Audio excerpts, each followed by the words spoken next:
The story starts in a hospital where our MC is playing games, but he is bored of every game. Then he finds a game called Dungeon and Stone on a forum.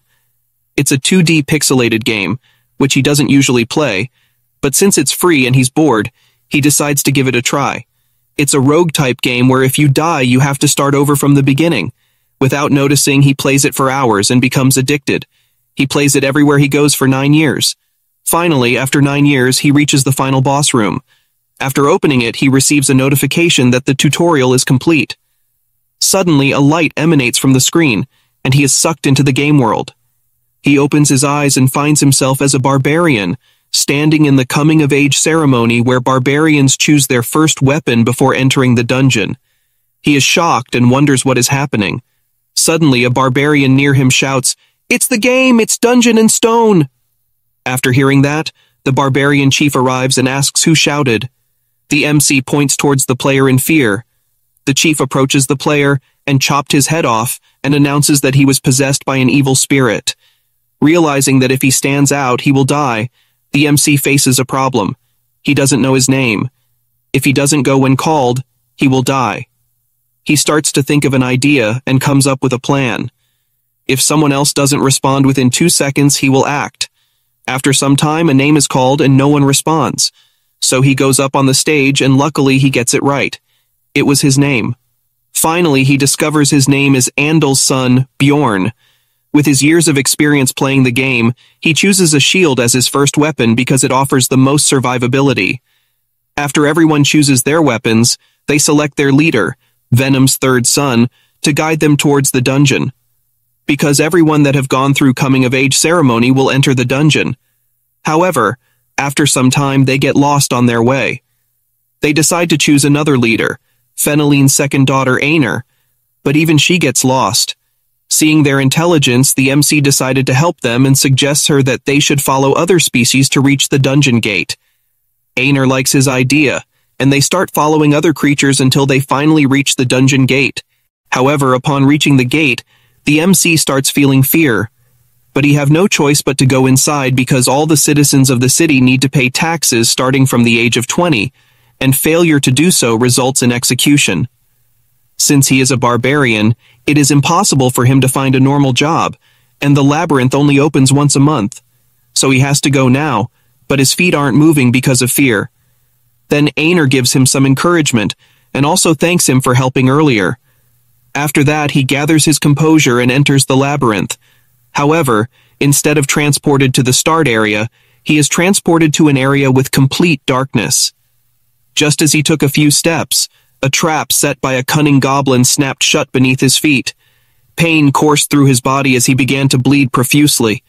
The goblin, reveling in its victory, shadowed Bjorn's every move, eagerly awaiting his impending demise.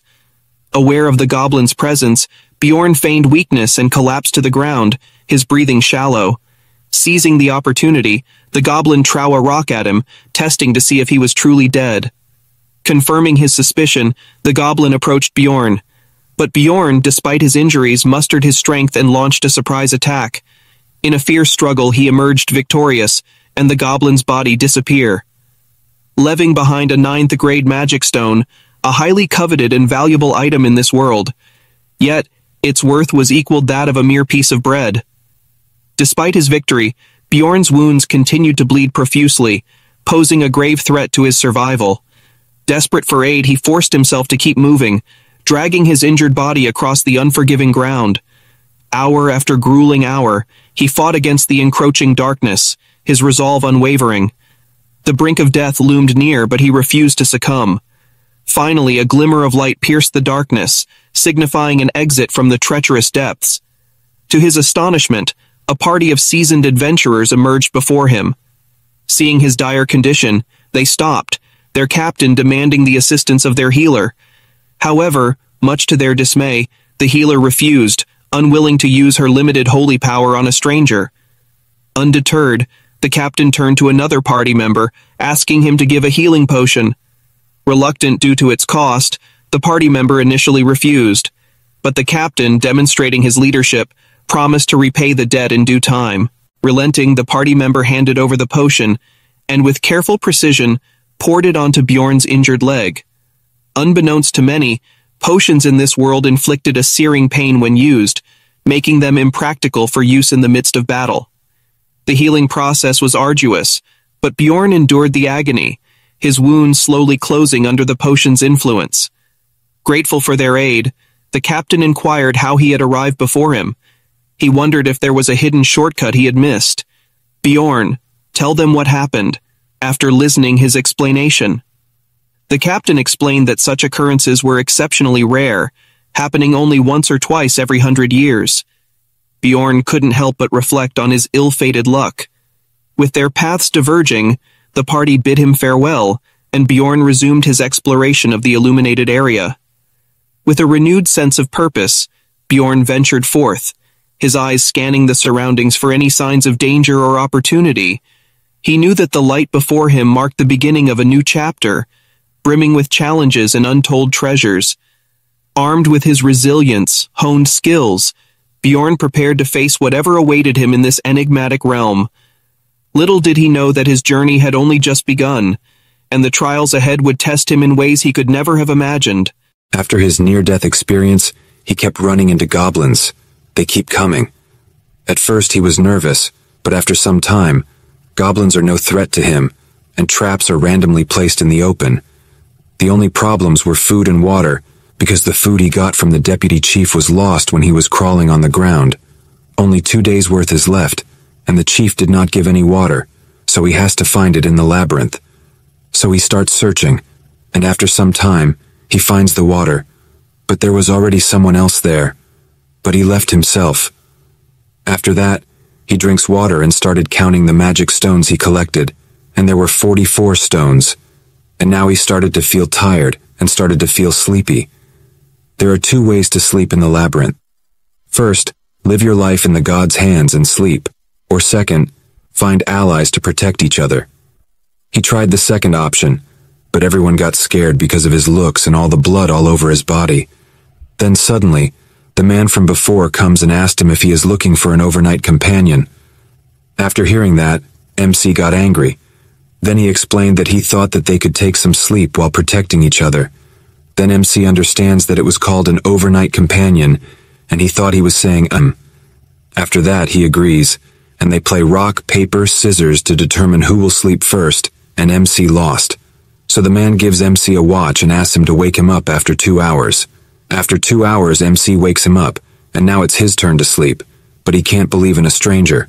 So he pretends to sleep to see if that man does something, but he doesn't do anything. After 2 hours, they change turns again, but MC is frustrated because he didn't get a single minute of sleep, and he was so sleepy that his eyes closed, and MC falls asleep. Then suddenly, that man wakes him up. MC apologizes to him and offers him more time to sleep, but that man refuses. So MC takes his turn and starts sleeping. After some time, that man comes and attacks him with his hammer, but MC blocks it, and says he knew that there is no one that kind in this world who forgives and does not take the offer to sleep. They fight, and MC defeats him, asking him why he didn't attack the first time he slept. That man answers that because he also needs sleep. Then MC asks why he attacked him, and the man answers that it's because of his stone, but MC doesn't believe him and attacks him again, asking once more. That man explains that it's because of his heart, and tells him that a barbarian's heart is used for new magical research and sold for a good price. After saying all of that, he starts begging to be let go.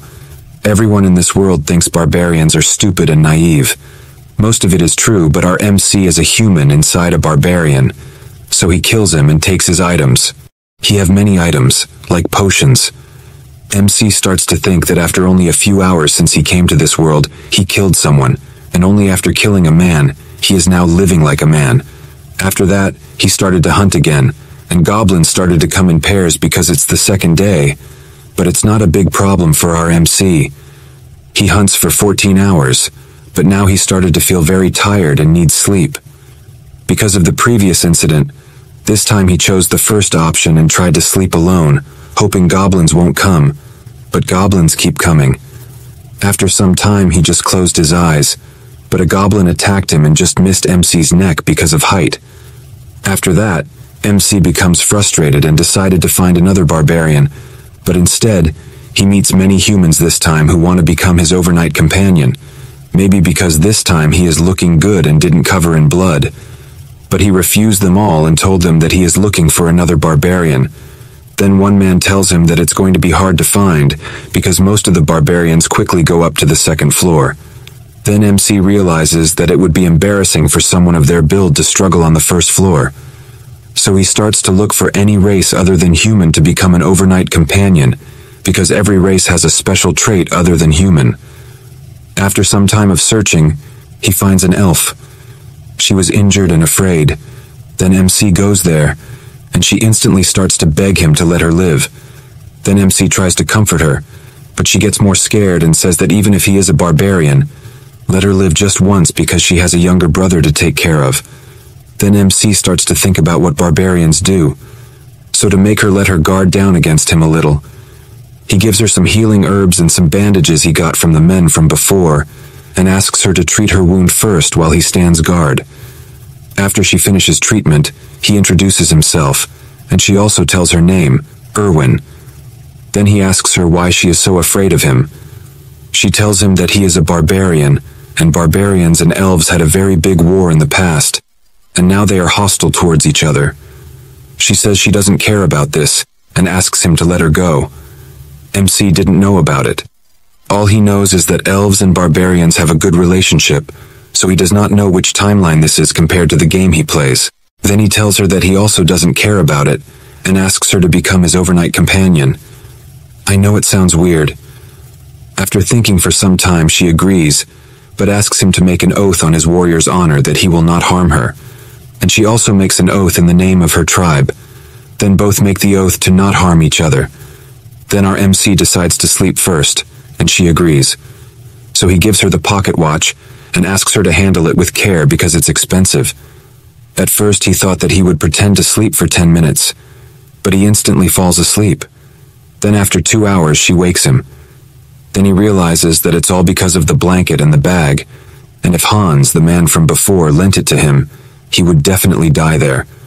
So he decides to lend them to her, and just like that, they both take a few turns, and now there are only 10 minutes left before the last turn. Then 2 men came there and asked Bjorn what his relationship with the elf was. He told them they were overnight companions. Then they asked how much time was remaining. After hearing that, Bjorn told them it was none of their business and that he was not obligated to tell them. He scared them away, and they left.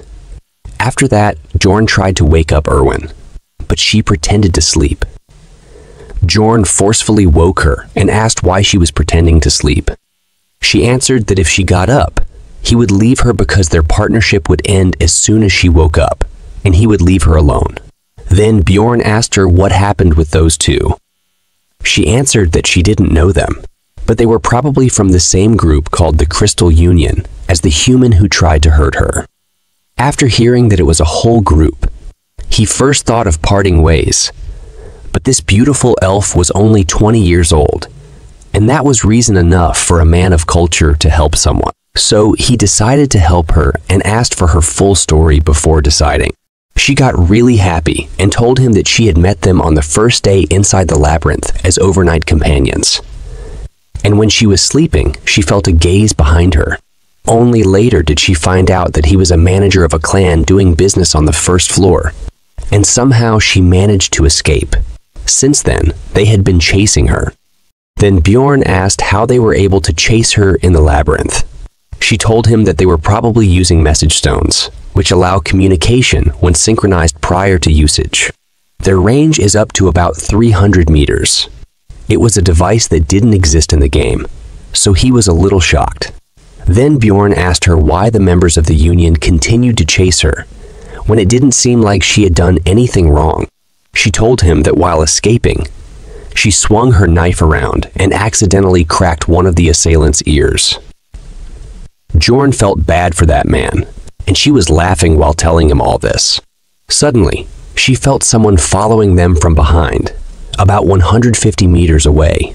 It was an ability of elves they are born with, so they decided to increase their speed, but the distance between them didn't increase. Bjorn started to think about the risks he was taking and the benefits. Well, I think we all know the benefits of helping beautiful elf.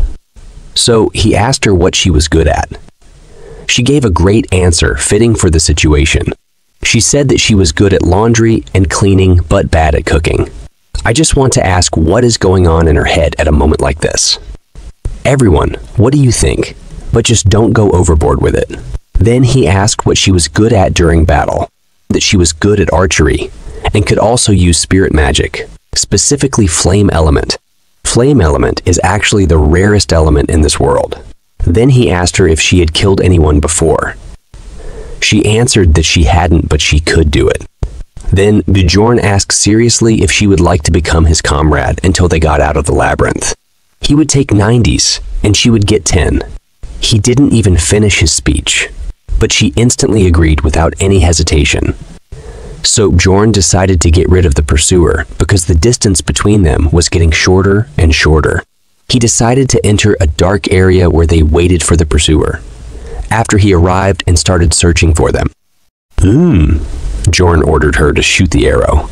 She was a little nervous, but she shot the arrow and got a headshot. MC sure was smart. He didn't kill the man himself.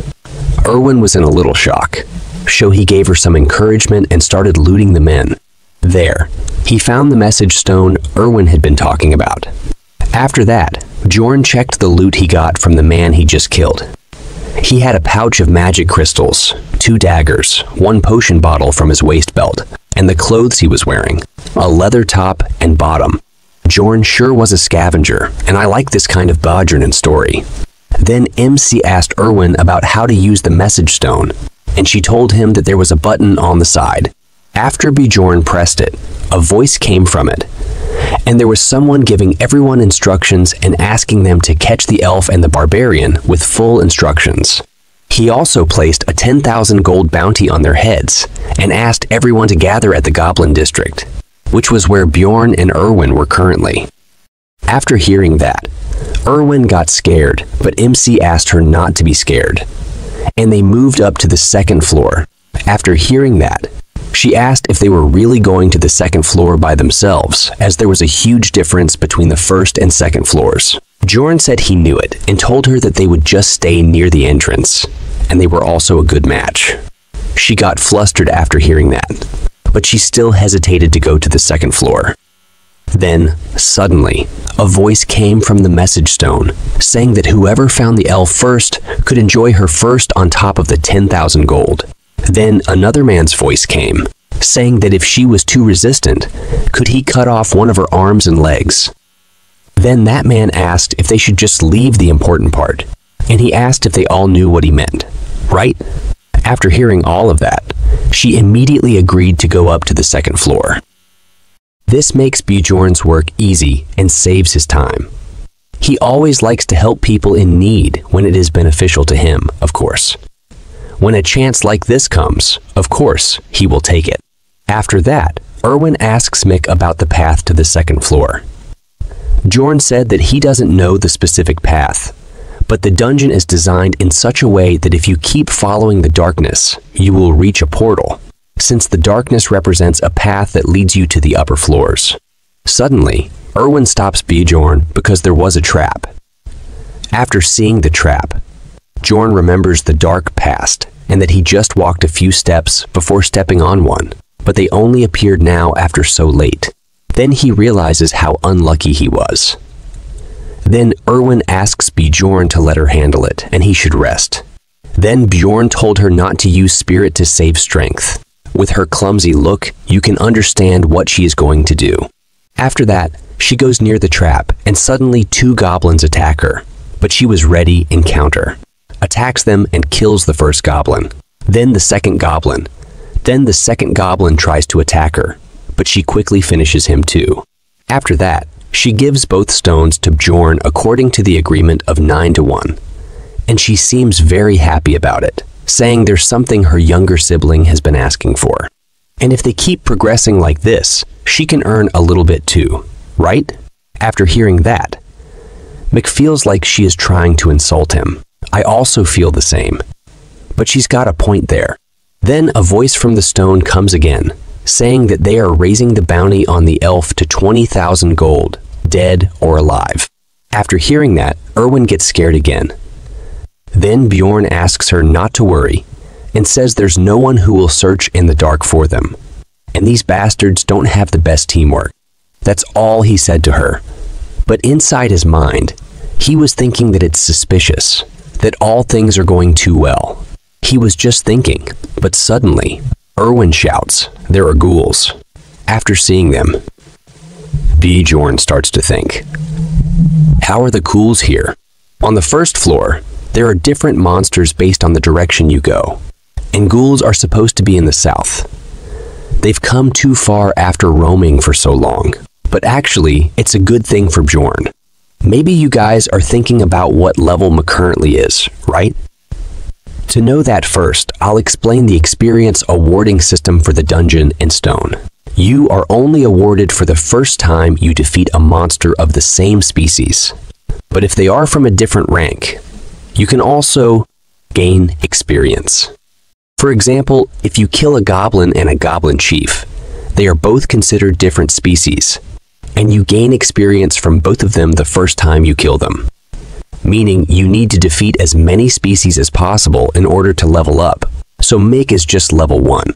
And by the way, a personal question, I'm also thinking of making a similar game, but in 3D, of course. So can you guys tell me which platform I should create it on?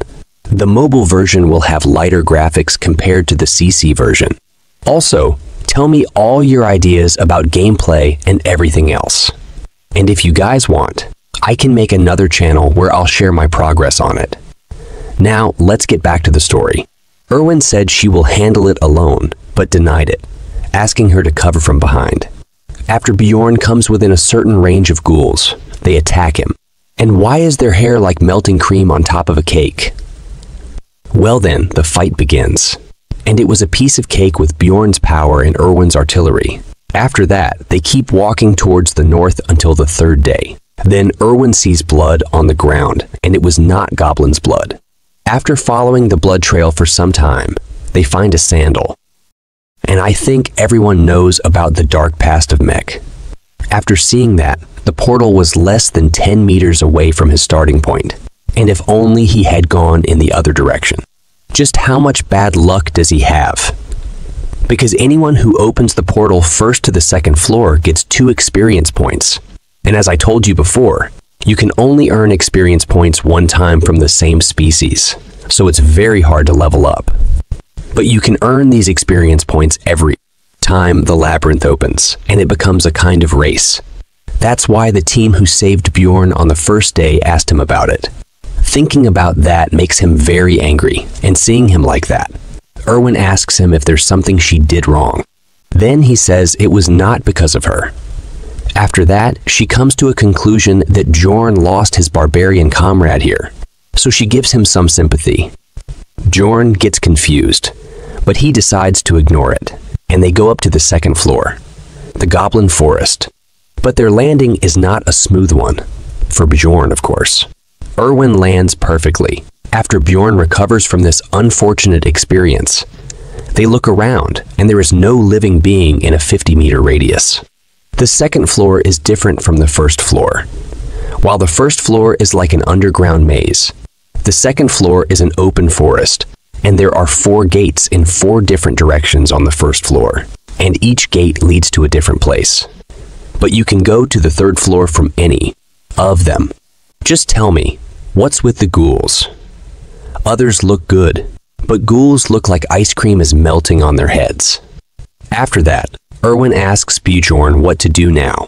He tells her that once the time is up, which is 168 hours for the 1st floor and 240 hours for the 2nd floor, the labyrinth spits the explorers back out into the city. So they will stay on the 2nd floor before the 168 hours are up, and then they go back to the 1st floor. But they can't just stay here by the portal all day, so they start to explore the nearby area a bit. Soon after some time, Erwin finds a trap, but Bjorn didn't see it. Then Erwin throws a rock at it to deactivate it, and then she asks for praise from Bjorn. But Bjorn just says that she is good at throwing rocks, and it was always her duty to find the traps. McSure is a Sigma. Let's talk about the 2nd floor a little. Traps on the second floor are different than the first floor. They are well hidden and are all over the floor, but there is no goblin watching over them. And other than traps, another difference is that the goblins go around in groups of about a dozen, sometimes with warriors or archers. And there are more high-ranking monsters the farther you go towards the exterior of the forest. Continue the story. Bjorn and Erwin started exploring the goblin forest, destroying traps in their way so they wouldn't cause any trouble later when monsters attack. Soon, Erwin heard footsteps of the goblins and asked Bjorn what to do. Bjorn asked her about the number of goblins, and she answered that she doesn't know the exact number, but it's more than 10 for sure. After hearing that, he decided that they will attack them and asked Erwin how close they can get without being noticed. She answered that on her own, she can get to about 30 meters away from them. Then, Bjorn said that they will go with her plan. First, Erwin goes near them and shoots the first arrow. Then Bjorn will attack them. However, the second floor is different. There are 3 times the amount of goblins from the first floor. And there's a goblin warrior too. Yes, this guy with the knife-like sword is a goblin warrior. And it should be scary face so many goblins to gather. But instead of being scared, Bjorn's warrior's heart was twitching. He was feeling excited. It reminds me of the Overlord manga where Ainz's emotions automatically get suppressed. With this sense of excitement, he started to crush them one by one, but dealing with the goblin warrior isn't easy. He almost chopped Bjorn's head off and surrounded him with other goblins. The situation became quite threatening, and he might also get injured, but that's if he was alone, of course. But with a trusted partner like Erwin, his back is covered, and he quickly finished them all. He gained 1 experience point for defeating the goblin warrior for the first time, and 11 magic crystals. But the warrior's weapon and armor disappeared with the goblin. The warrior stone has more value than a normal goblin of the same rank. So he decided to give Erwin 2 normal stones. She looked very happy. And after that, they started moving again. Once they went farther out than a 3-kilometer radius, they began to come across goblin groups every 5 minutes. This time, there's an archer among the goblins, and as soon as he saw them, he disappeared using stealth magic. It became difficult because of the goblin archers. But it wasn't enough to defeat Bjorn. He just had to focus a little more to dodge the arrows coming towards him, and he easily defeated the goblin archer. After 15 hours of fights, they decided to take rest. And Bjorn gave Erwin the first chance to sleep, and she instantly fell asleep. Then Bjorn started thinking that explorers are scarier than the goblins, especially now that he has a reason to be worried, and it's a problem that she's so pretty. He said it out loud, and Erwin woke up instantly and asked him if she is really pretty. But Bjorn asked her to sleep. Well, it shows that she was not stupid and is always on her guard. And just like that, the 4th, 5th, and 6th day passed, and it became the 7th day, the last day, and it's finally time to leave the labyrinth. Bjorn told Erwin that it was finally time to leave the labyrinth. There were only 2 hours and 47 minutes until the first floor would spit the explorers back out. Erwin told Bjorn that she's so tired that she will immediately fall asleep as soon as they're out. Bjorn told her that they should go back now because they should get to the portal earlier rather than late. Of course, things would get a bit tricky now, because the goblin groups had respawned and put down new traps all over the place. Erwin also sensed a goblin group 70 meters away from them with 8 regular goblins, 2 archers, and 2 warriors. Bjorn decided that they will fight. Goblins were just chatting and laughing. And just like before, Erwin shot from afar and popped one of them in the skull, leaving the other goblins stunned. Then Bjorn charged in with his fierce look, scaring the goblins, and he started his attack. He knew that Erwin would take care of the archers, so he focused on killing the warriors first. Bjorn had become a master at fighting goblins, swinging his hammer around and hitting them all to their death in each shot. Erwin also got used to it. She knew exactly when and who to shoot, and because of that, the time it took to kill all the goblins had shortened. He praised her and told her that she did a good job, and she loved having Bjorn's approval. But he told her to tell him when she kills the archers so that he doesn't have to worry about getting shot while fighting. She apologizes and tells him she wasn't sure if the last one was hit or not. He is a bit confused, but agrees that unconfirmed information would be more dangerous. While Erwin just smiled and waited for a response, he was thinking about how much he's grown. He's actually kind of proud, but I doesn't know who he is proud of. To me, it looks more like self-appreciation. Suddenly, Erwin calls Bjorn's attention to something cool near a dead goblin. Its corpse hasn't fully vanished yet. Rather, it has a blue aura around it. Bjorn notes that this essence particularly belongs to the goblin archer.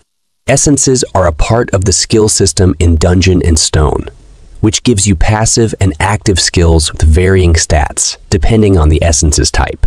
There is only one essence allowed per level, but it is kind of like a cheat.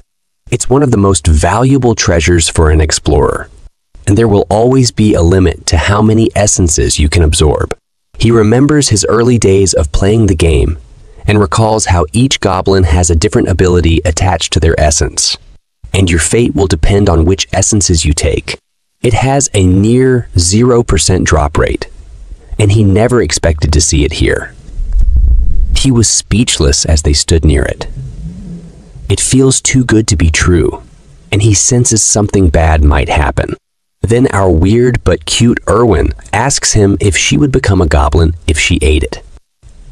Bjorn tells her that she wouldn't, but she would earn a part of the goblin archer's abilities.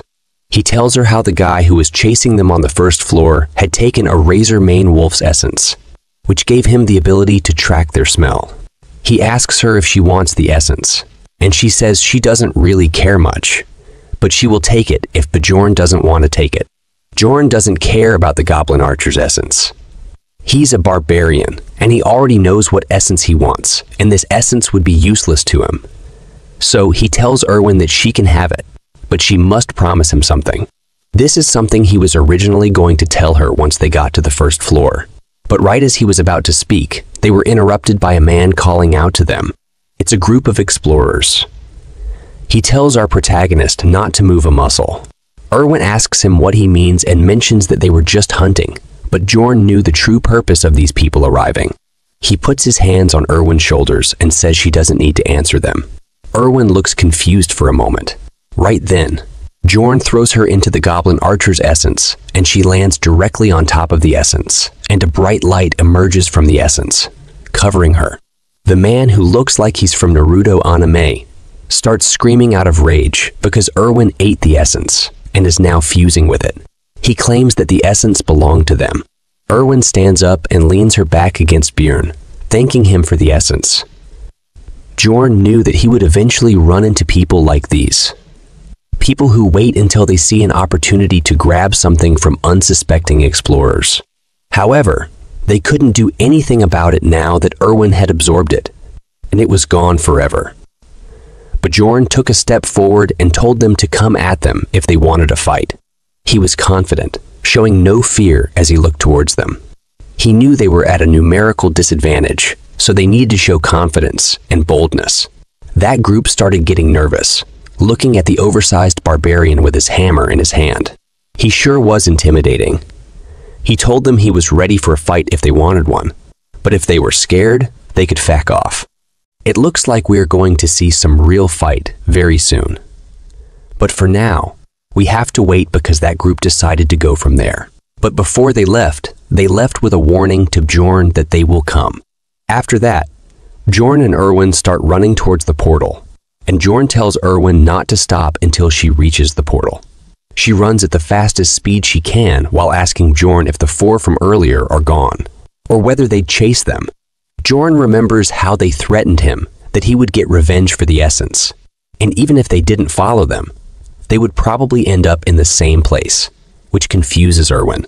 Bjorn tells her that they were a party of 4, which is a good number for a second-floor raid.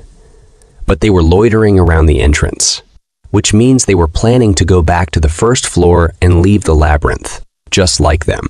They were doing the same thing as them, and Erwin appreciates Bjorn's ability to think critically. Well, for others, he is a barbarian after all. As they run, Erwin senses a group of goblins 50 meters away from their location, and Bjorn says that they will avoid them. However, Erwin tells Bjorn that they can't run because the goblins are coming towards them. Bjorn is shocked to hear this, because the goblins hadn't found them once during the past few days. So how did they find them now? He wondered if this was a coincidence. So they decided to go in the opposite direction. As Bjorn made a quick turn, Erwin was agreeing with him, but suddenly an arrow comes flying towards her. Bjorn grabbed her by the shirt and pulled her backward, but the arrow wasn't from a goblin archer. She says she was going to dodge it herself, and Bjorn says that it's the guys from earlier who shot at them. He tells Erwin that they lured the goblins to their location, and they're waiting on the opposite side. They were planning to tire them out with goblins, and now they had no choice but to fight. He told Erwin to use her powers. She is confused as to what powers he means, and he tells her to use the essence's power that she had acquired by eating the goblin archer's essence. You see, every essence has its own special ability, and since Erwin had absorbed the goblin archer's essence, it would give her special powers. It would increase Erwin's stats in many ways, as you can see on the stat window. Alongside that, it adds a passive and active skill, which can be quite useful in situations like this. She had gotten a passive skill that made all her arrows poisonous, while also giving her an active skill that made her stealthy. Erwin tells him that she doesn't know how to use it, and he just looks at her and tells her that it's already working. Erwin begins to glow blue with the essence surging through her body. She can finally feel the powers of the goblin archer. Her active skill thief step was now in use. Bjorn looked at her and wondered whether the skills work just by willing them, or did they need to say something to trigger it. Meanwhile, Erwin is just enthralled by her new powers. He hands her his bag, telling her to keep it safe. He was going to handle the goblins on his own, and she can look for the guy with the crossbow. Erwin is worried for Bjorn because it would be too dangerous on his own. However, he doesn't care at the moment. He tells her that there is no time to think. He tells her to stay hidden, and when he gives the signal, she must kill the guy with the crossbow. There would only be one shot. After that, he runs into the forest towards the goblins without even telling her what the signal would be. After some time, he stops, because goblins were surrounding him from the left while rushing into the goblins headfirst. Bjorn notices how those guys haven't shown themselves since they shot at them with a crossbow. Early on, he assumed that they would show themselves once he killed all of the goblins, and he began the killing spree. Blood splatters were everywhere as Bjorn was killing the group of goblins. There were a dozen of them. 2 of the goblins were swordsmen or warriors, but there were no arrows flying towards him. There were probably no archers, or so he thought. But an arrow comes flying his way, so he blocked it with his shield, and he now knows there were archers too. Then he felt something pierce his back. It was a goblin with a dagger who stabbed him from behind. He threw the goblin off and bashed its head in with his shield. He was fighting the goblins to the best of his abilities. But he also remembered the crossbow guy was there too, and he didn't have Erwin to help him this time. The injuries were piling up as they were cutting Bjorn up. It was looking like the attack on Titans. But he didn't let up though, as he slammed his hammer onto the goblins and killed them all. They turned into smoke, and he realized that things were getting a bit too dangerous for him. Suddenly, 2 arrows shot in his direction at once. He had to dodge them, but he realized that they were both different markings. One belonged to a goblin archer, and the other arrow was from the crossbow guy. It was impossible to block both arrows, and now he had to pick and choose which arrow would be more dangerous to get hit with. So he decided to block the crossbow bolt, and as he blocked it, the goblin arrow had pierced through his elbow because he simply couldn't have blocked shots from both sides. His arm was wounded and bleeding, not to mention the goblin arrows seemed to have been poisoned. His arm was turning purple, and he couldn't feel any movement within it. He only had his right arm, and he needed to choose between his weapons now. So he let go of the hammer, knowing it wouldn't be much help. He pulled the arrow out of his elbow and chose the shield. It was his original weapon. He knew that the real enemy was that group of scums. If it weren't for them, the goblins wouldn't have been much of a threat to him. He could easily kill goblins with the hammer, but the shield was necessary to protect himself from those crossbow bolts. Bjorn kept slamming into them with his shield. He was flinging them around like they were nothing, sending them flying far away with each hit. But it was not enough. Eventually, he had enough, and he got angry.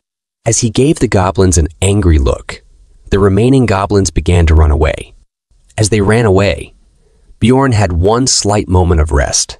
He managed to hold on long enough, and he knew he didn't have to chase them down. The group started to emerge from the bushes. They were hiding in there for too long. Their leader smiled and looked smug. He respected Bjorn for getting rid of all of those goblins on his own. He found it impressive and quite unexpected as he walked out with his two other companions. The crossbow guy didn't come with them, but he noticed and asked him the whereabouts of Erwin. With anger, he just tells them to come and fight him.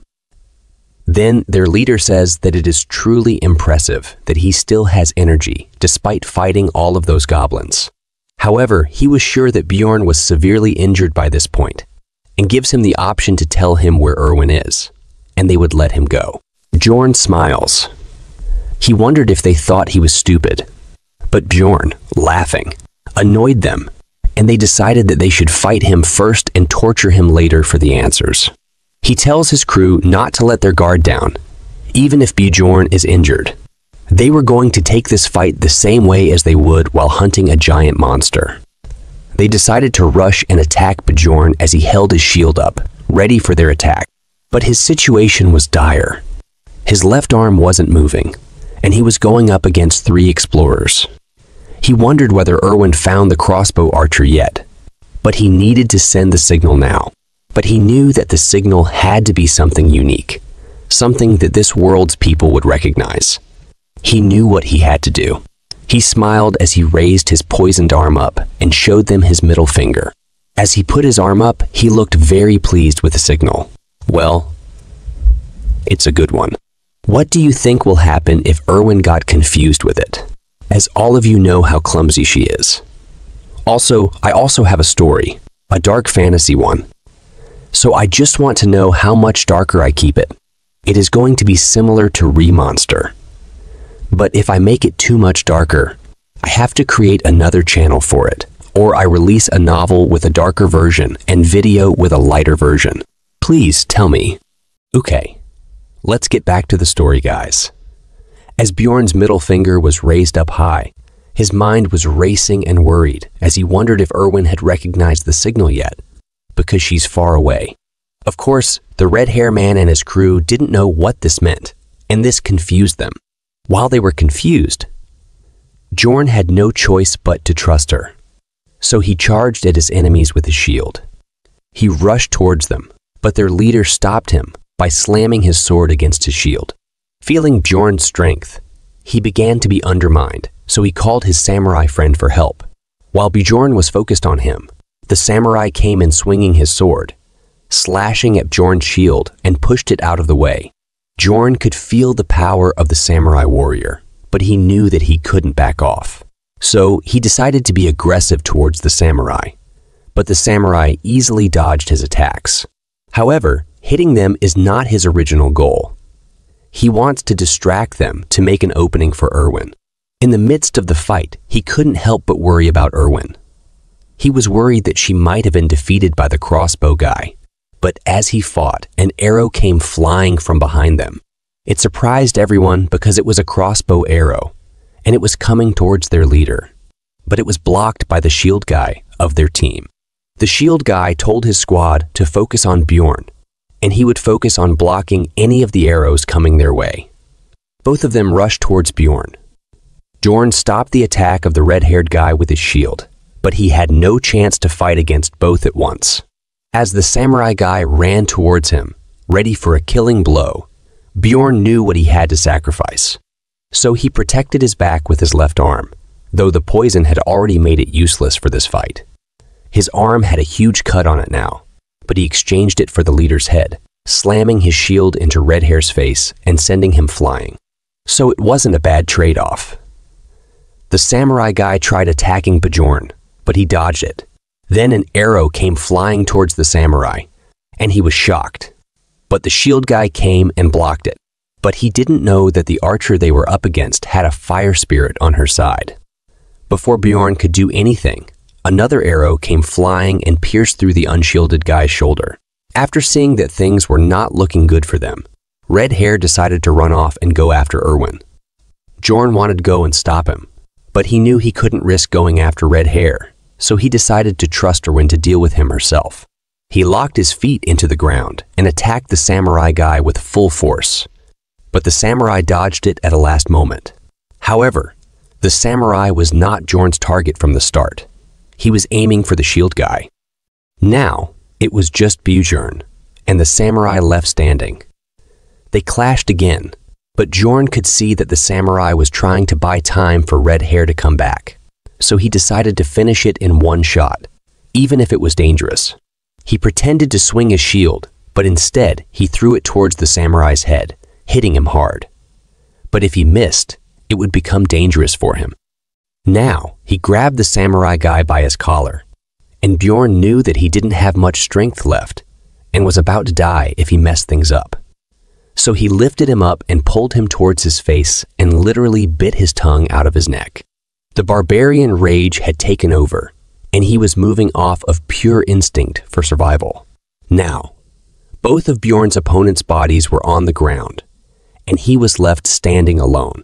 Erwin came running to him from behind, tears in her eyes because she was worried about Bjorn's safety. She also killed both of her opponents, and now they had both survived the game of survival one more time. This time, it got a bit too close for comfort though. As Erwin saw how wounded Bjorn was, she handed him a potion, telling him to drink it immediately. Bjorn was confused because he didn't know that people can drink it. She told him it's better to drink it than to pour it on your wounds, and since he was poisoned, it would clean up his insides too. Bjorn chugged the vial of healing potion and dropped it on the ground as he sat there healing. He could feel his insides boiling, his entire body burning in pain, and his veins were itchy and hot. That's the reason why people pour it on the wound instead of drinking it, even if it has more benefits. While Bjorn was healing, Erwin was next to him, encouraging him. Then he asked her how much time was left. Erwin checked their watch and told him that it was 11:20, which meant that they had 40 minutes until the first floor closed. They did not have any time to rest despite the fight. Then Bjorn asked her to strip, and she had a regular reaction for her standard Akos. She was thinking that he was doing it so suddenly, so he must have a reason for it, and she started taking her top off. Or I was just thinking too much. She is the same Erwin we know. Then Bjorn asked what she was doing, and told her that he meant stripping the bodies of the dead guys for items and resources. But now that they had only 40 minutes, Bjorn decided to just take their equipment, magic crystals and backpacks. They didn't have time for other things. So Erwin went to get Red Hair and Crossbow Guy's things too. They had only 34 minutes left when Erwin came back with all the stuff. After that, they ran through the forest at top speed. There was only 1 minute left, but they got to the portal of the first floor, and then they jumped into the portal. They managed to come back to the first floor in time. Erwin rejoiced in their success. She had lots of fun. Meanwhile, Bjorn still wondered how she managed to land perfectly every time. She told Bjorn that he did a great job. Then he told her that she did a great job too. Then she leaned in close to Bjorn, asking him what he wanted to say earlier before. But there were less than 10 seconds left before the labyrinth closed. So he told her that they should talk once they were back in Raftonia, but they would both emerge at different locations. So they had to choose some spot for meeting, but Bjorn forgot the name of the tavern. There was no time left, and he was scratching his head in rage because he couldn't remember the name of the tavern. Finally, he remembered and told her to meet him at the Black Whale Tavern once they were out. She happily agreed to it, and their time together in the labyrinth ended. The labyrinth began to close, and he was being transported back to Raftonia.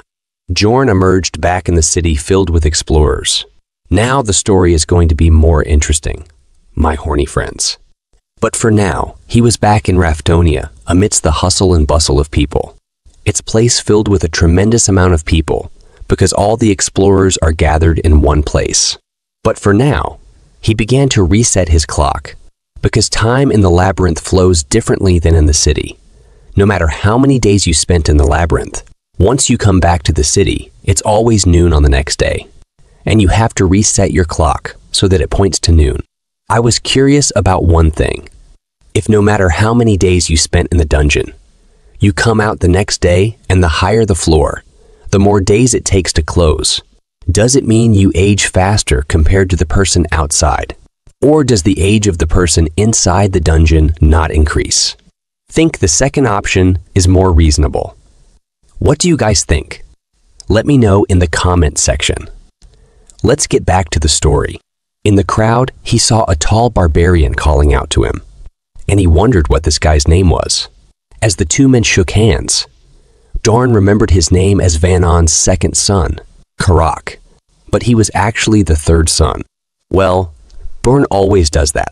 Then another one came, and he was glad to see both safe.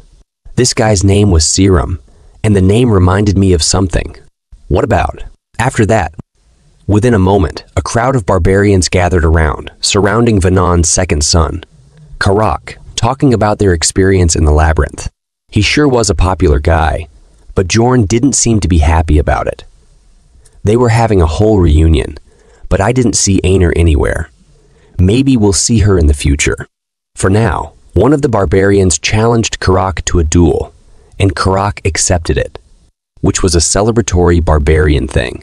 So they all decided to head out to the bravery checkpoint, where they could get their magic crystals counted, as well as talk some more and share their experiences as they walked away. They asked Bjorn if he was coming with them. It didn't really seem like he wanted to, but he obliged anyways, because what else could he do? At the register table, a lady was counting all of the magic crystals.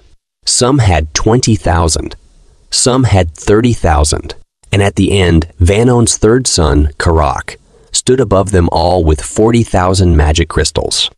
Everybody was cheering for him, calling him the warrior of warriors. Then Bjorn walked up to the register and dropped a bunch of bags on the counter. The cashier lady began to calculate. She was so fast that Bjorn was left shocked. After the count was done, it turned out that Bjorn had 182,413 magic crystals. Hearing the numbers, Bjorn was also in shock. After hearing that, they gathered around him and started cheering for him. They also noticed his equipment and bag and started saying that they were jealous of him and that he was a true warrior. All of them were truly happy for him. He was being lifted up and thrown in the air by a crowd of barbarians. And he enjoyed that moment. But people started to complain about it.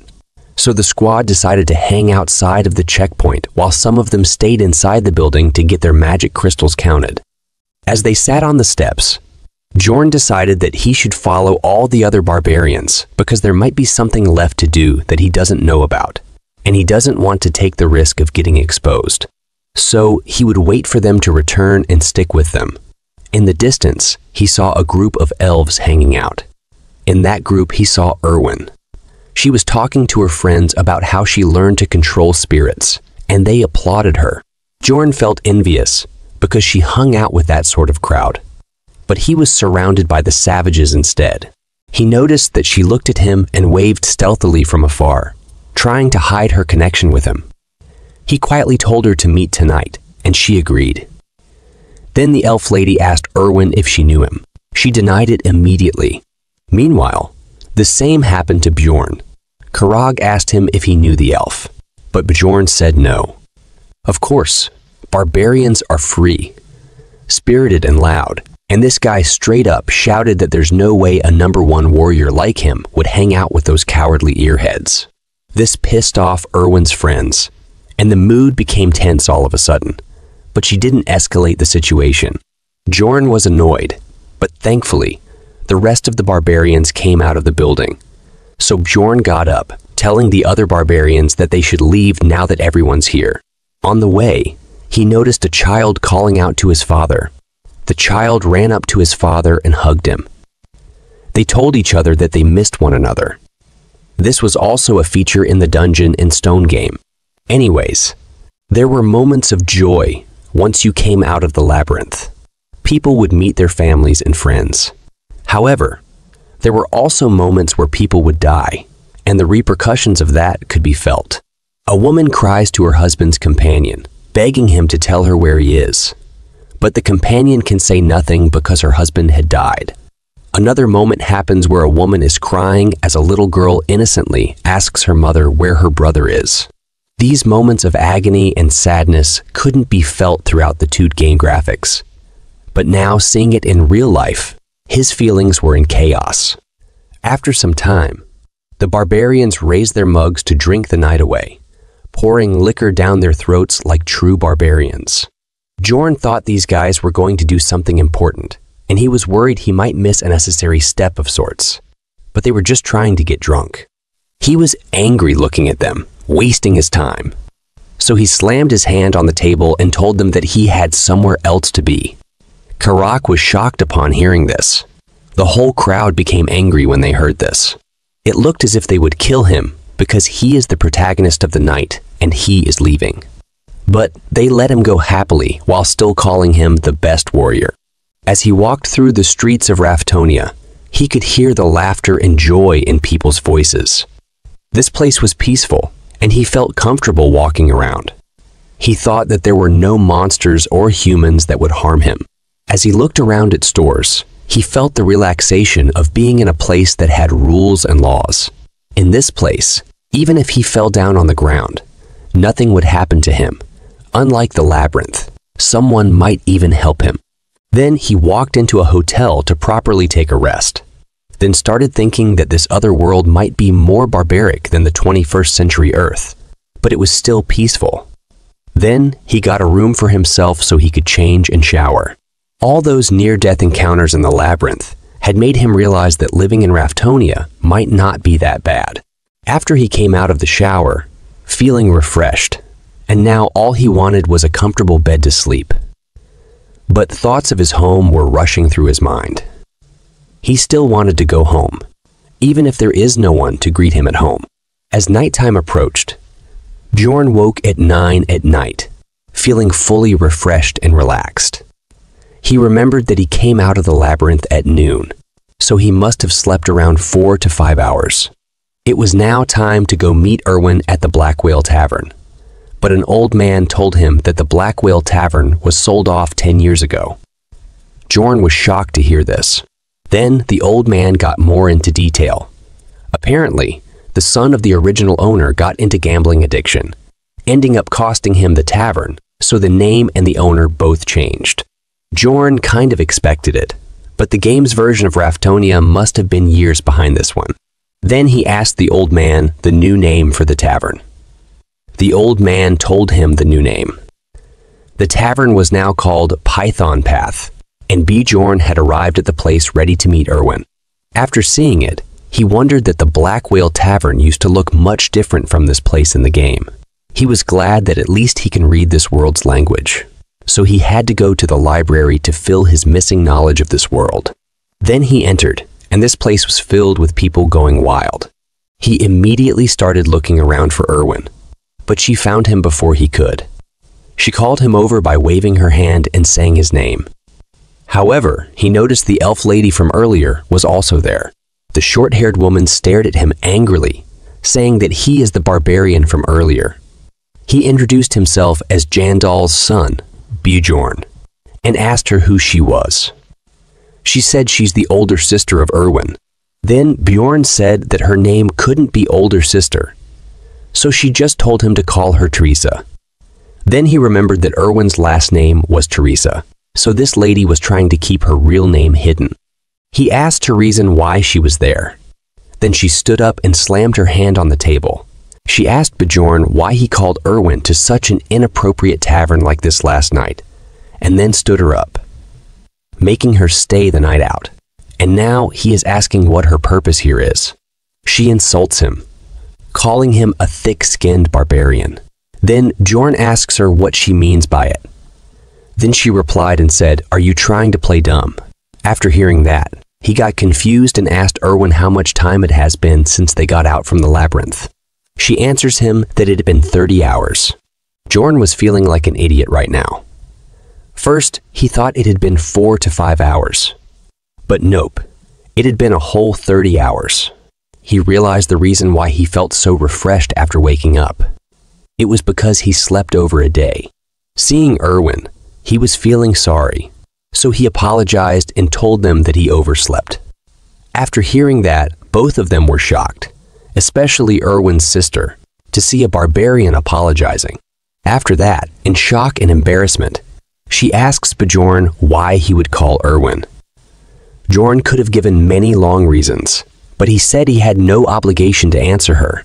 She can ask Erwin if she wants and piss her off again. She says he is just a beginner, and then Bjorn replies that she should throw away that kind of attitude unless she intends on taking care of Erwin all her life. Then she calls him a savage and slams a huge bag of 350,000 magic stones on the table. After seeing it, he feels like he is in K-dramas. Bjorn just stared at the stones, and this made Erwin's sister wonder why he wasn't taking it. She knew that he had a different reason for asking Erwin to meet. Does she think Bjorn is Johnny Bro or something who accepts any types of payments? Bjorn looked at Erwin and asked her if she agrees with her, but she doesn't know what to say. At least for a moment. However, Bjorn tells her that the deal for giving her the essences was that she'd help until he got the amount he wanted. After hearing that, Erwin was a little disappointed. Then Bjorn told her that they would also split the rewards 50-50. Erwin was overjoyed at first, but suddenly she realized something and asked for Bjorn's forgiveness because she wouldn't be able to go labyrinth exploring with him anymore. This made Bjorn wonder and puzzled because he thought that they were a really good and pretty compatible duo. Then her sister explained that she comes and explores the labyrinth with her from now on. She said that they were just following tradition and letting her go alone since it was her first time. However, she never intended on letting Erwin explore the labyrinth on her own. Bjorn now realized that she already had someone to accompany her through the labyrinth, and he was jealous of people with personal connections. Then she pushed the bag further towards him and said that if he understood, he should just take this pouch. But Bjorn stopped her and said that it was a result of splitting the essences in half. She responded that this was indeed because it's the loot they got together. But according to Bjorn, the bag was still lacking 280,000 stones because the promised share was 9-1. She smirked and slammed another bag with the remaining 280,000 stones on the table. He realized that this woman just tried to con him, and he kind of gets why the barbarians hated elves now. He immediately told her to get out if she is done here, so that he and Erwin can get on with the remaining private matters they needed to talk about. Of course, she wasn't going to move. But Erwin poked her on the elbow and told her that while she appreciated her coming here with her, she should go now. She wanted to thank Bjorn and say her goodbyes. This was one of those weird moments when you realize your younger sibling isn't a child anymore. However, she retaliated, pointing her finger at Bjorn and asking him to swear that he won't sleep with Erwin. If he agrees to swear, she will leave immediately. Erwin was embarrassed and shocked that she would say that out loud. Meanwhile, Bjorn wondered if that meant that all the other options were still on. She told him to swear. It didn't mean anything to him, but he swore on his warrior's honor. But Erwin looked most disappointed. After that, she decided to leave, but she still had something else to say to Bjorn. She turned around, thanked him for saving Erwin and keeping her safe in the labyrinth. Erwin slammed her head on the table in embarrassment and was worried that she might have upset her sister. She had never spoken up for herself like this before, and if she was mad at her now. Bjorn told her that she didn't look angry because she was smiling and told her not to worry about it. Erwin remembered and apologized to him that they won't be able to be a team again because she had made up her mind to work with her sister a long time ago. He told her that she didn't need to apologize. Bjorn was a considerate and rational guy. Even he wouldn't have rejected the offer either if some high-level elf offered to carry him. Then Erwin pulled out another bag of 63,000 magic crystals. These were from the loot that they got from the redhead and the crossbow guy. and she had already taken her share, so this was all that was left for him. She also told him that she left the 2 backpacks that she took off at her place, and there were a bunch of things there. So she invited him to take a look for himself tomorrow. Bjorn was surprised that she knows what he wanted to ask without him mentioning anything, but he was disappointed that he already had to give her up as his teammate. Then Erwin asked the last question, and she asked him how she should repay him. He was confused. Then she explained that she had told him that she would repay him for helping her. This is the reason why her sister made him swear that he wouldn't sleep with her. For a moment, Johnny Bro took him over. However, he just told her that he couldn't think of anything at the moment and then asked her if she wanted to eat anything. She told him that she wasn't hungry, so he decided that he would just order for himself because he was starving. This brought an idea to Erwin's mind. She said that she wanted alcohol. She hadn't taken a sip of alcohol yesterday because she wanted to drink the first return drink with him and truly celebrate with him. Bjorn remembered that return drinks were a culture in the game, especially for elves who only lived in their shrines until they were adults and put huge importance on the first return drink. He said that he was glad, but Erwin leaned in closer and told him that he's supposed to say thank you, and he said thanks to her. Erwin was happy. She told him that they went through so much together in the labyrinth, so it was a given that they share their first return drink with each other. She said that this is probably not his first return drink though, but he says that it was actually the first time he was going to have a return drink. She was surprised to know that he was serious when he told her that he was only 20 years old, which is the same age as her. She had initially thought that he might just be joking. He told her that it was his first time in the labyrinth as well. They start celebrating, and as they're celebrating, Erwin tells Bjorn that he did a great job. Then he tells her that she was great too. The two raised their mugs and slammed their mugs together in a toast. After a bit, their mugs were empty and their food was done. Erwin said that Bjorn was wearing a shirt today as she looked at him, and Bjorn only said in his mind that she was wearing a skirt today. Bjorn took a big sip of rum and decided that it was time for him to talk about the more important stuff now. Meanwhile, Erwin just kept admiring his ability to drink. He asked her if she still wanted to repay him, because he has thought of a way. She asked him what it was, but he said he couldn't tell her here, because he feared that the security would come after them. She blushed and looked at him and asked him if they should head up to his room. After they went to the Bjorn room, outside of Bjorn's door, moaning of a woman can be heard from inside. Inside, Bjorn told her to spread wider. He was sweating as he tried hard. As she moaned and screamed louder and said to let it go, he was just scratching her shoulder to check her stats effects. But Erwin screamed out loud from the pain, telling him that he was going to dislocate her shoulder because it had never gone that far back before. He still wanted to make sure though, and asked her if she was sure this was the breaking point. She swore on her family, crying and screaming, so he let her go and told her to rest for a bit. When he let her go, she was in complete shock at being alive. She thought she would lose her arm and life from all that. She looked annoyed and disappointed. She wanted to know if he asked her to come to his room just so he could check her abilities and stats. Then he said that ability use wasn't allowed within the city, and he really wanted to check the difference in her body after the essence. But in reality, he wanted to check the difference between the game and real life. He did this because Dungeon and Stone was not a user-friendly game. There were 3 main stats: body, mind, and ability stats. However, there was a plus icon on the side of each of the main stats, and when you press it, there are thousands of detailed stats. For example, if stamina were to increase, you could carry heavier items and perform better in physical attacks. This was the reason that different characters were capable of different things, despite the numbers of their stats being the same. Bjorn has come to learn of this because he practically put his whole life into the game. But there were still stats that had effects he still did not know about. Erwin was hoping and asking if there is something else they are going to do. Meanwhile, Bjorn was there wondering about the obsession stat that came with the essence Erwin ate.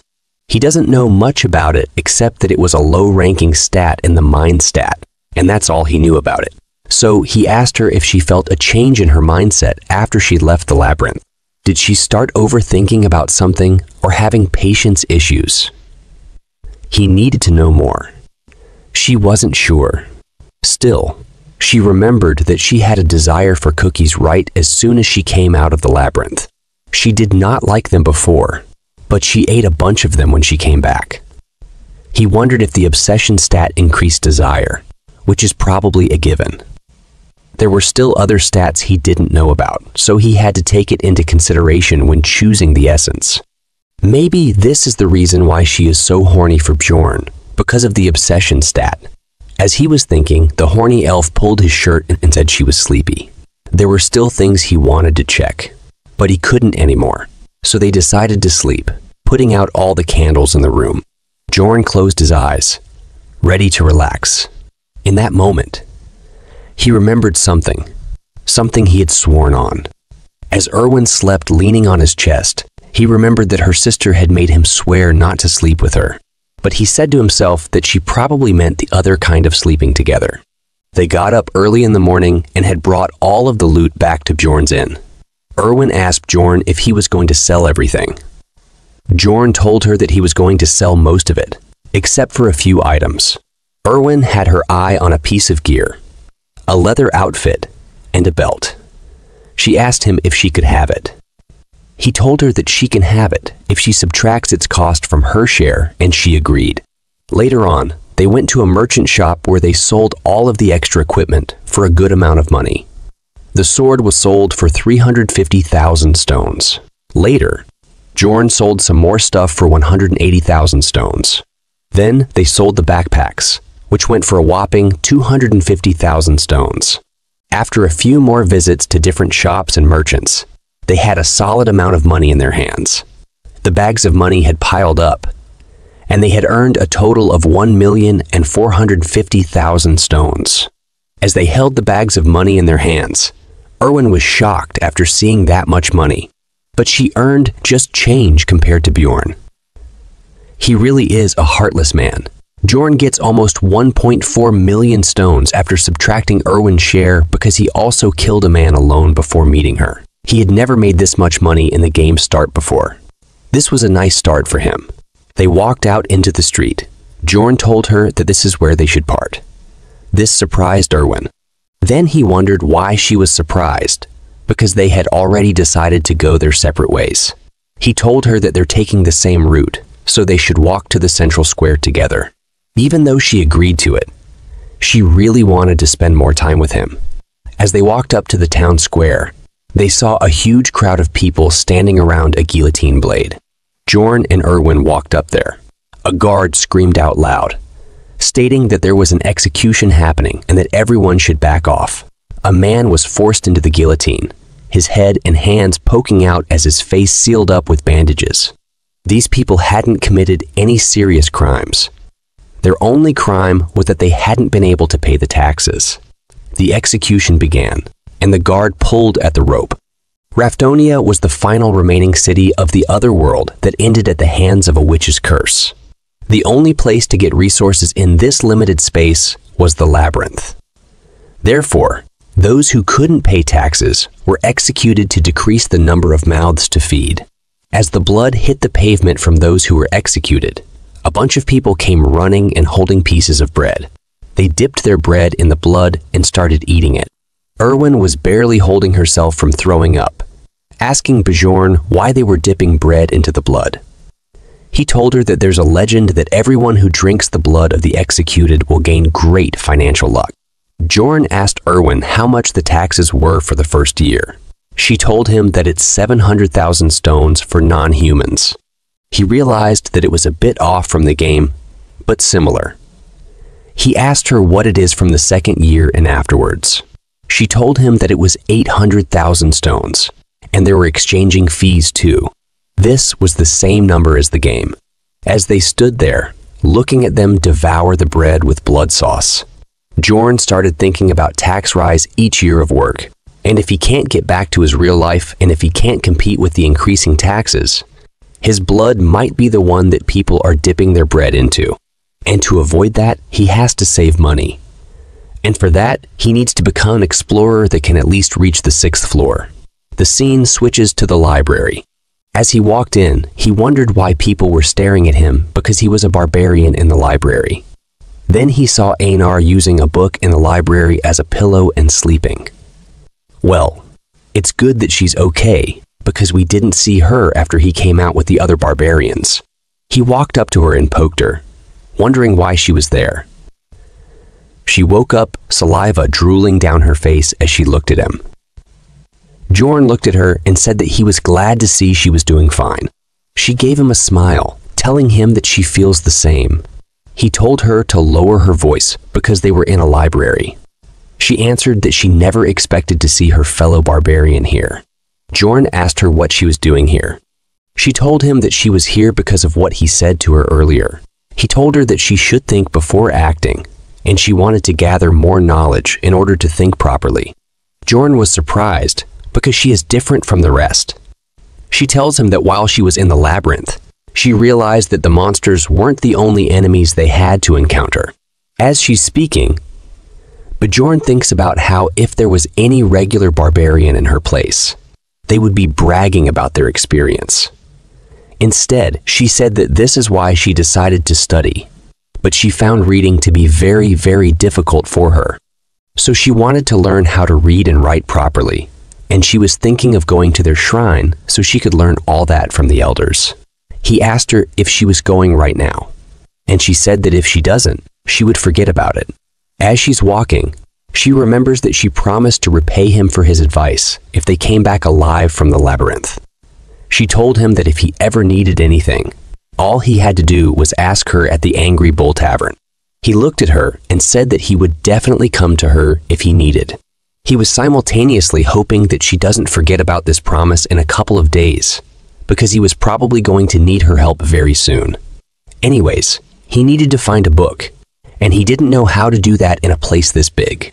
His eyes went straight towards a girl sitting at the front desk, which is the librarian. He walked up to her as she slept on the job. He tried speaking to her, and the girl woke up while raising her head. She looked at him and asked him what he needed. He tells her that he's looking for a book, one that is related to history, but she interrupts him and casts some spells, conjuring up a weird ball of light that starts floating towards Bjorn. He's confused about what magic she cast. Then the ball of light shimmers its way into his chest. Bjorn is unsure of what changed because he doesn't feel any different. The librarian tells him that now he can find any book that he's looking for in the library. She also tells him that he's allowed to borrow any book, but he has to put it back where he takes it from. Bjorn tries to ask for details about the magic, but the librarian already becomes the Sleeping Beauty. After that, he walks around in the library. He quickly realizes how the magic works. It's quite simple. All he has to do is walk around, and the book he wants to read would shine. Now he understands why there's only one librarian in a library this big, and she still has time to sleep. After that, he starts reading books. The first book, titled The Fallen World, talks about the history from thousands of years ago, where no living beings could live due to a witch's curse, and the last remaining fortress, Rafdonia, was the only place that managed to avoid the disaster. The royal family opened up a dimension for the people who were starving to death because of limited resources. That became the labyrinth. This was similar to the game's prologue. He already knows it. Then the second book he read was Alchemy's Basics. It talks about how magic crystals from monsters can be made into bread, water, steel, and such. They are literally changing the atomic structure. Isn't it too much? Well, it was also too much for Bjorn to understand the theory, so he just memorized it for now. After that, the next book was Is Sacred War 3. It talks about how the barbarians and the elves come to hate each other. The fourth book he really wants to read about was The Evil Spirits of the Abyss. The evil spirits refer to those people who had come from different dimensions and had possessed other people's bodies. This was technically correct, but it doesn't describe why it happens. It's clear that the temples and the royal family had tried their hardest to get rid of this phenomenon. Well, what I think is that someone from the royal family is also one of the people from Earth, like Earth. And then he made it public to get rid of any competition. Well, it's just my theory.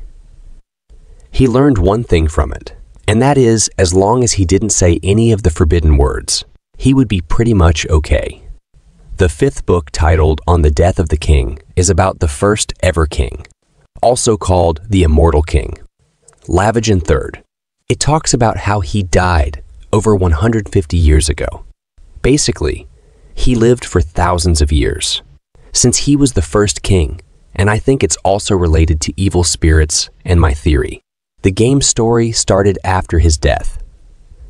So that means Bjorn was 150 years after the game timeline. This is why his knowledge of the game world kept contradicting the reality in this world. Previously, I think I said it was a 10-year gap, but it was actually a 150-year gap. After that, he moved on to the book about the dimension's instability of observation records. While reading this book, Bjorn had a realization that this might be the book that the blondie who had saved him had read. This book mentions a theory that says entering a portal in the moment that it was closing could have something to do with that instability. Perhaps that is why that happened to him.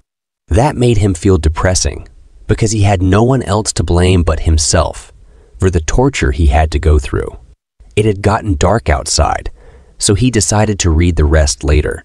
After that, he goes back to his room and thinks about how it had been 3 whole days since he had left the labyrinth. The labyrinth opens up on every first day of the month at exactly midnight. So he has 27 days left to prepare himself, and he has to find a new member for his party from tomorrow onwards. In early morning, Bjorn woken up by loud knocking noises on his room's door. It was Erwin who was knocking the door. He hurried to get out of bed, then he opened the door to see why she was standing outside. He asked her why she was banging on his door so early in the morning. He was just saying, but suddenly he felt an incredibly powerful gust of wind. It was Erwin's new contract. She was excited to show Bjorn that she had succeeded with the new Sprit contract. She told him that she had tried 10 times with the Spirit Stone that her sister gave her, and it worked out, and it's a wind spirit.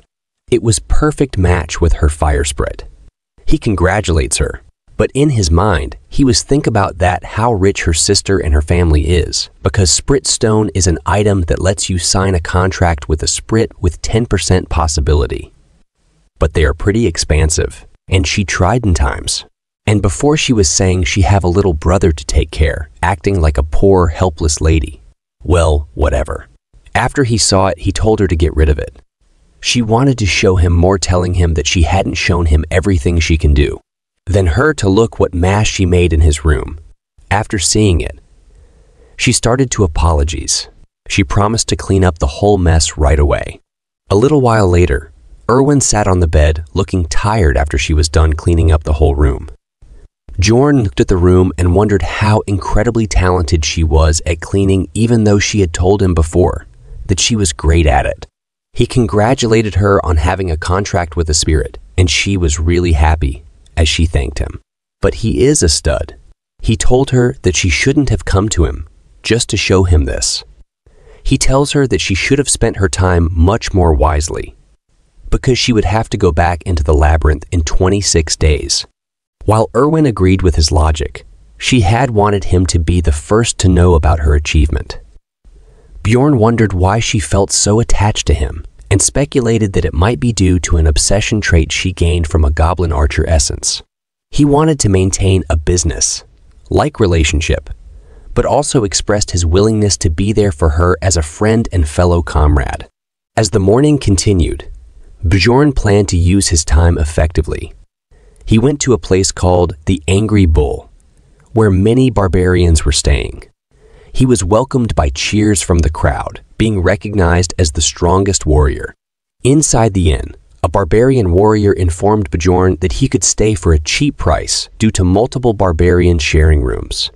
Bjorn revealed that he was there to see Feneline's third daughter. He was still forgetting the names. Then that barbarian corrected him, because Einar was Feneline's second daughter, and I think it is very important. Einar arrived to the scene, and that guy told her that Bjorn was looking for her. She walked up to Bjorn and asked him why he had come to see her. Bjorn told her that he had a favor to ask her, which is that he wanted to fight her. She asked him if this was for training purposes, And he said yes, he needed to get stronger, because he knew he wouldn't be able to survive with his current fighting skills. Einar told him that it wasn't really a favor. If you wanted that, all he had to do was come out to the field where there were already dozens of sparring. She told him that as long as it wasn't in the morning, she was ready to fight whenever he wanted. He told her that they should begin right away. The crowd was ready to see some combat as Bjorn dashed towards her. He knew that he came to learn, but he wasn't intending to lose either. The fight began, and Bjorn rushed toward Einar with his full power. Einar was also ready. She swung her sword, and Bjorn's body hit the ground with his face bruised and nose bleeding. Crowd starting to shout that Einar is the best warrior now. She walked up to him and asked him if he was okay. He answered that he was fine and asked her for one more fight. And just like that, they keep fighting for an entire day. They both are huffing like a dog. But Einar asked Bjorn that it's fine if he wanted to keep going, but she would like to rest for a bit. I don't know why, but to me it's looked like she is also from another world. It's just my thoughts. He told her that was enough for today, and asked her if she was going to go to the labyrinth alone next time around as well. And she nodded. She told him that she was too broke to form a party, so this was her only option. Bjorn immediately asked if she'd like to be his teammate, and he would keep 80 of the profits, but that he would pay for the party fees and everything. But in reply, she told him to shut up, as she had already heard enough. Bjorn stated to feel nervous. He was worried she wouldn't agree to be his teammate, so he brought up other ideas for her to stick around. But Einar just grabbed his hand and told him that she wouldn't understand even if he tried to explain it to her. However, she trusted him to join the party. He told her that he was looking forward to working with her. Next day, Bjorn headed to the Barbarian Shrine, a place of great importance to the barbarians. Here they saw the chief of the tribe. I like this old man's smile. He welcomed both Einar and Bjorn. Old man asked him if he had come to learn how to read and write like Einar had, but Bjorn denied it. He was not here for that. He was come here something more. That thing called the spirit seal, or more specifically, he wanted a spirit seal called the undead seal. In this world, every species have specific trait to them. Elves enter contracts with spirits in order to borrow their powers, and dwarves receive the blessing of armor, which increases the effects of all their items, and the beast people enter into contracts with ancient beasts called spirit beasts. As for the barbarians, they had the spirit seal. The chief got way too close to Bjorn's face, aggressively asking him how he even found out about that. The chief knew that usually that wouldn't be common knowledge to a young barbarian. So how did he find it? This had made the chief suspicious. But it doesn't matter though, since Bjorn had gone to the library to find out more information about the seal. So he told him that he read about it in a book, and that he had heard that spirit seals were greatly helpful in the war against the elves. The chief's attitude immediately turned. He told Bjorn that he was proud of him and Einar for reading books. He said that he had no reason to deny the spirit seal. Bjorn immediately wanted it, but before he could even finish his sentence, the old man told him the spirit seal would cost him 800,000 stones, as the chief looked almost giddy, knowing that Bjorn could never afford that. He looked at him like an accomplished person, almost as if he had won this scenario. Bjorn told him that he would pay for it, surprising Einar on how he could even afford that, because she was not there when Bjorn stones counted. This was a careful plan by Bjorn, you see. Spirit seal was difficult to obtain at the start of the games because of its prices, especially because the higher your rank would get, the rarer the ingredients he would need on top of the already large sum of money. But now he have money. He dropped 4 bags, one bag, which had 500,000 stones, and the other 3 bags had 100,000 stones each. The chief was shocked this time, and he asked Bjorn about where Bjorn got that much money. But Bjorn had already thought of a reason to tell him. If the old man didn't ask, Bjorn would have been disappointed. So he began to tell him a story that he would love. About an injured elf that he found on the first floor. He told the chief that he used the elf as his slave, and used her to acquire as many stones as he could. Then he fed her a essence and got even more money from her sister as payment. Those elves were completely helpless against the might of Jorns. Well, it's actually true if you look at it from other perspective. Old Man liked it as he laughed out loud, claiming that he hadn't laughed this hard in years.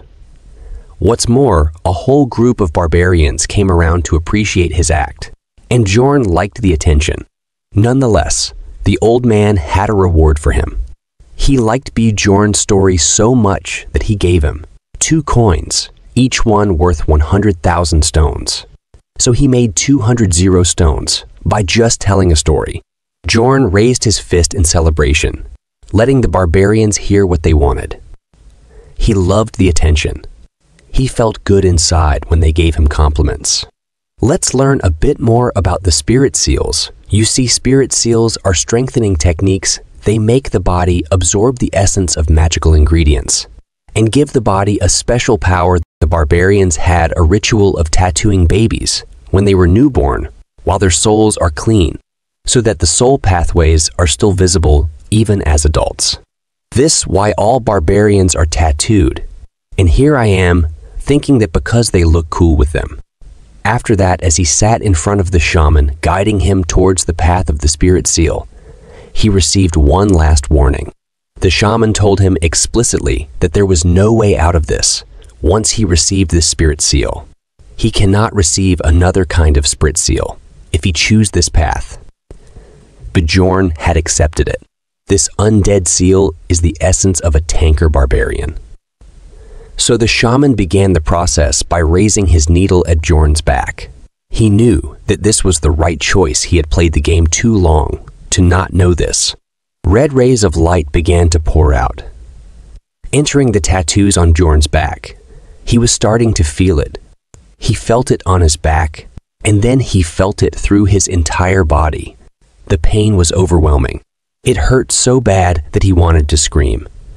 But he had to endure this every time he wanted to upgrade his spirit seal. After long pain, he activated the first level of the seal, and his natural regenerative skill had increased greatly. He thanked the shaman for the seal, but got shaman shocked after hearing that and start laughing because this was the first time a warrior thanked a witch doctor. Bjorn was confused about why is he laughing, or did he did something wrong? Bjorn quickly started walking out before the shaman started getting suspicious. The morning was here, and Bjorn headed out to the commercial district to buy necessary equipment. After training with Einar for quite a long time, he had learned that he definitely wasn't fit to be a swordsman. His plan was to only use shield techniques after a point. So building proficiency in swordsmanship would be pointless. This is why he was looking for a one-handed blunt weapon. The shopkeeper showed him a large collection of blunt weapons that barbarians prefer. These were good-looking weapons that Bjorn knew would fit a barbarian's taste, but he asked for a more normal-looking one. The shopkeeper handed him a simple bronze mace, which immediately caught his eye. It was a small mace that cost 220,000 stones. After that, he did some more shopping, buying himself a custom fit helmet and a half armor plate that fit him perfectly as well, which cost him 530,000 stones. Now he was left with only 50,000 stones. A lot of time had passed since he had left the labyrinth, and his daily routine eventually set itself. He also met Erwin every day. He would wake up at 7 in the morning and get some breakfast with Erwin. Then he headed to the library and read until afternoon. After that, he always ate lunch at new locations, just so he could gather information that wasn't readily available in the books of the library, listening to adventurers speak. At around 5, he would make his way to the end where the barbarians were living, and he would train there. By the 7th day of training, he started to go up against different barbarians, testing out his strength against the lot. There were no techniques or systematic combat skills involved in these duels. It was just a fight with your instincts, and that was good practice for the labyrinth. After regular training, he had become strong enough that he could even win against Einar sometimes in duels. During the duel, she would compliment him on his skills improving. Although when he beat her, he would tell her that she had a pattern of fighting, but since it was habitual, Einar had a hard time changing her patterns. At night, he would get home and wash up, after which it was time for Erwin to come see him again. He walked out of the shower and saw her there. He asked her how she could make the 1-hour walk journey every single day, but she was usually just happy to see him and wanted to eat dinner with him. They would be together till 11 p.m., after which she bid him goodnight as it was time for her to leave. After that, she stood there for a second, looking back at him and telling him good luck for the labyrinth, because the day was almost there. They were going back in tomorrow. As he wished Erwin the same for her time in the labyrinth, Bjorn realized how quickly the time had passed. There were only 24 hours left before the labyrinth gates opened. I clear it to you if you are confused. Bjorn can't see these pop-up windows. The next day at 8:10, they went to the Explorer Guild to receive the Unity magic. They arrived inside the building and walked up to the counter. He asked to receive the Unity magic. The cashier lady looked at them and wanted to make sure that it was just the two of them. Bjorn acknowledged it, telling her that she was correct, and in return, she told them to place their hands on the crystal. As they put their hands on the crystal, the lady proclaimed that 2 rank 9 explorers would have to pay 15,000 stones. It was an expensive fee considering that this was just a one-time use thing. However, it was a necessary thing to get. The Unity magic had only one purpose. It existed so that you would spawn at the same spot in the labyrinth as your teammate. Bjorn asked the woman at the counter about what determined the rank of explorers. She told him that they judge it by the amount of essence in one's soul, which made Bjorn curious if the price would also increase with his rank. The lady told him that he was right, and that it was only valid for 24 hours from now. Anyway, after they got their Unity magic, it was time to go and eat. Einar looked like she was in love at the look of the food, wondering what the hell this was. Well, Bjorn had ordered the most expensive meal at the tavern as a last feast before entering the labyrinth. He told her that this meal cost 800 stones, as she drooled at the sight. He told her to try it, and just as she took one bite, it was all well worth it. It was almost as if she found herself to be in heaven. It felt like a dream to her. The food was way too good. This meal had motivated her. She wanted to work harder from this moment onward so that she could earn a lot of money and get this meal every day. This makes Bjorn think about what she is eating until now. After that, at midnight, there were only 10 minutes before the labyrinth would open. The guards were stopping people from entering before it began. As Bjorn was noticing the size of the humongous portal, he heard a loud commotion in the background. It was a group of freshly turned warriors. They were cheering Parthun as a great warrior. Bjorn wondered how they even managed to find their way every time. I think there is another worlder like Bjorn every time in the new group. Again, it's just my thinking. Einar, on the other hand, got sentimental looking at them. It reminded her of the good old days, which was literally just a month ago. The announcer told everyone that they could now enter. Einar got excited and told Bjorn that they should go now, but he told her to wait. Instead, he was trying to explain how an unstable portal could help them spawn closer to the second floor's gate. But she just told him to shut up about it and tell her what to do once it's time. After all, she had blind faith, and she knew that she was too dumb to understand his explanation. There was only 1 minute remaining until the gate closed, and she got a bit nervous that they weren't going to make it in time. Bjorn noticed how much smaller it had gotten than how it initially started. It was about the same size when he first went into it. As well, he was just waiting for the guard to say that it was about to close, which would be his cue. That's when he heard the guard scream out that the gate would close soon, and Bjorn was ready. He told Einar to go, and the two began to dash towards the gate. It was time for them to enter, and even though the guard tried to stop them, telling them it's dangerous as they passed through the gate, they had found themselves in complete darkness. As Bjorn opened his eyes, he knew that he was right. Bjorn was right. It was the dark region of the first floor, which made Einar panic because she couldn't see anything. He came prepared though. He had brought torches with him this time. As he entered, he saw a large concrete slab. which made Einar a bit confused as she asked him what that was. Bjorn explained that this was a monument, which they can use to open the portal gate to the second floor. This time around, they weren't going to stick around on the first floor at all. They were going to the second floor immediately. You see, beyond the barbarian, Bjorn was an expert gamer, and every pro needs to know how to utilize and exploit bugs. Bjorn opened the portal to the second floor, and after seeing this, Einar was in shock. As I explained before, Bjorn gained 2 experience points because he opened the portal first. And because of this, Bjorn's level increased, and he is finally level 2 now. And also, the maximum capacity of essences has been increased by 1. Let's talk about this later. Both of them entered the second floor. Einar asked Bjorn how they got here so quickly. The chief said that it takes at least 3 days to get to the second floor. Bjorn answered that he read about it in a book. Einar complimented him and said that he is amazing. This time, the second floor they came to isn't the Goblin Forest, but the Land of the Dead. Then Bjorn asked Einar if she is feeling something. She asked what he is saying. Then Bjorn told her that it feels like something is filling his entire body from inside his veins. After hearing that, Einar congratulated him and told him that his spirit status must have gone up. Then Bjorn understood that this is leveling up. There are also levels in Dungeon and Stone and B, which are needed when using skills increase with level. The amount of essences one can consume also increases with each level. Since Bjorn is now level 2, he can take 2 essences.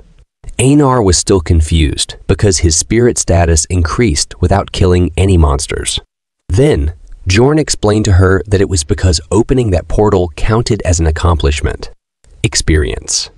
It's called accomplishments in this world, but you can only gain it once per type of monster.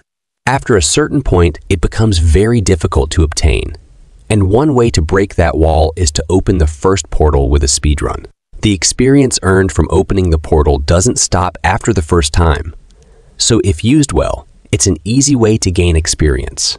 So, he has to keep this trick a secret. So, he told Einar that it's a secret. So if anyone asks, tell them that it took them 2 days to get to the second floor. Einar was confused, but she agreed. After that, they moved out from there before the experienced explorers get there. First, I was thinking, why is his helmet weird? Now, I understand why. So, it is used for holding the torches. It's quite practical indeed. Then Einar touches Bjorn's helmet, and it's not hot. Then Bjorn explains that it's because torches are magic tools and stay on for 3 days once turned on. That's why it's possible to use them like that. If not, Bjorn's head will be roasted alive. The Land of the Dead has stronger monsters on average than Goblin Forest. However, there are no traps, so it's less tricky than Goblin Forest. In other words, this place is much better for 2 barbarians. Einar saw the ghouls. There were just 3 of them because it's just the first day. There will be about 3 times this amount on the 3rd day. This made Einar excited, so she decided to take care of them herself, and she finished them in a single swing. After that, she started boasting, saying that the second floor is easy. Then suddenly, a sound of laughing and screaming came. She got scared and held Bjorn's hand tight, asking him what that sound was. Then, Bjorn explained to her that it was a banshee, a ghost monster. They don't attack first most of the time, so it's best to ignore them. And even if they try to attack them, their attack won't work on banshees anyway. Plus, if they attack first, they'll be cursed, and the banshees will be after them until they're out of the labyrinth. After hearing about the curse, Einar got too scared and started praising Bjorn, saying that he was a wise warrior or it could have been bad. Then suddenly, a sound came from behind her, and she got so scared that she almost choked Bjorn to death. But thankfully, they were just skeletons, and she is back to her normal self again. Bjorn tried to give her advice to go for the core, but she completely destroyed them and then asked him if he was saying something. What can poor Bjorn say now? But what's more important is that he also gained 1 experience point. After that, they traveled north for almost 8 hours, and naturally, they were able to come across new monsters. Elder ghouls, which are double the size of normal ghouls, skeleton mutants called skeleton warriors, and even skeleton archers. But there was not much difficulty. There were only a few of them in numbers, because it's just the first day, and Bjorn's battle ability had grown quite a bit. First of all, Mace. His weapon now was the perfect size and weight for him, so he was able to crush their skulls much more easily than the hammer. Next, the armor, which reduced the surface area he had to protect using the shield, letting him fight much more aggressively. The steel helmet might not protect him too well from a crossbow, but it easily stopped arrows from half-broken bows. He might be good at destroying the enemies, but there is one more who's just as good or better. Bjorn feeling refreshed compared to the fights he participated in with Erwin. Bjorn's arm was injured, but it healed soon. Then Einar asked Bjorn the reason for it, or is this the spirit seal thing? He answered that yes, it was. The undead seal's level 1 effect is better natural regeneration. It takes only about 1 minute to heal 0.5 centimeters deep. Plus, his stamina itself recovers quickly too, increasing his endurance, meaning making him a perfect punching bag. Now, the ground is no longer wet. The terrain is different, and they are ready for the new adventure and new enemies with their heroic pose. I think I've seen this pose somewhere, but I can't quite pinpoint where. They were just giving a pose when suddenly a sound came from behind. This time, it's an 8th rank monster, Death Fiend. It's a scary monster that eats light, and you won't notice it until it comes near you. Bjorn ordered Einar to attack its head. Einar was a little scared, but she said that she trusts him, and they started attacking the monster. But Death Fiend is not an easy opponent to beat. Its skin is as hard as a hard stone, and it's also super strong. Einar tried attacking its neck, but she was not strong enough to cut its head. She started panicking, asking Bjorn what to do. Death Fiend is known for its good defense. Plus, Death Fiends have a passive skill called Body Preservation, which helps him heal faster. Because of Einar's attack, Death Fiend used his active skill, Call of the Dead, to summon ghouls. Difficulty suddenly rose. It looks like Death Fiend's essence is great to become a necromancer. Bjorn ordered Einar to take care of the ghouls first, and he faced the Death Fiend in the meantime. Bjorn was holding the Death Fiend while Einar was fighting the ghouls. After Einar killed all the ghouls, she attacked the Death Fiend, which distracted it and gave Bjorn a chance to attack its head. Bjorn was feeling good after attacking it, but the Death Fiend attacked Bjorn pretty hard. Bjorn also attacked it with full power, but it healed quite fast. Bjorn couldn't attack fast enough to catch up with its regenerative speed, so he was thinking of giving up on killing it and going for 9th rank monsters. But suddenly, Einar lifted the Death Fiend's leg. Bjorn understood that she is trying to mess with its balance, so he also attacked its other leg and flipped it down on its back. Because of its body, it was unable to get up on its own. This showed who the real villain here was. After that, both Bjorn and Einar started beating its head like they were pounding a rice cake. This reminded me of a Doraemon movie when they got to the moon, where Bunny makes rice cakes. They were really enjoying it, and just like that, they defeated the Death Fiend. It's lying behind a big stone. Einar was happy, but Bjorn told her that it's only worth 100 stones. But with ghouls, it's 300. She was shocked that one Death Fiend is worth only 100. Then Einar asked Bjorn how much the bread they had at the inn was. Bjorn answered that the cream pie would about 300 stones. She was happy, and said that she can enjoy one of those each time she kills a Death Fiend. This motivated Einar, but I think she forgot that they are splitting 8. Bjorn gets 80, and Einar only 20. Well, whatever. Bjorn was also happy because she was so active, while Erwin was a bit passive. After that, they went around the area hunting Death Fiends. As soon as they came across one, they attacked its 2 legs to bring it down and started pounding its head until it died. They hunted about 70 Death Fiends like that all day. At the beginning of Dungeon and Stone, where the essence drop rate is very low, most people build their base on the essence they pick up.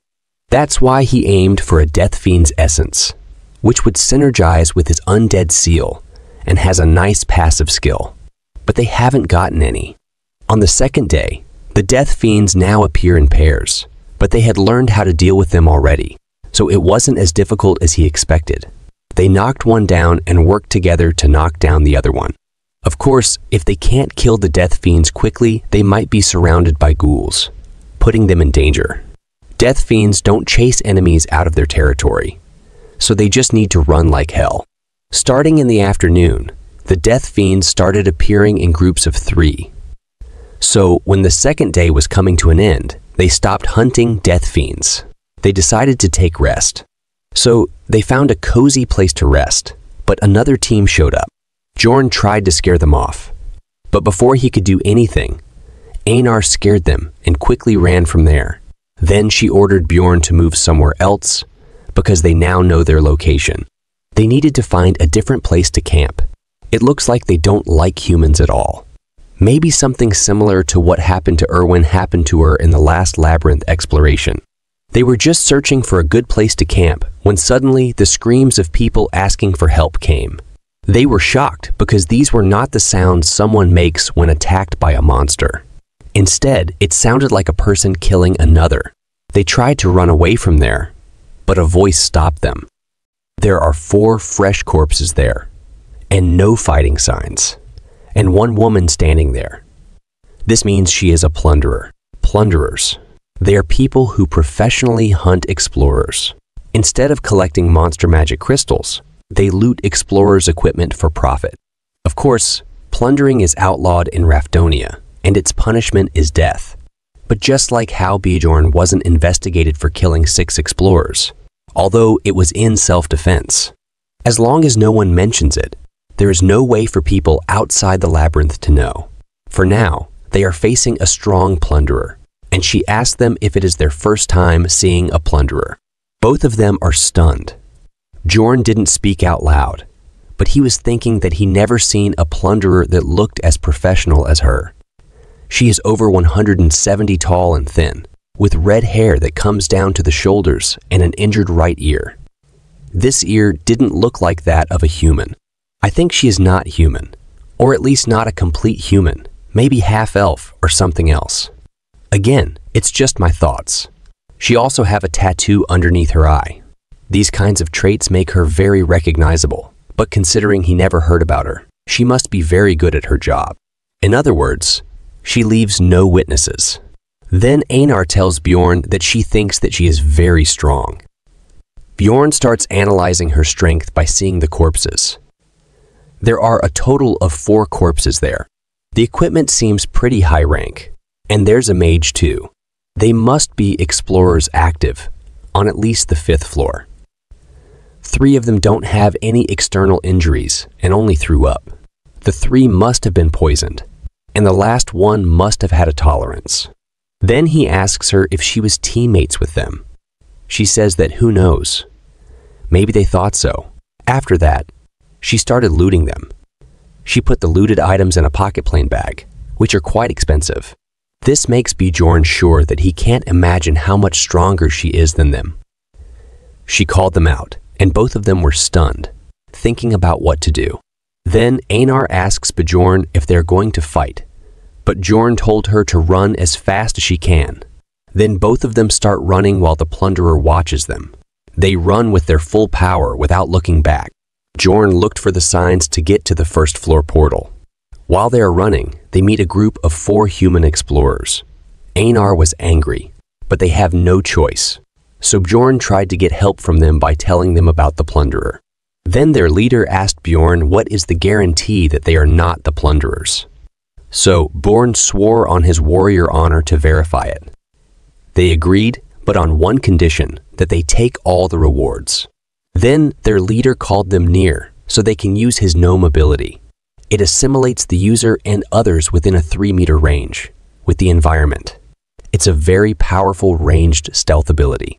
Its con is that you can't move. But this, you can entirely avoid fighting. Bjorn was just thinking that they got lucky. But that man started laughing, saying how lucky they are that two barbarians just walked into their trap on their own. That man used the stone golem's active seal suppression on them, so they can't move now. To get free from it, they need to take damage. Even just 1 point will be enough to be free from this. They started looting Bjorn and embarrassing Einar. Bjorn was angry. After looting Bjorn, they decided to finish Bjorn in a single hit, but Bjorn didn't want to die like that. So he focused all his mind, and as soon as the blade hit his neck and he took damage, he bent backward. After that, he killed that man and threw that blade towards Einar. It stabbed Einar and freed her from suppression. After that, Bjorn fell on the ground, unable to do anything, but Einar alone was enough to slice them up. She also looked very pissed to me. Their leader ran away from there. Einar wanted to chase him, but Bjorn was dying there. He was bleeding like hell. Bjorn was trying to say potion to her, but she started crying, saying that she will avenge him. But thanks to that, his mentality increased, which helped him keep his cool during the fight. After that, he drank a potion. It healed him, but it still left a scar. Thanks to his undead seal, he is alive. But Einar was congratulating him, saying that he is probably the only barbarian with a throat scar. After they got the equipment, they started chasing the guy who escaped and caught him. Einar was very angry, but Bjorn stopped and said that they need his ability to escape from that woman. But suddenly, a poison dart came and killed him. It was that woman who killed him. She said that the fight earlier was pretty impressive. That means she was watching them all this time. Bjorn was afraid, but now that they can't run anymore, so he told Einar that they will face her head on. So the fight with the tick girl began. Are there still my horny friends there? Looks like many of your dreams are breaking, or there's still some hope left. Let's wait and see. So the fight begins. Einar swings her sword to attack her, but the plunderer dodged it. Then Bjorn attacked her after Einar, but she easily blocked his attack. Bjorn started thinking how much essences she has. So Bjorn decided to drop his weapon and grab her and ask Einar to attack. But suddenly he fell to his knees. His entire body was void of strength, because the plunderer pierced through his armor and stabbed his spine with the dagger. Bjorn was confused about if she is an aura user, and if she is, then they have no chance of winning. Einar tried to attack her, but she was also injured by her. Then she asked them to give up, because poison is already spreading throughout their system, but she can let them live if they swear to not tell anyone what they saw. Bjorn was confused why she is doing it. She tells them that it was her idea from the start. She really doesn't want to kill barbarians because she was indebted to them. That's why she was just watching when they were attacked earlier. She wouldn't have had to kill them by herself if that group earlier had killed them. Einar on the ground told Bjorn not to trust her, saying that she is messing with them. Then Bjorn asked the plunderer, what if he refuses? Then she said that she will kill them. That's the promise. Then Bjorn asked her who she has promised with. Then she got angry and told him that it's none of his business. Then Bjorn swore on his honor, which he sells like vegetables. After hearing that, she came close to Bjorn, saying that he was unique. Then poured the potion on Bjorn's wound. Then she asked Einar about what she'd do, and she refused, which shocked Bjorn, and the plunderer accepted it and was ready to kill her. But Bjorn asked Einar to swear. Einar was not ready, but Bjorn asked her to trust him, and reminded her that she said that she would do whatever he says. She was unsatisfied with it, but she agreed to swear. Then Bjorn asked her what floor she was at. She looked back and told them that it's the 8th floor. Then she disappeared from there, but Bjorn promised to himself that it will be different next time they meet. After all that, it means they go back to the 1st floor to relax a bit. Bjorn now has experience to go through the portal, so he landed all right, but Einar was not good at it. Bjorn asked her if she is all right. She said that it hurts, but as a non-warrior, she doesn't even deserve to talk about her pain now. Her mind is completely broken from the shame of begging for her life. Bjorn tried to encourage her that the warrior that survives is the strongest, but she didn't buy it, saying that she won't understand if he talks too much. But still, she gets what he means, enduring this shame and desire. That means she is a strong warrior like Bjorn. But Bjorn doesn't feel any of those things because he is not a real barbarian. They have been awake for 20 hours now, and all the things they've gone through have made them mentally exhausted. But they can't sleep. Even Bjorn was not feeling as bad as Einar is, but still, he feels rather terrible.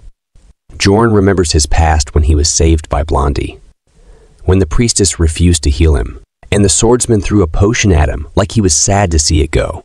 He took the potion like a dog back then. He was happy to be alive, but he can't forget that feeling.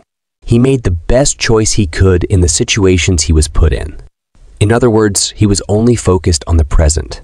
But what else can he do? As soon as he opened his eyes, he saw someone be beheaded, and things far from reality continued to happen. So he had no choice but to act out of prioritization for his safety. But he can't survive like this. So he decided to change his plans. Then he asked Einar if there is a way to become stronger but comes with great danger. Einar told him that she will do it. They all die if they don't get strong anyway. Then Bjorn told Einar that they are going to enter Rupture. Then they go to a region where all 4 types of monsters come all at once. And this place has darkness, so this place is unpopular. And there's no reason to come here unless you're cutting through to save time. But that just means it's a great place to hide things. There was a memorial to the person who first discovered this labyrinth, the last wise man, Dyfwyan Grandel Gabrielius. Bjorn told Einar that he is going to open a rupture, but everything that happens from this point onwards is a secret. Then Einar swore on her honor as a warrior and asked what a rupture is. Bjorn explained that it's a labyrinth inside a labyrinth. In the game, it's called an instance dungeon. It's a dungeon cleared by chosen members. The first floor rupture requires you to place the magic crystals of 4 types of monsters on the memorial stone, and with a magic crystal from an 8th rank monster from the 2nd floor. Then the rupture will open. The Death Fiend's magic crystals open an instance dungeon that's capacity is for 5 people. The difficulty of the instance depends on the party members. Now, who else will join them? Rupture. A labyrinth inside a labyrinth. It's a new realm that opens randomly on each floor. A cooldown time exists for ruptures. In order for the first floor rupture to naturally open back up, it needs at least 3 months in city time. But waiting around for rupture to open is very inefficient. So people began finding ways to force the rupture open. There are 4 ruptures on the first floor. The one they entered was the blood-tinted castle. Einar was shocked after seeing the size of the castle. Bjorn knew that it'd be the blood-tinted castle since he used a Death Fiend's magic crystal. But it's still overwhelming to see in real life. The good thing is that ruptures on the first floor are all doable, regardless of difficulty. Now, the important thing is who is going to appear. The members that will raid this place with them will be automatically chosen. From the space crack behind them, the first member appeared.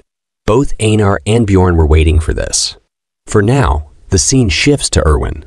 She was also on the first floor with her sister. She was complaining to her sister that it's hard for her to fight with just a dagger. Her sister told her that she needs to be able to defend herself without the bow or spirit. Erwin told her that Bjorn said that specializing in what she can do best is what she should do, and that an explorer's duty is to trust the team and fulfill their own role the best they can. Her sister told her that he is right, but the world is not that nice, and a teammate is just a teammate. Don't put such a high value on them. Erwin said all right to her, but in her mind, she still thought that Bjorn isn't a bad person. Then she asked her sister to go to the 2nd floor, saying that she bet Bjorn is earning a whole lot of money up there right now. Her sister told her that you can't go up floors just by hunting a bit on the 2nd floor, so they're going to enter a rupture. Erwin said that she thought that you have to be lucky to get in one. Her sister agreed and mentioned that there are quite a few experienced explorers who were unlucky enough to never have been inside one. But the last time it opened was 8 months ago, and a rupture cycle is 8 months at most. So the first floor's rupture should open soon. Erwin said that she understands, but Bjorn didn't tell her anything about that. Her sister didn't say it aloud to not hurt her feelings, but she was thinking that it's to be expected. That Barbarian's a beginner too, after all, and that he's probably going up the floors in the most inefficient way possible. She was smirking while thinking all of this. What will be her reaction if she knew that Bjorn is already inside it? This reminded what happened at the end of the rupture. It's just giving me goosebumps. I'm trying my best to make the release faster. But for now, I can't do anything because it costs $10 per hour of video, plus my time. And until now, I am not get a single penny from this. But I promise I'll start uploading faster as soon as I start earning something. Maybe from next month, if you guys can support me in any way. For now, like Super Chat or membership, or on Patreon. I was still working on it, but I will give the link in comment or description for it. It would be great if you guys can. Let's get back to the story. Her sister asked Erwin to trust her, and she will make her unbelievably stronger than Bjorn in just a year. She was speaking, then suddenly the rupture opened in front of them. Both of them started running towards it. They almost entered it, but the rupture closed, and they were too late because someone else entered it, and the capacity is full. So the first party member is a dwarf. Then the second member entered, and it's a mage with a man to carry her luggage. Both Bjorn and Dwarf were surprised to see a mage on the first floor, but Einar was confused. So she asked Bjorn why a mage is that great, when the librarian also was a mage. Then Bjorn explained to her that the librarian was a 9th rank mage, and mages are an important resource to the city. So only those whose skills have been verified can enter. In other words, her being here means that she's skilled enough to have proved herself worthy. Does this mean we can see the librarian can become Bjorn's teammate in the future? It looks like many of your dreams might come true. The mage told Bjorn that he is quite knowledgeable for a barbarian. Then she introduced herself. She is a 6th rank mage, Alua Raven. If you guys don't know, the rank in this world is reversed, starting from rank 9 for both monsters and others. Some of you might think that the librarian is a legendary 9th rank mage from other stories' logic. She seems a bit condescending, but all the mages in the game were absolute scums, so she is basically a saint compared to them. Then she introduced the professional carrier that she hired. His name was Tarjan. Then the dwarf introduced himself. His name is Hikurad Murad. He is an explorer for 3 years. Then Bjorn and Einar also introduced themselves as Jandal's son, Bjorn and Feneline's second daughter, Einar. Did you guys also notice that Bjorn uses his father's name and uses her mother's name? I was just thinking, what if both of them are brother and sister? I know, I don't want to ruin your mood. It's just a random question that came to mind. Let's get back to the story. Then Bjorn asked them how they got into the rupture on the first floor, since they don't seem to have a reason to be working on that floor. The mage said that she can't tell the details, but heard that a rupture is going to open this time. The dwarf said the same for him. They're not talking about the method, but this is ladder kicking. In simple terms, they are monopolizing low-level ruptures and preventing new explorers from getting in. Then they started discussing how to divide the loot. The mage suggested that the loot be divided among them, excluding Tarjan. The dwarf agreed and said that it's common knowledge to listen to a mage in the labyrinth. Since there's a mage in the team, Bjorn has to listen to her. The very person that convinced the royal family that evil spirits needed to be killed was a mage. Bjorn said that he agrees, but Einar disagreed with listening to orders from her. She wanted Bjorn to be the leader and said that he's not a normal barbarian. He is wiser than anyone, and he reads 6 hours a day. Bjorn tried to stop her, but she didn't stop. It looks like she really wants to expose Bjorn. The mage said that a barbarian reading is unique, but they already decided. Einar said that he is not unique. He is great, and she started repeating great and warrior countless times. Bjorn was super embarrassed. Then the dwarf said it's a great thing to be respected by one's wife, and that he was envious of Bjorn. Einar got flustered and said that she is not his wife. The dwarf said that she doesn't need to be embarrassed, and both of them started arguing. Then the mage stopped them and said that they should start moving now. Bjorn was thankful that the conversation topic changed, and Raven wasn't really interested either. He just hoped she never focused her attention on him until the end. Then the dwarf said that they only know each other's names. Shouldn't they know each other's skills too? The mage said that it's not necessary. The blood-tinted castle's monsters are all 7th rank and under, so just Tarjan and she would be sufficient. They all looked a bit upset because of it. She also said that she would be taking the loot from the Guardian. This pissed the big guy off. The situation became tense between the mage and the dwarf. The Guardian's loot is the Rupture's flower. For a mage who's financially stable, research is their priority. But the most important thing for an explorer is money. The mage said that she's going to give all the magic crystals that come from the Rupture, but the dwarf doesn't want to eat leftovers. Raven looked really taken aback. She must not have expected such a response. Then she said that she can let him take Number's item, but she will take the Guardian's essence. The dwarf agreed and said that both of them will roll a dice for the Rupture Stone. They are completely ignoring Bjorn and Einar. Bjorn doesn't like it. He can't go back without gaining anything. So Bjorn told them that he doesn't care about the essence or the Numbers item, but they take the Rupture Stone. The mage said that he is really greedy. They do not need 2 barbarians in this party. The dwarf also said that the Rupture Stone is too much. Then Bjorn gave up the Rupture Stone and asked for 2 essences that aren't the Guardians. Both the mage and dwarf thought for a second and agreed to Bjorn's condition. Well, considering their level, this place won't have any tempting essences they want. After that, the mage and dwarf acted all friendly again, like nothing happened. Bjorn was angry, but he realized again that he needs to become stronger.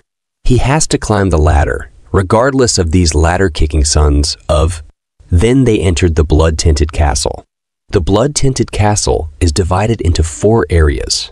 The drawbridge at the entrance to the castle, the urban warfare in the outer castle wall area, the underground prison in the inner castle wall area, and finally, the demon worshipping room within the castle lord's room. They met the gargoyle at the entrance. Gargoyles are 8th rank monsters. They stay still most of the time, like a normal statue. But as soon as they spot enemies, they immediately attack. The skill they're known for is petrification, and the target for petrification was Bjorn because he was at the front. It's the most common method to defeat the gargoyles, to sacrifice a party member to the petrification while the rest fight off the gargoyles. Einar was worried for Bjorn, but the mage stopped her because it is a different story when there is a mage. The mage cast the curse, canceling magic, and Bjorn got free from petrification. And now the gargoyle can't petrify its opponents. It's a piece of cake for Bjorn and Einar to defeat them. And the other one was defeated by the dwarf. The dwarf was pretty skilled too. While Bjorn was admiring the dwarf's skill, Einar's focus went to a stone because it was floating in the air. Then it got into her carry bag itself. Then the mage told them that it's a spell to collect magic crystals, and that she'll collect them for now, and divide them up along the way. The dwarf liked it, so they started opening the gate. Destroying it. It was very dark inside, so the dwarf asked the mage to cast a spell. When the spell lightened the area, they found out that it was filled with dead men. They're rankless monsters that do not reward any exp nor magic crystals. And their corpses do not vanish either unless it spits out an essence. So basically, they're a waste of time and strength for explorers. So, they finished them quickly without wasting much time. They aren't that strong either. They just look big. After they all defeated them, they dropped the dead man commander's blowhorn. Einar was little shocked to see blowhorn size. So, she asked how it was used. Dwarf says that she will find out soon and start laughing. After that, they come across a steel gate. So Dwarf Hammer won't work this time. Mage asked them to leave it to her. Then she cast a powerful magic and destroyed the gate. Jorn was very impressed by her power. After some time, they come across the first chapter, the drawbridge at the castle entrance. It was close up, so Mage asked Einar to blow horn. Einar was little confused, but she blew the horn. After that, the magic seal for the drawbridge activate and the bridge start coming down, and also the red water beneath it. And there are countless deadman monsters in it. Mage asks Einar not to be afraid. Einar says that she is not afraid. This area goal is simple. You have to survive against endless deadman. It's quite a difficult, but that's if it was a normal 9th rank party. It's an easy area as long as you have a mage with wide range attacks. Age called them near her so she can cast her magic. After that, she cast a powerful large range magic and defeated all of the deadman at once. Dwarf was overwhelmed by her. He praised her. She says that they're just deadman. Jorn was also overwhelmed by her. He didn't expect her to be this strong. After some time, when the drawbridge come down, they entered inside the inner castle. Jorn wasn't happy about how easily it finished. Now that they passed the drawbridge and entered the main castle residential area, normally they have to face countless enemies here too, but the mage cast her magic again. She couldn't kill all of them at once, like earlier, but still she killed almost 90% of the mob. But the Death Fiend is still fine. Mage says that she leaves rest of the monster to them. Jorn asked Einar to get ready, and she was very happy, like she finds her favorite toy. After that, they use their old favorite move. Both of them grab the Death Fiend leg and flip it on the ground, then use their old method. Dwarf was very shocked after seeing their method of hunting. After that, Mage cast another magic, and this time it's an injury worsening spell. A Death Fiend's advantage is their passive registration skill, body preservation. And with that passive skill on lock, Death Fiend is nothing more than a big chunk of meat to them. They don't even need to use their favorite move on Death Fiend now. They easily defeated them. After seeing all the powerful magic, Einar said that she finally understands why everyone praises mages. Dwarf was also flattering the mage.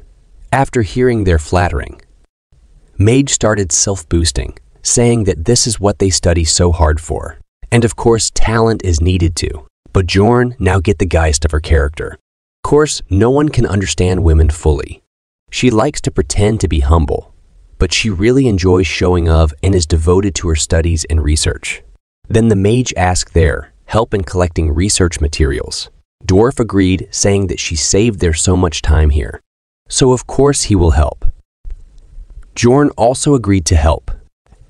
After some time, they collected many materials. After seeing so many crystals, Einar was thinking about how many pies is these worth. But Jorn was thinking about the item she forgets taking. She inspected the entire area, but didn't take that item. She just have to destroy the statue behind them. Maybe she doesn't know about it. Jorn know about it, because some gamers have a habit of pressing the button to interact. Whenever they see a unique object or suspicious wall. I do the same thing, bro. In this type of game, Jorn was same too, so he was able to find countless hidden features in Dungeon and Stone over the 9 years he played it. All the hidden things I found was hearts in Legend of Zelda. When you use bomb near some tree, it opens a secret hole near it. But Jorn didn't tell her that because it would hurt her ego. If a barbarian knew something, she didn't when she devoted her life to studies. So he avoided doing something that will raise her suspicion. After that, they enter the inner castle, which is completely destroyed, and there was also no monsters. Mage says that there's nothing to get from this place. So they go to their next location, underground prison. Everyone was excited to enter it. So Jorn opened its door. Then they entered inside the underground prison first floor. It was quite dark inside it. The dwarf asked the mage about the monsters that appear in the underground prison. Mage told him that there's skull rats, banshees, death fiends, chimera wolves, ghoul lords, and corpse golems. Dwarf says that he fought all those monsters except the corpse golem. Mage told him that corpse golems only appear in the blood-tinted castle. Then she explained the details about the corpse golem attacks and skills. She warned him about the flesh explosions. The explosive power isn't that great, but the bodily fluids of corpse golem is acidic, and it can be lethal if you get hit from up close. They are chatting happily like nothing happened between them before. After some time, Einar saw a skeleton rat on the sidewall. So she asked Bjorn, "What are these?" But Mage replied and tell her that they are the skull rats, and that are rankless monsters like Deadman. But they're not good at combat, so you just need to step on them. Einar got angry and said that she is not asking her. After hearing that, Mage was also got angry. But before anything else happens between them, a sound come and Einar gets scared and Bjorn hand. You guessed it right. It was Banshee again. Seeing her scared, Mage started scaring her more. After scaring her, she feels refreshed. Then, Bjorn says that he heard that mages have a way of dealing with banshees. Mage was shocked after hearing that. She says that he is really knowledgeable. Then again, she shows her proness and used her magic again to get rid of banshees. After defeating one, many more come to attack her, but she easily defeated them. Again, after seeing how op she was, everyone was in shock. Then they entered the second floor. There they come across chimera wolves and Q lords. The interior of the underground prison was like a mad scientist's laboratory because of all the disgusting monsters and objects. Of course, the real fun begins now. Dwarf asked Mage if she is scared of all these things. She answered that she is not because she enjoys dissections, so this much is nothing to her. Then she opened the door hidden behind the wall. They will meet the corpse golem inside, so they left their stuff behind because the corpse golem used acidic fluids. Then she asked Bjorn to turn on the torch. After that, they entered inside the gate. Inside it, there is an incredible stench that stabs at the nostrils. Bjorn would have fainted right if it was in the past, but this has no effect on the strong body of a barbarian. The first one to react was the weight carrier. No, not you, Tarjin. You have all the quilty of a hidden protagonist. Well, whatever, let's meet in another story. The second was the mage. She was used to seeing things like this from experience in dissections, but she was weak to smell. Here goes the proness of her. Worf says that he is glad to see that at least they are fine. After some time, they show a mountain of corpses that is talking. There are countless voices asking help. Then they show it was actually a corpse golem monster. But because of the countless screams, Bjorn was also shocked because these things are silent in the game. Bjorn asked everyone to get ready, but the dwarf was frozen because of all the screams and fear. Mage was also down already. Looks like it's finally the chance for Bjorn to shine. Dungeon and Stone is the pinnacle of a niche game, but it also has features that cater to a wider range of people. One of them is the lively and vivid illustration that looks like photography. These illustrations were used often as memes. Because of that, many people recognize the memes even if they did not know the game. But no matter how realistic the drawing is, it was nothing compared to seeing it in real life. The same applied to Bjorn too. He was also feeling scared and disgusted after seeing the corpse golem in real life, and Mage that was supposed to be skilled in dissections. The dwarf that must have come across countless kinds of monsters over his 3 years as an explorer. The carrier who looked pretty strong despite his role. They treated Bjorn and Einar like trash because they're beginners, but the only ones in their right minds here are Bjorn and Einar. Then, Corpse Golem threw a corpse towards Einar and Dwarf. Bjorn tried to block it, but Golem used his skill, Flash Explosion, and scattered the acidic blood. Einar tried to save the dwarf and pulled him back, but some of the blood got into the dwarf's eyes. The dwarf was rendered powerless in the blink of an eye, and the mage who presented herself as someone so dependable. She was still barfing it up. Bjorn asked Einar to take the dwarf to the back and protect the mage. I didn't expect Einar to actually agree to protect the mage, but she quickly followed the order and took the dwarf back. Corpse Golem's attack pattern is simple. They throw corpse bombs at those far away. As for the closer enemies, they pull them in for consumption. So you should not get too close to a corpse golem. If you get too close, the corpse golem will focus on the mage instead of you. And why am I telling you things like this in detail? It was because maybe one of you guys transferred to this world for some reason. So you guys won't curse me for not telling you important details. I'm just saying don't take it to heart and start preparing for it. Okay, let's back to the story. Since the mage is still not in her right mind, that would be the worst case scenario if she got attacked right now. So, Bjorn has to keep his distance until the mage gets better and lure the golem the other way to stall time. After some time, the mage recovered a little bit. So, she cast a magic spell and attacked the corpse golem. The first phase of the corpse golem, which would have normally taken a long time with many torches, was finished off with just one spell. The corpse golem's outer body was burned to ashes with just one spell. The second phase, skeleton golem mode, starts. Einar and Bjorn were ready to fight him. Bjorn told Einar to attack its chest. After that, both Einar and Bjorn attacked its chest and defeated it. After its body disappeared, it left behind the essence. Einar was excited to see the essence. A rupture is basically a treasure chest. Elite monsters that do not appear in the normal fields are like long-awaited rain to explorers since they have limited ways of earning experience. And the loot from the Guardians is something that all explorers desire. But a rupture's main temptation is the fact that the rate of essence drops increases exponentially. So considering the possibility, it's weird that it took this long for them to come across an essence. Einar asked Bjorn what they were going to do now with the essence.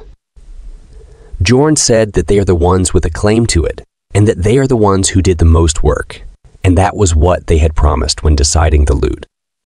Bjorn actually wanted 2 essences. Death Fiend Essence for its regenerative power and a Chimera Wolf's for its strength. He didn't expect to earn the essence of a rank 7 elite monster, Corpse Golem, that only appears once in the blood-tinted castle.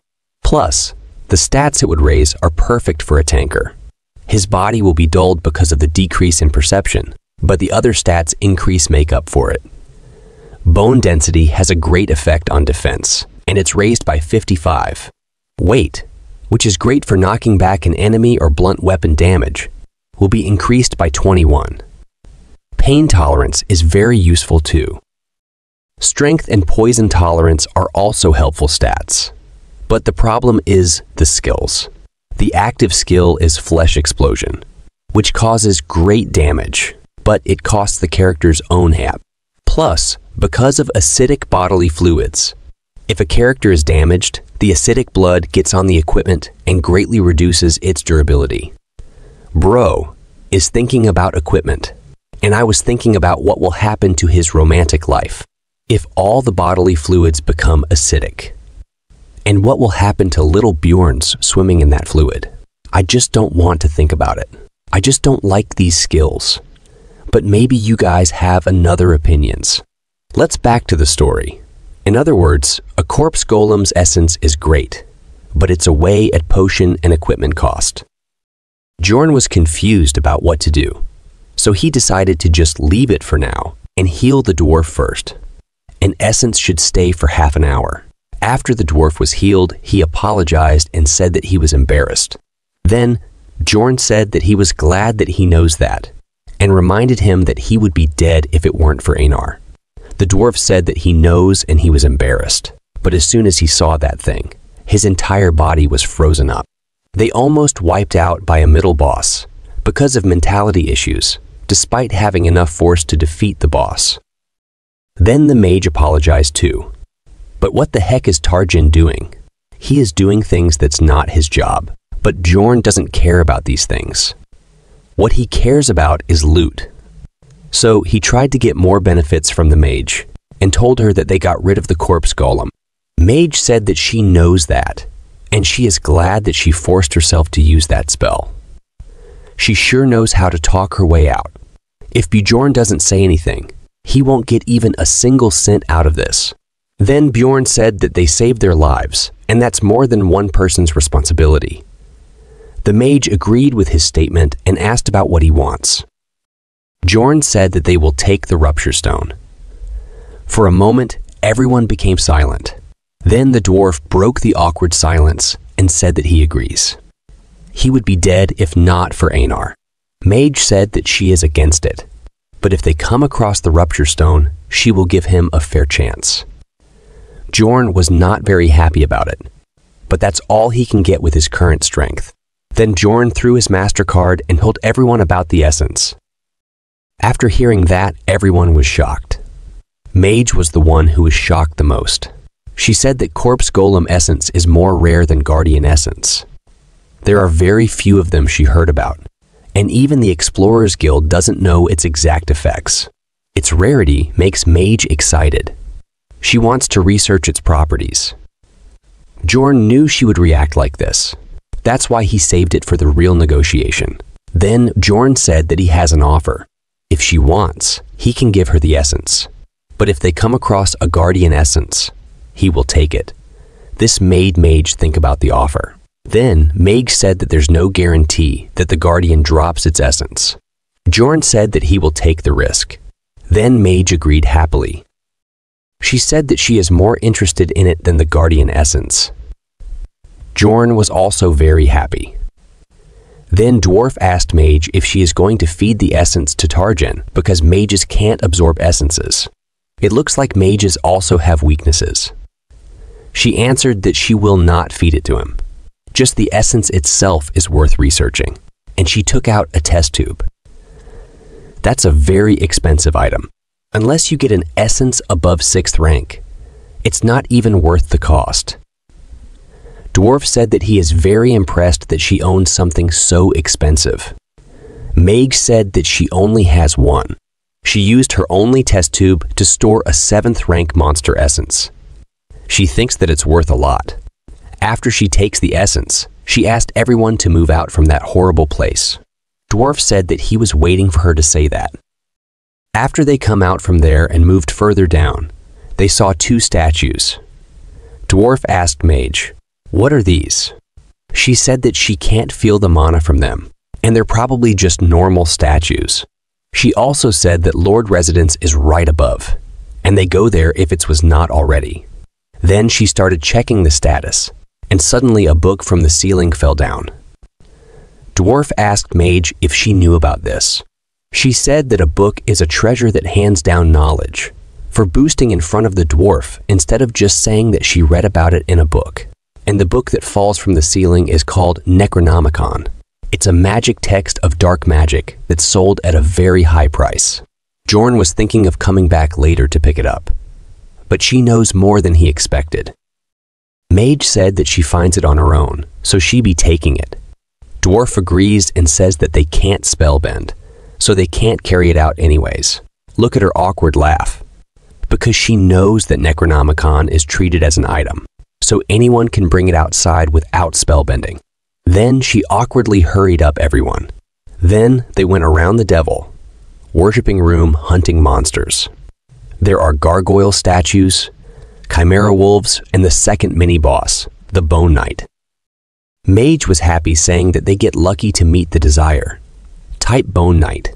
But Bjorn was not feeling good because she was right, and they got too lucky. 7th rank monster, Bone Knight. They have one of 3 attributes: hatred, sadness, and desire. The sadness type uses a fog that induces psychosis, so they are annoying to deal with. The hatred type uses soul slaying, which decreases levels, which are already too hard to increase, so they're the most difficult to deal with. Finally, the desire type that's in front of them right now. It also looks cheap and looks compared to the other 2. It has the ability to regenerate itself using life power absorption. It's a good skill, but Mage can easily nullify its skill. Using her spell, she cast it on Death Fiend. Then Einar and Bjorn easily defeated it. They are the easiest type to fight. On top of that, Bone Knight also dropped the essence. Everyone was a bit shocked because they got 2 mid-boss essences. Dwarf congratulates Bjorn and Einar. Then Bjorn asks Einar to take the essence. Bone Knight essence is good, so Bjorn also wants it. But from a player's point of view, Einar should take it, because life power absorption works well with swords. And someday Bjorn needs to abandon his weapon. Plus, when he entered the labyrinth together with Einar, he felt that Einar is dependable. Einar thanks Bjorn and promised that she will repay him in the future for this. Then she started absorbing the essence. But Bjorn didn't tell her one thing. Bjorn always does that. First, he gave Erwin a 9th rank monster essence. If not for him, her sister would have given her a higher and better essence. And now it's Einar. It's good that it's at least a 7th rank monster essence, but from the weakest one. I think he just wants them to be strong enough to help him now, but not strong enough that they become a threat to him. Again, this is all my theory. After Einar finished absorbing the essence, she said that she didn't feel any big changes. Then she saw Bjorn, and she was shocked. She asked Bjorn how he got bigger. Then she saw the other 2, and she was more shocked because the dwarf is looking less like a dwarf now. Then she asked what they had done. Then Bjorn told her that she is the one who got smaller. She was shocked. The mage explained the basic effect of a Bone Knight's essence. Higher bone density in return for shorter bones. She explained it in detail, but to put it like a game stat window, that's what it looks like. It has good passive skills, but for active ones, you need another good healing skill to take full benefit of it.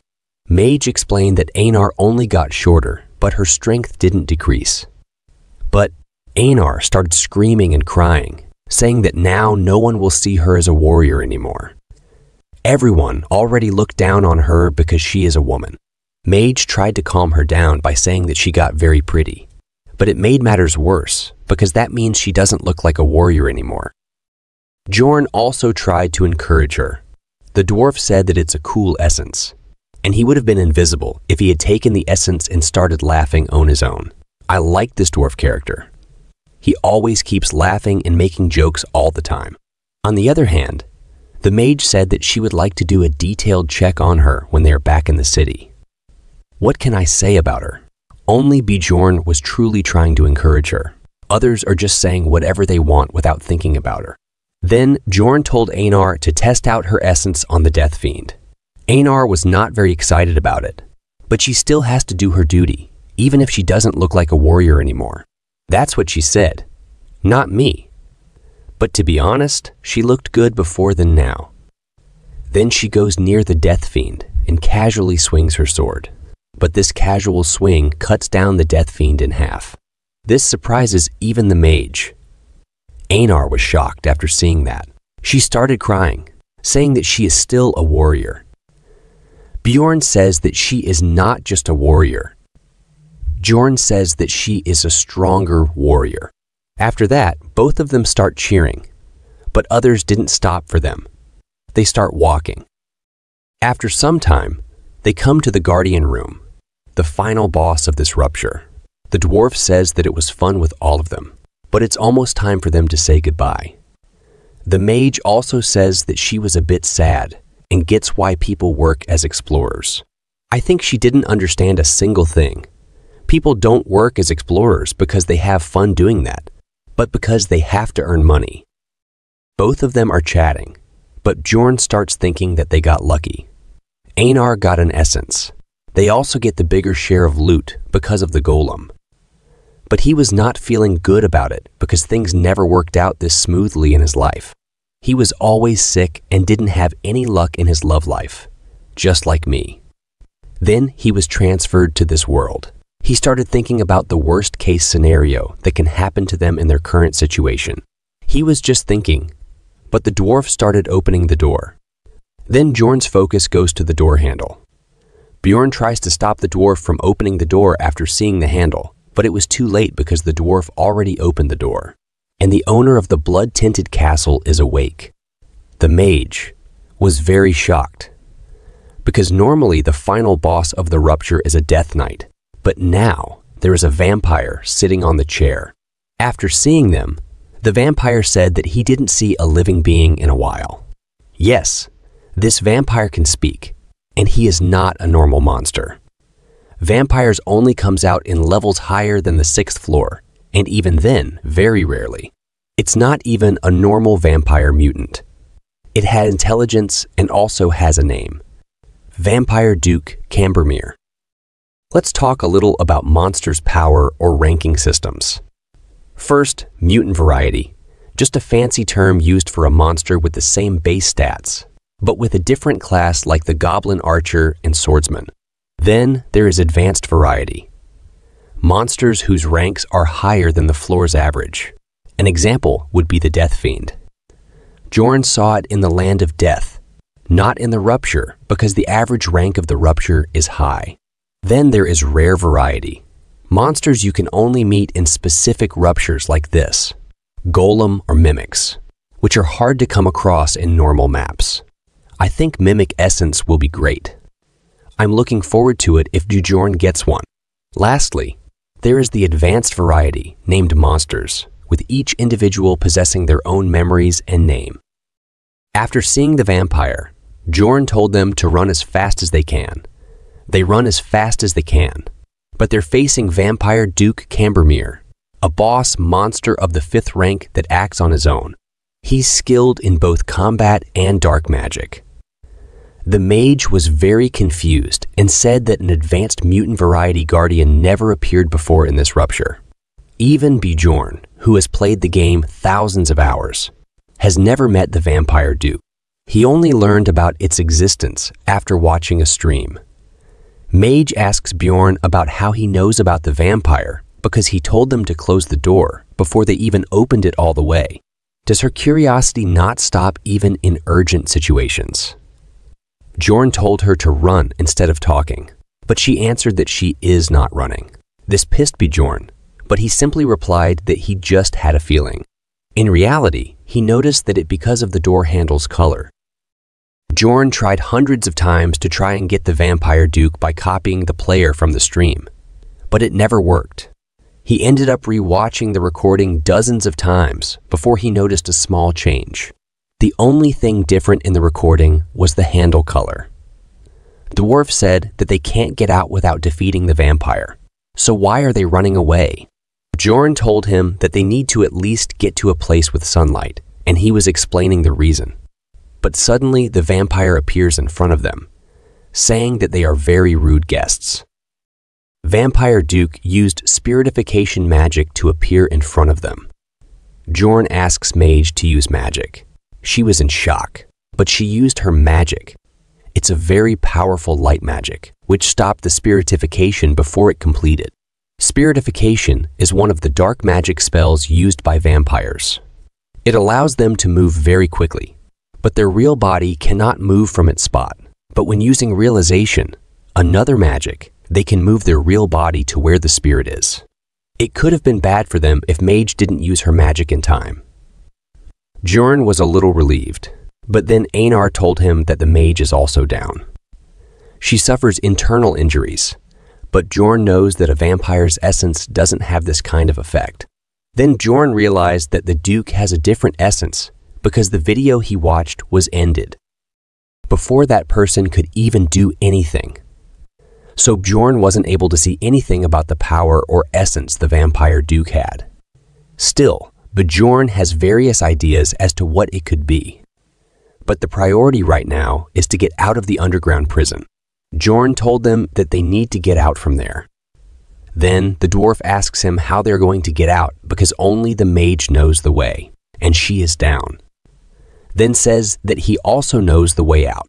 The dwarf was shocked and asked him how he knows the way when it was also his first time in the blood-tinted castle.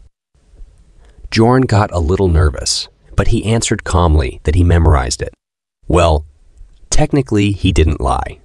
He memorized the layout because he goes to this place hundreds of times when he played the game. After running some time, they finally saw the exit. but the vampire also just behind them.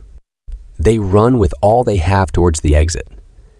Even the exit from the underground prison looks like the gate of heaven to them right now.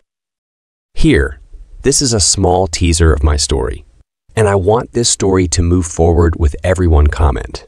On a crimson moon night, deep within the ancient forest, the haunting cries of newborns echo through the stillness. These are not ordinary infants. They are the half-bloods, as they are known in this world.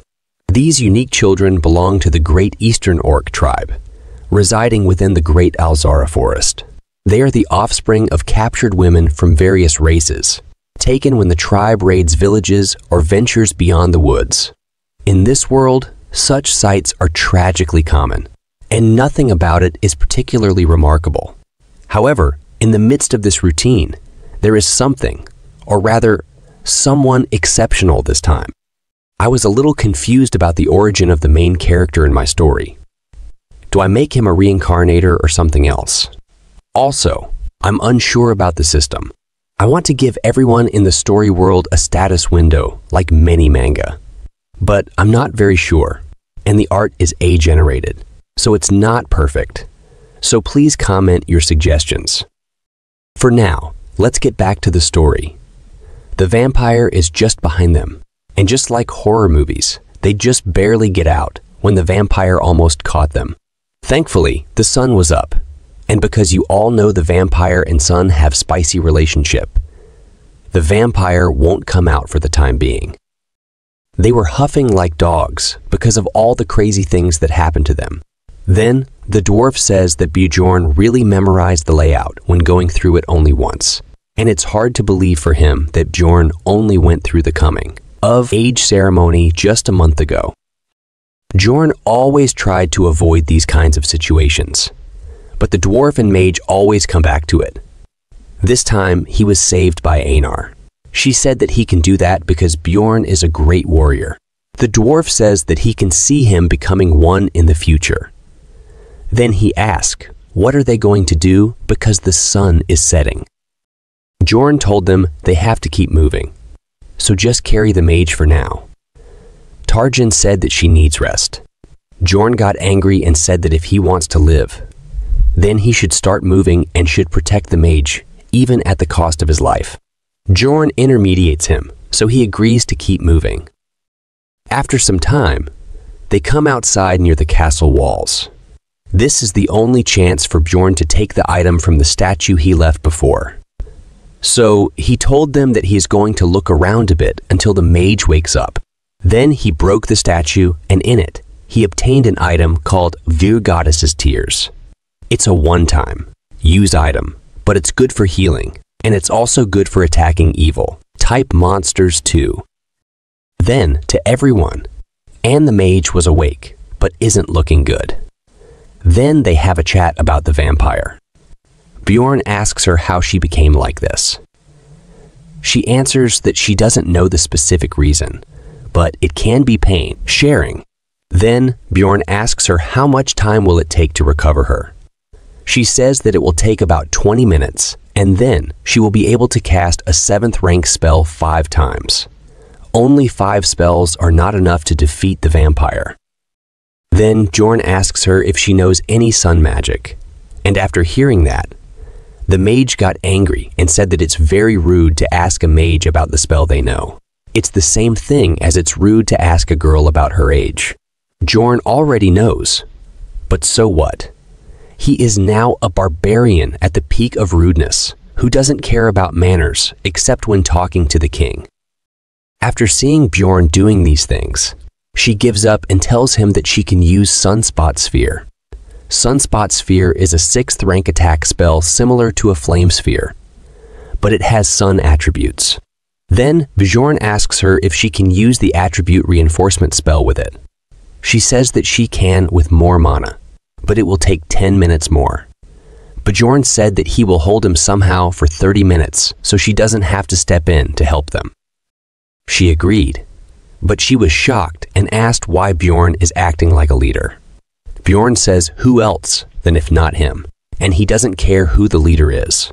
The mage says that's true, but she was just saying, But the dwarf started laughing and said that he is sorry for that, but he trusts Bjorn. And he has a good wand. It comes to seeing people's character. Bjorn thanks him while looking like a burning candle. After some time, the sun sets and night comes. The vampire is ready to calm his thirst. The vampire says that he can't control his trust after seeing them. Bjorn and team were also ready. They held him down until the mage finishes her magic. Vampire Duke is not going to wait for them. He takes out his claws and spreads his wings ready to attack. Bjorn told Tarjin to take Raven back and protect. Vampire comes flying towards them to attack, but the dwarf at the front stopped the vampire. The dwarf was holding his ground despite the attacks. That's all thanks to the first essence the dwarf has. A 7th rank monster, Iontro's ability weight balance. It makes you resistant to knockback as long as your feet are on the ground.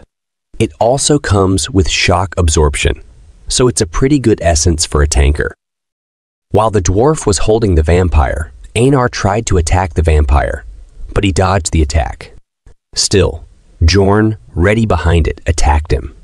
It didn't do much damage to the vampire, but on the other hand, Bjorn's hand felt like breaking because of the pain, sharing. After that, the vampire's body turned into crows. This reminds me of Itachi. Crows started attacking them. The dwarf stood in front to stop them. He used his second essence living armor skill in emergency restoration to restore his broken shield. Crow's bombardment started on them like crazy. They stopped them from hitting directly, but the blood splattered everywhere and touched them, which created a sacrificial seal on their forehead. This is the skill of the vampire. It's not as bad as it sounds. This seal increases Vampire Duke's physical abilities temporarily as much as the number of the seals within a 100-meter radius. Vampires have 3 skills, which are very powerful in battles. The first one is the sacrificial seal. The second one is increases the regenerative power in proportion to the HP lost. And the third one, also the most powerful, according to me, is Donor of the Blood, which absorbs some of the opponent's skills when sucking their blood. The problem for them is that this vampire can use those 3 skills as well as dark magic. He can turn into smoke to avoid something like a sword attack, transform into crows to explode or summon monsters with blood. He has very overpowered specs as he's a high-rank monster. Dwarf was the first one to go down because he was at the front. Then the vampire starts attacking Bjorn. Then he asks Mage about how much more time will it take for the magic to be ready. She answers that it will take 5 more minutes. 5 minutes is too much time for Bjorn to hold. Now that the dwarf, who had been doing the most in the battle, is down, and Einar and Bjorn are already exhausted. Then Bjorn decided to take the risk and ask Einar to take the dwarf at the back. Einar was not ready, but Bjorn convinced her to fall back. Now what Bjorn is going to do isn't fighting. Instead, he is going to become a living punching bag for the vampire. He throws away his weapon and starts taking the attack's head on. The vampire stabs him, and he drinks the potion. He started using his own body to stop the vampire. This shocks everyone. Bjorn was planning to endure all of it by just using the potion. The pain potion itself is unimaginable, and the pain gets worse the worse your injuries are. Still, if something like the potion exists in the real world, it would be treated as a holy grail. He suffered so many injuries and drank so many potions that the smoke started coming out from his body. Bjorn still blocked an attack at his current state. It's a miracle itself that Bjorn did not pass out, but he still manages to block all the attacks that are aimed at his vital points. Mage says that this reminds her of something she read before, and that is that the real value of a barbarian lies not in their physical capabilities, but in their mentality. And she understands what that means now. Tarjin said that it's getting. They should get out from there. Mage asks him if he is out of his mind and where else they can go in their situation. There is only one way to get out of the rupture. It's to defeat the Guardian. Tarjin sure is hiding something. We never saw him fighting. Mage started thinking about what is she doing.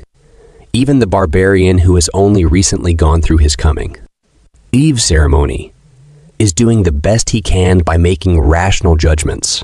But she, the mage, was just sitting at back without thinking anything. Mage told Tarjin to help Dwarf, so Einar can help Bjorn.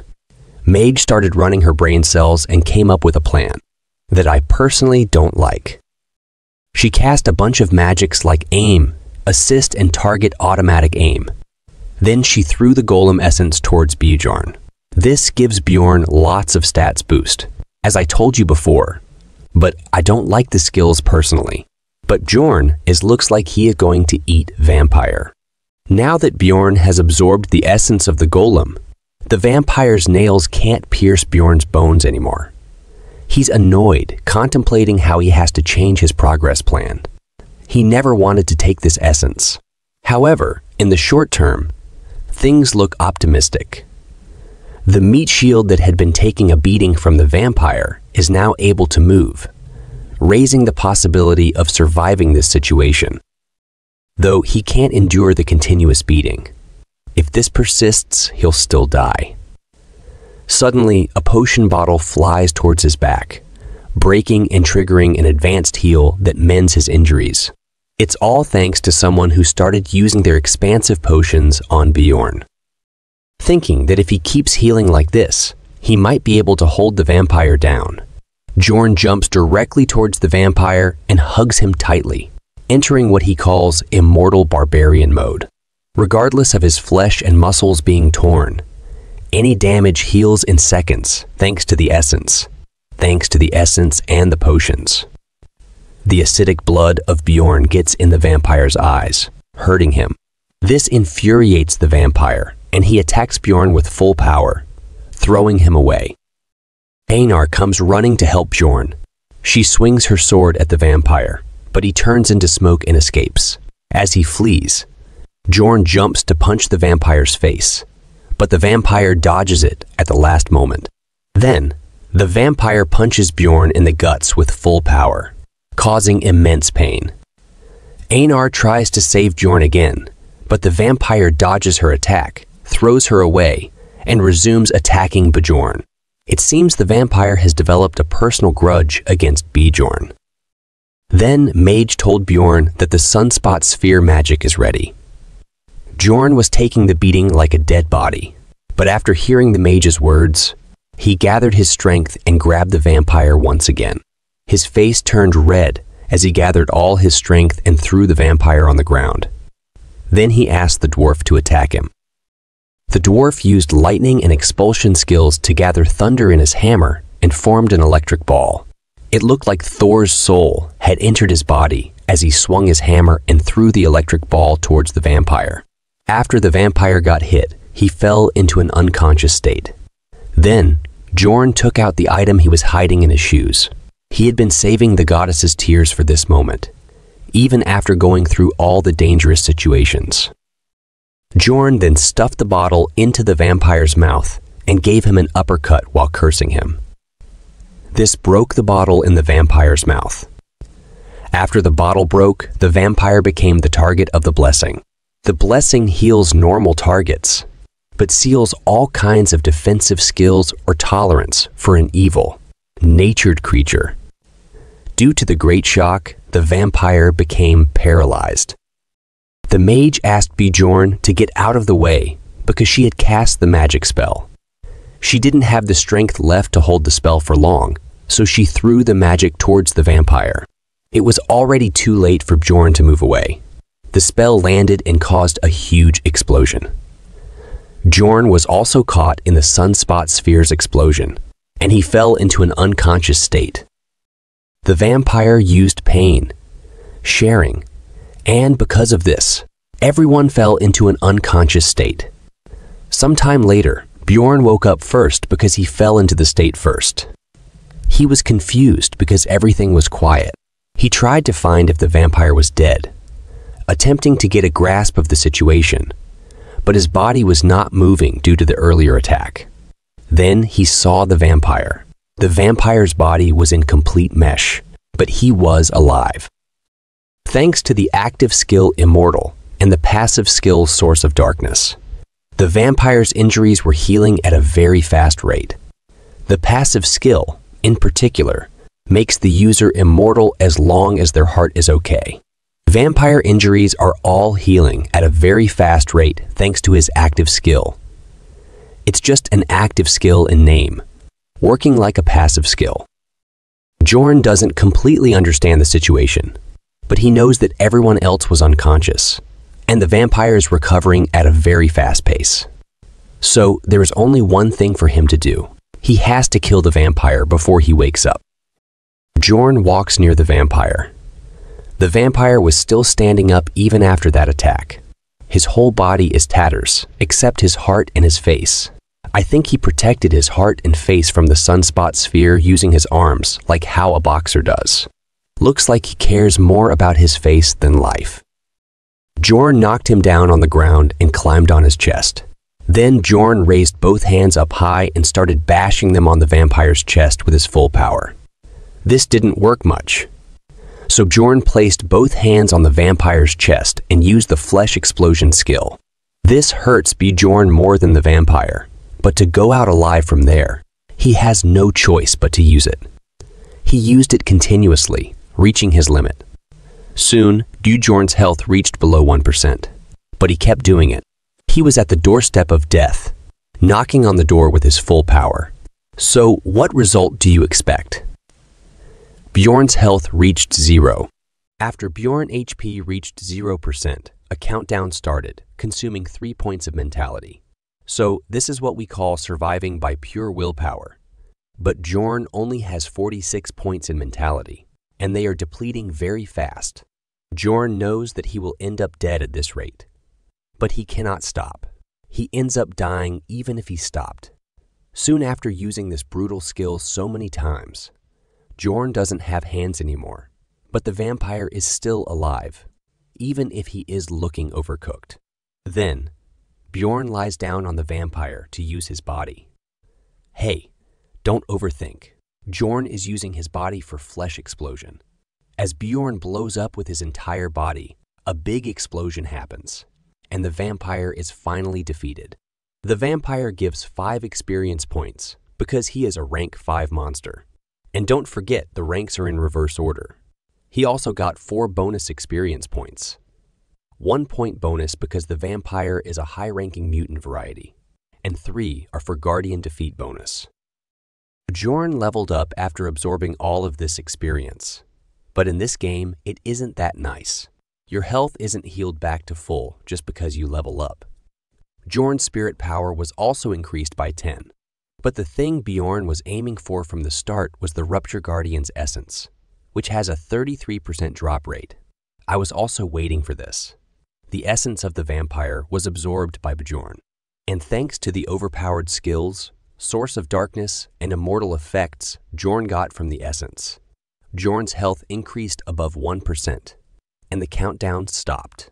Thanks to this near-death experience, he achieved a new accomplishment, which increased Bjorn's mentality stat by 10 permanently. The mentality stat is now over 100, and other stats also increased significantly. Bjorn wakes up after a long sleep in the laps of Einar. Bjorn asks Einar about others. She told Bjorn that they all left 3 days ago. She asks Bjorn if he is okay, because he was passed out for 3 days. Bjorn was very shocked after hearing that, because this is the 7th and the last day of the labyrinth now. He checks his body, and everything is fine. There is no external injury. Then his focus goes down to important stuff. He screams and asks Einar about his pants because he was butt naked. Einar tells that they were already in shreds, and they were bothering her, so she just tore them up. She was talking about Bjorn's clothes, not something else. But I just was wondering why they are bothering her. Bjorn was very embarrassed because of it. Then she told Bjorn not to be embarrassed because she saw what a great warrior he is. It looks like little Bjorn was also a warrior. Bjorn was very embarrassed, so he changed the topic and asked about things that happened when he was passed out. She tells him that the numbers item was taken away by the dwarf, and the mage took the rupture stone. Bjorn was alive because he absorbed the Guardian essence, and the other two took the remaining 2 items the Guardian dropped. Einar said that they agreed to roll the dice for the Rupture Stone, but the mage was being so stubborn and refused to roll the dice. She said that she already in the loss. The dwarf said that she didn't care, but Einar couldn't accept it. Then the mage said that Bjorn took the best loot he could have gotten, so he won't be able to argue against her taking the Rupture Stone. Sounds like she's the only one who knows that he absorbed the vampire's essence. Plus, she gave him the golem's essence as well as all the potions she had with her, meaning she did lose things in this rupture. So he was not mad at all about the distribution of the loot. Einar was angry. She said that the mage also took all the items going around on her own, and then she left without even waiting for Bjorn to wake up. She was a disloyal and greedy mage. Einar was so angry that Bjorn has to take Einar's side, even if he doesn't mind it. So he told Einar that she is very dependable to make her happy. Then Einar asks if they should leave, but Bjorn says that there's something they have to do before leaving. There is something that's still here even if the mage took everything. He will make sure to take that thing. But before that, he needs something to wear. After they take that thing, they return to the first floor and then back to Rafdonia. We don't know what that thing is yet. After that, Bjorn goes to the Explorer Guild branch for the stones counting. This time, there are only 230, 1,520 stones. It feels like a pretty small amount compared to the hardship he had to endure. But it's fine because he absorbed 2 essences. Then he moves his hand forward to take the stones. But the receptionist lady takes them back. She said that it's too much for a 9th rank explorer and asked what is in the backpack of Bjorn. Bjorn was confused about why she asked this question because they never asked this kind of question before.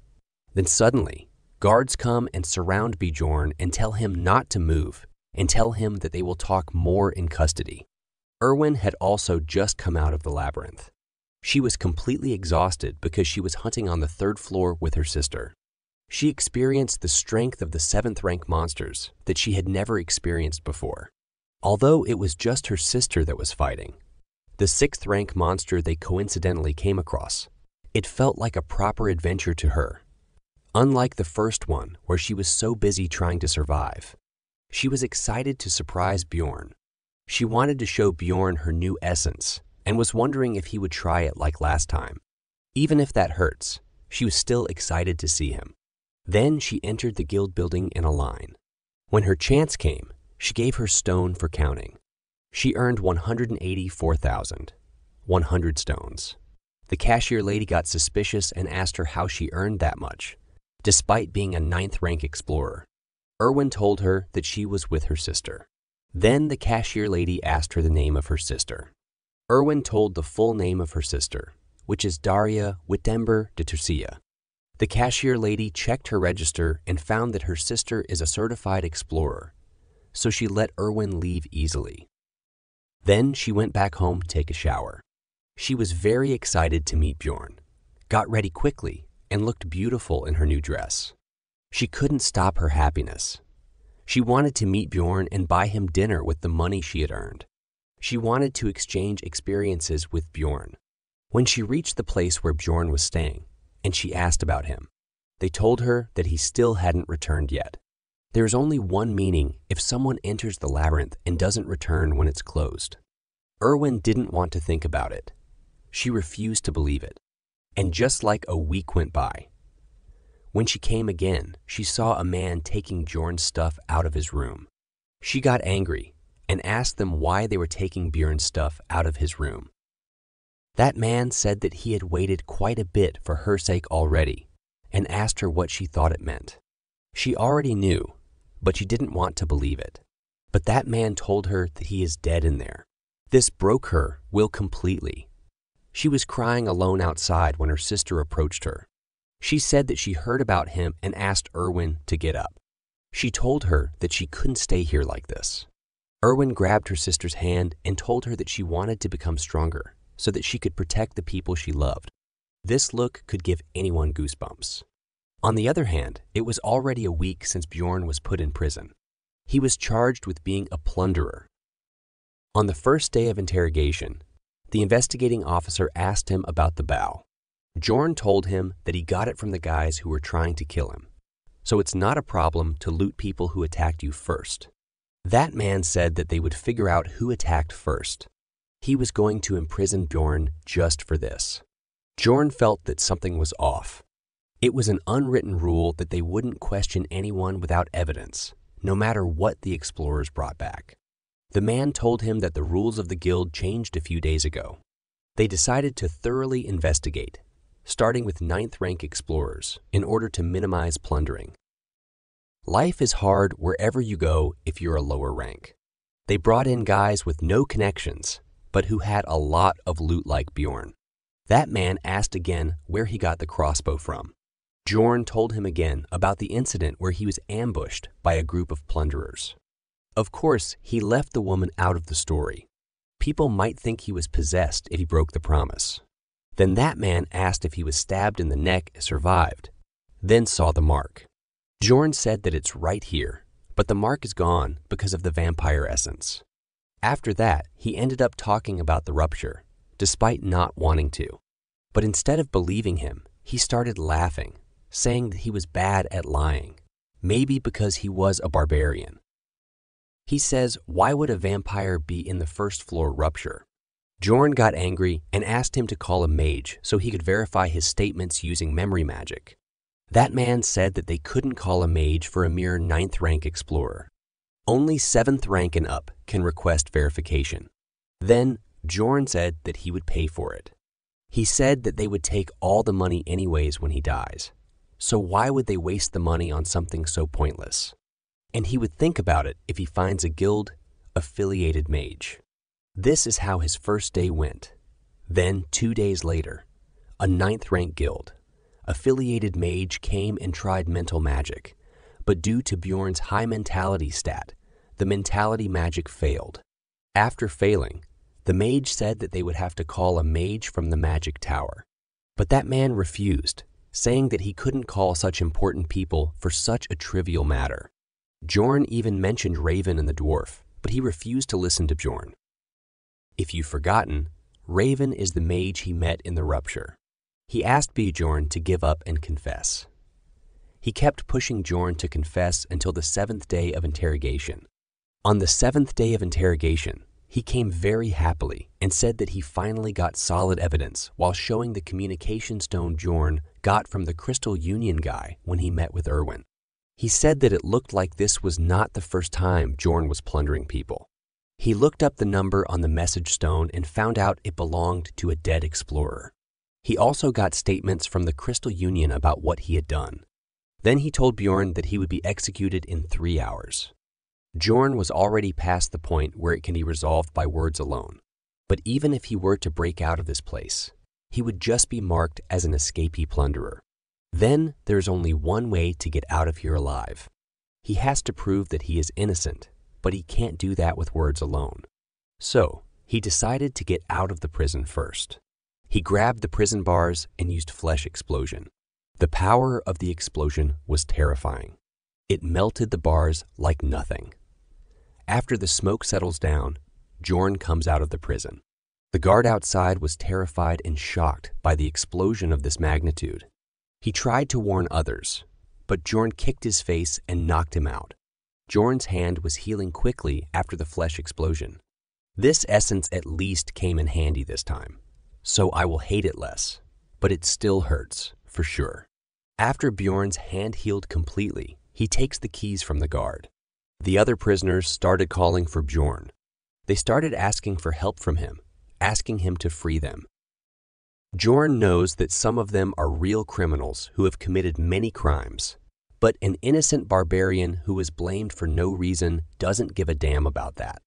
So he started opening others' gates. After Bjorn opened everyone's gates and they came out, they started celebrating the barbarian of freedom. They are in the underground prison of the Explorer Guild branch. The guards are standing guard at the gate of the underground prison when a sound comes from behind. When the guard tried to look behind, the door blasted off, and a wave of prisoners rush out with all kinds of weird weapons they find. They started attacking people as soon as they came out. The workers offer rewards to explorers who take down escapees. Then both groups start fighting. The fight is intense, but it was helpful for Bjorn. He took this chance to go up to the second floor, because he knew that the prisoners would be caught soon enough. Unlike the explorers, the prisoners don't have weapons, except for some clubs they stole. Bjorn just wants them to stall for at least 5 minutes. He was running with all his power, but what he wants isn't just to escape. When he reached up, there's a group of guards guarding the way up. They say that they can't let him up because the branch manager was upstairs. Then, Bjorn extended his hand outward of stairs railing and used flesh explosion. The explosion exploded Bjorn's hand and scattered his blood all over. After the blood touched countless prisoners and explorers. The blood is acidic, which hurts them like hell. But that's not the main use of it. If you guys remember, it's used for sacrificial seal used by the vampire. Another overpowered skill he got from vampire essence. It increases physical stats proportionally to the number of sacrifices within a 100-meter radius. By the sheer amount of people in the fight, you can imagine the amount of physical stat boost he gained from them. He looked like he was going to eat the guards. He started attacking them with bare hands while the guards have shields and swords, but they are still afraid. Bjorn slammed the guard to the ground. I don't think this man is getting up anytime soon, even with the help of elixirs. Then another guard came to take revenge. He swung his sword to attack Bjorn. Bjorn used his hand to stop the sword attack. Bjorn's hand healed instantly, which surprised guards about how he healed instantly without using potions. But Bjorn didn't give a damn about that. He punched the guard's face with full force. Bjorn is feeling power boiling within him. He is high in power. The guards are too afraid to move after seeing the other guard flying with a single punch. Bjorn was really enjoying the power boost. Guards were thinking, how can a 9th rank barbarian be so strong? This branch only locks up low-ranking explorers, so they didn't expect Bjorn to be this strong. If you guys are thinking that the guild is so weak, it's not that the guild is weak, but there are different branches for different ranking explorers. So, Bjorn is the one who is too strong for his rank. After that starts the fight. Here comes the right uppercut, then a left jab. Again, a punch from the right with the seasoning of flesh explosion from your favorite. Bjorn Cena. Bjorn Jandal. This reminds me of, now that every guard is down, he finally arrived at the branch manager's office on the 3rd floor of the Explorer Guild. Bjorn opened the door wide, trying to enter the room. However, there was a man in a red jacket hiding near the gate, waiting to ambush Bjorn as soon as he entered. Bjorn noticed the ambush, but it was too late now.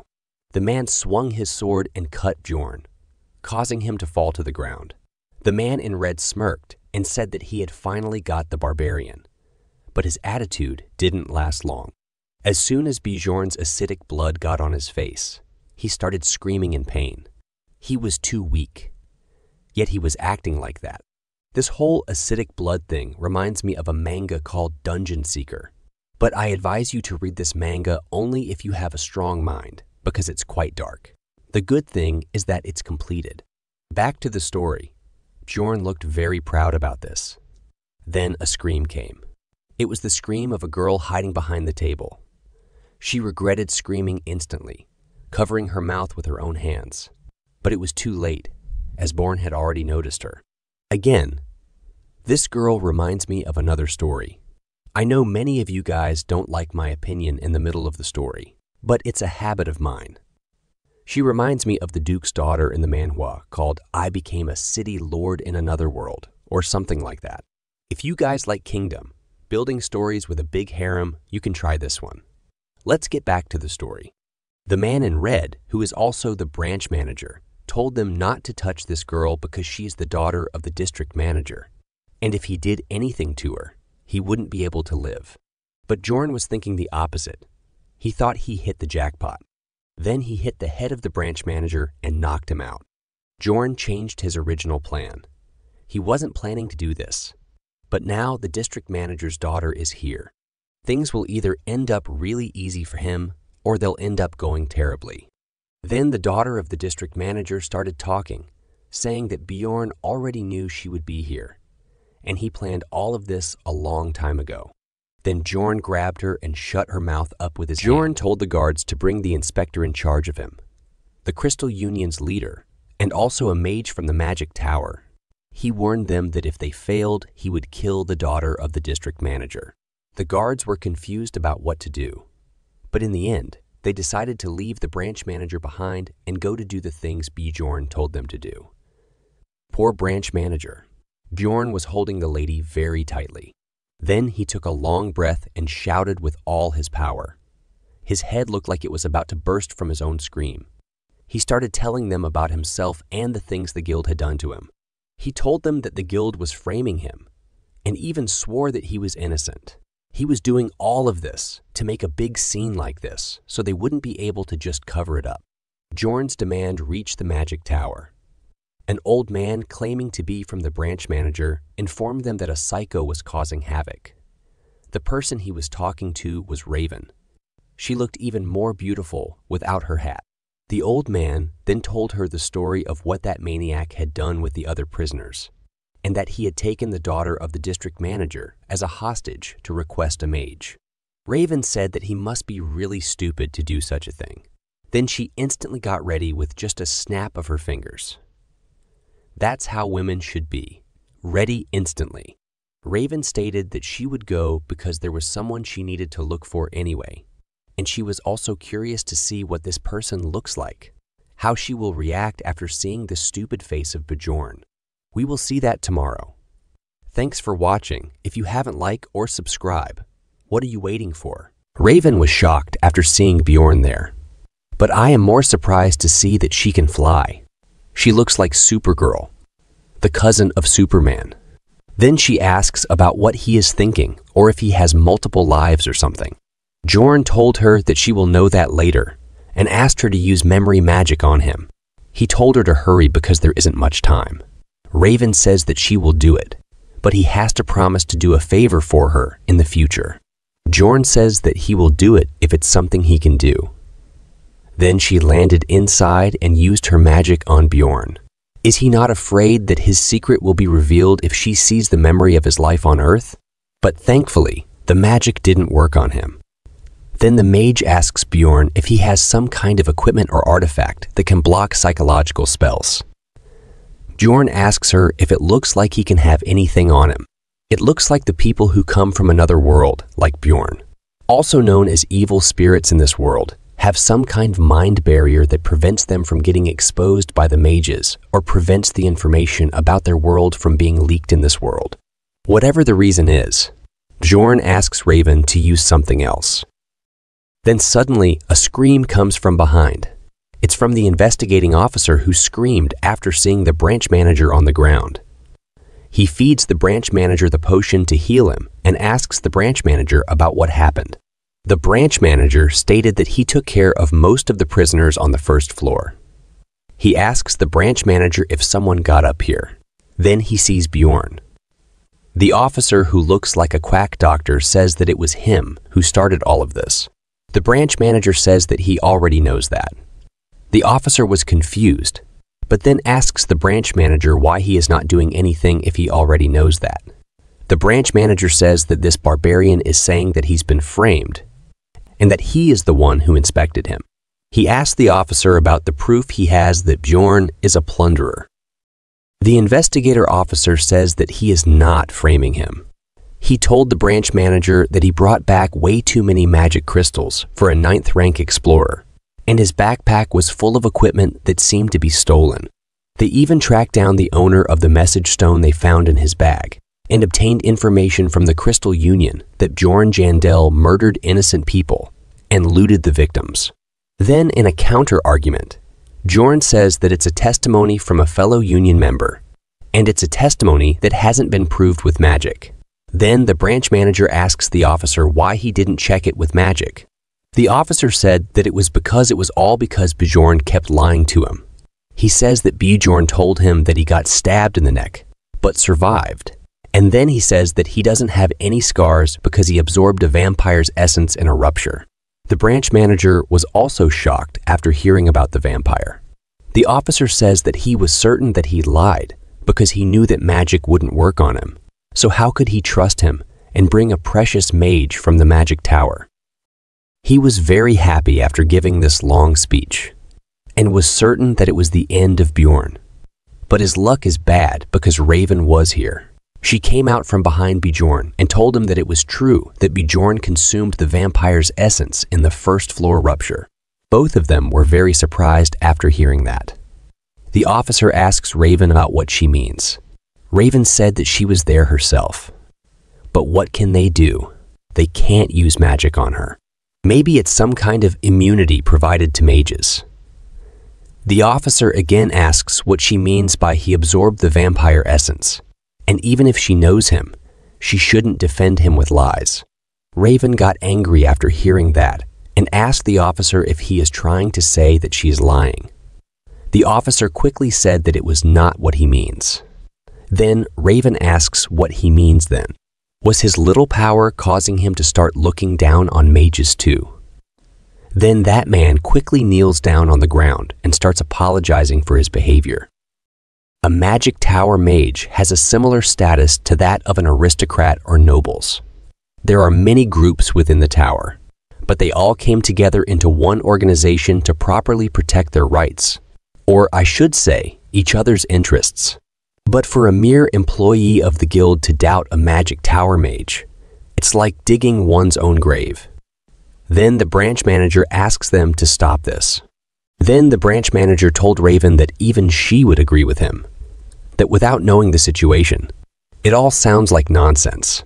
Raven said there has never been a vampire on the first floor before, so yes. The branch manager got happy and said thanks. But Raven will not let this end easily. She said that it's a reason for a normal person, but that's not something an Explorer Guild's branch manager should be saying. After hearing that, the branch manager got nervous. He understands that she will not let this slide easily. Raven says that even now, after so many years since the first appearance, there are still mysteries they don't know the answers to. They can never predict what might happen in there, but he was telling her that something can't happen. So he can be so sure. The branch manager's face was looking like he was getting scolded by his mother. After seeing how ruthless, even to the branch manager, he understands that she is really a mage through and through. Then a man comes there and said to Bjorn that he was the barbarian who started all of this. Bjorn asks him who he is. That man introduces himself. His name is Niall Urbans. He said that he created quite a mess. Bjorn was confused about who he is. Then suddenly, a new waifu. I mean, the daughter of the district manager, shouts father. I think I don't need to tell you now that this man is the district manager. The Explorer Guild manages clans, casts team spells, and sells various kinds of information for the sake of the explorer's convenience. At least on paper, like every organization, who knows what is really happening? The management system of the guild is simple. Every one of its hundreds of branches has its own branch manager with 13 district managers above them. And above them all is the guild master.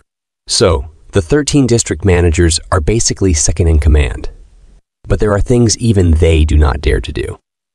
They throw the Crystal Union guy on the ground. After seeing the Crystal Union's guy called Hearts Young, who gave his witness statement against Bjorn, the investigation officer got more after seeing him.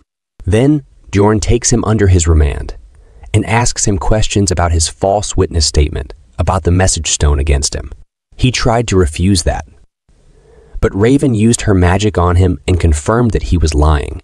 The branch manager and officer were shocked after hearing that. Now both of them and the Crystal Union won't be able to do anything to get out of this since the Magic Tower's mage has proved it. Then the district manager told Bjorn that he was innocent. Then Bjorn releases his daughter and asks him about what is going to happen with the Crystal Union guy. The district manager says that this was all caused by this person's false statement, so they will investigate this further and then decide what to do with him. Then Bjorn says that he prefers it if they look into the clan he's in too. The district manager said that Crystal has been quite the troublemakers anyway, so he will do that. He also told the inspector that he is fired. The inspector tried to defend himself by saying that he did everything according to the rules of the guild. But the district manager refused to listen and asked if he is trying to bequeath his lack of skills to the guild. Then he told him that there will be a thorough reinvestigation of every case that he handled, and if they find anything wrong, he will be punished accordingly. Now I am feeling bad for him. They're just trying to push all the blame on a low-ranking employee. He also understands that and didn't say anything after that. Then the guards take both of them out of there. Then the district manager says that they will compensate Bjorn for any inconvenience he goes through. He said that he'll make Bjorn a 7th rank explorer first, and they will replace all of his current equipment with new gear. He thinks he can fool Bjorn with just that. But Bjorn got angry and said that he can become a 7th rank explorer with a 5th rank essence anyway. So they are not doing any charity here. I don't know about Bjorn, but they almost fooled me. For a second, I think that it's amazing that they are even giving any compensation. The district manager said that he only has 2 months of experience. Then Bjorn almost got on his face and told him to bring any 7th rank explorer, and he will show who is stronger. Bjorn goes into full barbarian rage mode and told him to come at him. The district manager was shocked, confused and scared at the same time. He tried to calm down Bjorn and told him that it never happened before. Then Raven comes forward in support of Bjorn, blinking at Bjorn to let him know that she is with him. Then she said that she is sure that there has never been an explorer who has fought off a 5th rank vampire and come back alive, having eaten the Rupture Guardian vampire's essence. And it's funny that he was doing something he should have done anyway, and counting it as compensation. The branch manager doesn't like this, but he doesn't have a choice now, so he asked Bjorn about what compensation he wants. Bjorn smirked. Then Bjorn told him that he wants money. A lot of money. It reminds him to ask something everyone. If guys want and can support, you can do it with just a finger or a thumb. You want to support more, you can however you want, on Patreon or here on YouTube. You guys should at least subscribe and like the video if you can't do financially. Not me, but Bjorn is asking. Bjorn asked for 5 million stones. He was saying all of this with full confidence, but he knows that it might be too much.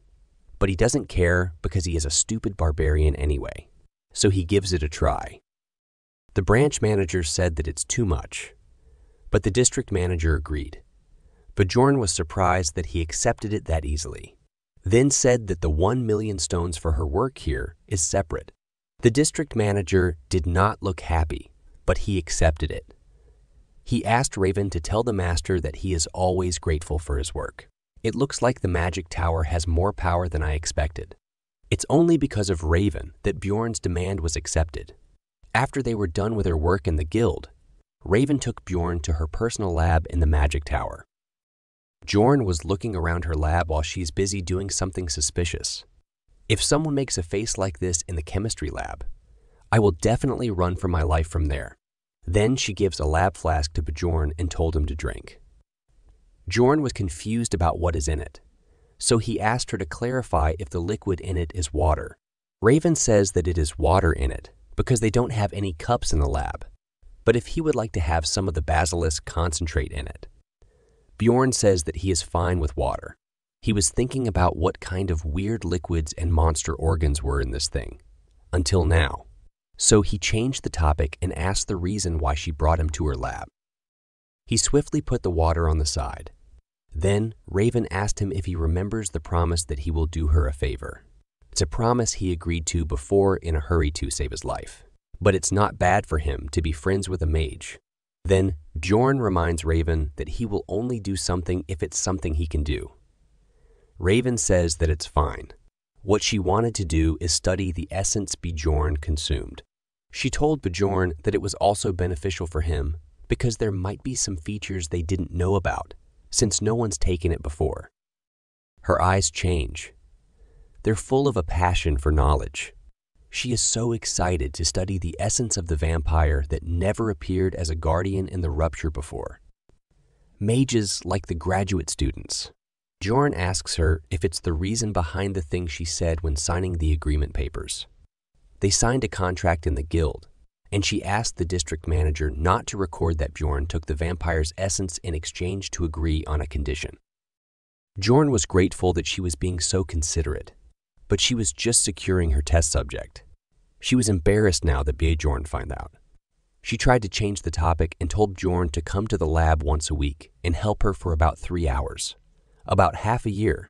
Bjorn told her that half a year is too much and told her to make it 6 months. And she also has to share research results with him. Raven told Bjorn that he survived thanks to her and also got 5 million stones, so he should be more grateful towards her. Bjorn is grateful, but that's a separate issue, and in order for this relationship to work out long term, he needs to show her what kind of person he is. He stands up and told her that she should be the one giving money to him. Raven was confused about why she should be the one giving money, just like you all.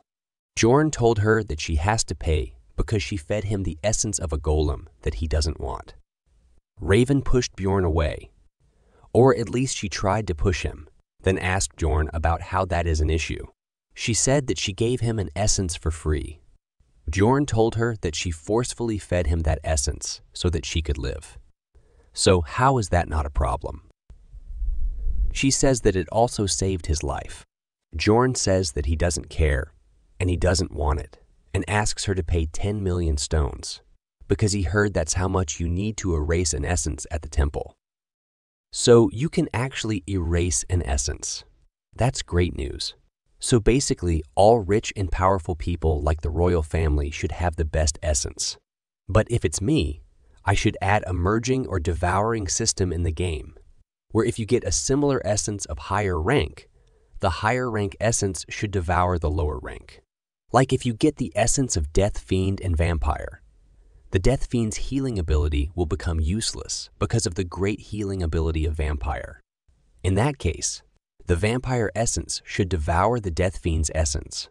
You guys can give your suggestions if you want something similar in my story. I'm going to start writing my story. If any of you know any good platforms, please comment down the name. Let's get back to the story. Raven asks him why would he get rid of such a precious thing. She called him a psychotic barbarian. Bjorn says that it's because he doesn't want it, and she has seriously harmed him. She said she heard that it's super rare and precious for explorers. So she should be the one getting paid instead. Bjorn said that it's a biased opinion of a mage since you guys can't take essences, so she should be asking other explorers. She said that he was saying all that because he thinks she doesn't know any explorers. He should just wait and see. She walks towards a magic ball and taps it. She calls someone called Patsaran. She introduces herself and says that he met her mentor last time. It looks like Mr. Patsaran is a high-ranking explorer. She asks him about what he would do if someone forcefully feeds him an essence that he doesn't want. That man said that he will get very mad. Raven is surprised. Then she asks, what if it was really, really rare? A really rare 7th rank essence that you could only earn in the rupture. That man said that he would still be mad. An essence that he wasn't planning to take would only harm him. Raven was shocked and nervous, while Bjorn was sitting on the chair like a mastermind who closed all the doors of its enemy. That man is explaining to Raven that mages don't understand. But you can't make it to the upper floors by just taking whatever essence you come across. Bjorn was looking very proud, while Raven was embarrassed because of it.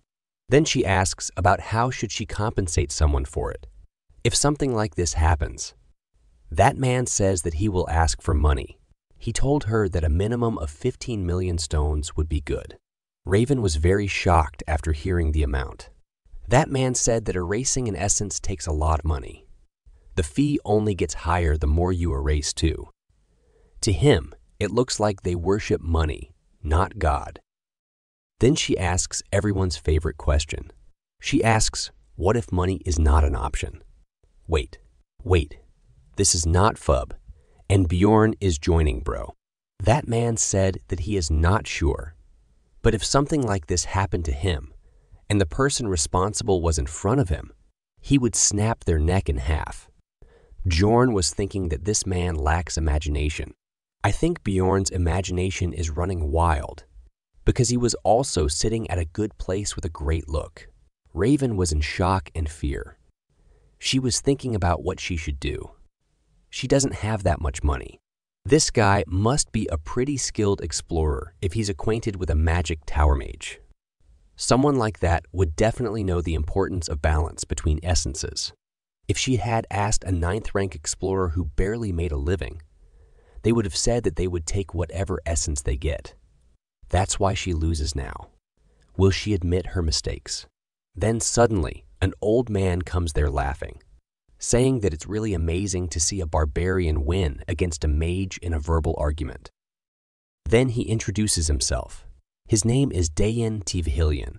He is the mentor of Raven. That must mean that he's Altimion School's master, the very one that used up 5 whole floors of the magic tower. If you're confused about what this school is, magic has many schools of thought. One famous example is necromancy. This old man is much more powerful than the district manager. This old man said that he had fun listening to their conversation. Raven was shocked and said that she casted a soundproof spell. Well, teacher is a teacher. He said she has many holes in her formula. She needs to make it perfect. He says that he couldn't contain his curiosity after seeing that his youngest mentee had brought over a man, a live barbarian at that. Bjorn asks him what he means by alive. He said that most come here dead or with only their hearts left. This is really a dark turn in the conversation. After that, the old man started laughing. He said that he was just kidding. Is this mage humor? Well, Bjorn happens to be a barbarian who knows how to read the room, so he cracked a barbarian joke in response. Bjorn told him that he would crack open that skull of his. Then Bjorn said that he was joking. So the old white-haired geezer loosened up and laughed. Bjorn was laughing weirdly when saying all that. The old man was surprised after hearing him say, "Old geezer." Raven was shocked and afraid. She asked him if he lost his mind, if he had any to begin with. Bjorn was thinking if he had crossed the line now, and if he did, how he was going to resolve it. But the old man started laughing again. He said that he is different from those sensitive little worms who can't take jokes. He looks really mad to me. Bjorn said that he would take back the old geezer thing because he took his jokes so well. Bjorn asked the old man if he is from barbarian blood. Bjorn is really taking this too far. Telling a mage that he is a barbarian is really too much. But the old man took it calmly and said that he sure has a bold side to him. Then the old man changed the topic before he started beating Bjorn. He put his hand in his pocket and asked Bjorn if he would be satisfied with something else instead of 10 million stones. He takes out a ring. This ring is a numbered item, and its number is 9,425, and the name of the ring is Forest Spirit Ring. You might have already guessed it, but the lower the number, the better the item. The number of this ring is a bit high, but it's still a numbered item. A numbered item is something you can only obtain from Guardians of Ruptures, with each one of them being rare and possessing their own exclusive abilities. If you're thinking about where the numbered item is, from the rupture Bjorn entered, if you forget about it, it was taken by the dwarf after Bjorn was unconscious. They already decided about that at the start. The thing is that this old man was giving away the Forest Spirit Ring this easily. Bjorn asked the old man about what's good about this. The old man says that it's something he definitely needs. It has the power to seal one of the essence's abilities that the user has consumed. So it can seal Bjorn's acid blood ability. You know what it means. It means that little Bjorns are safe now, and he won't become a eunuch now. Actually, Bjorn already knows its uses, but it seems that even the master of the Altimian school doesn't know about the ability that the Forest Spirit Ring has. He only knows that it suppresses one ability of the essence. That's why he is giving the ring to Bjorn so easily. Bjorn accepts it and leaves the magic tower. Raven reminded Bjorn that he has to come back twice a week to help her with the research of the essences he absorbed. Bjorn says okay and quickly got out of there. Raven was worried if Bjorn really remembered it. Raven said sorry to her mentor because he had to give the item because of her. Her mentor, the old man, told her that it's fine because it was a useless numbered item that wasn't being sold and that ring's value is only 1.5 million on the market.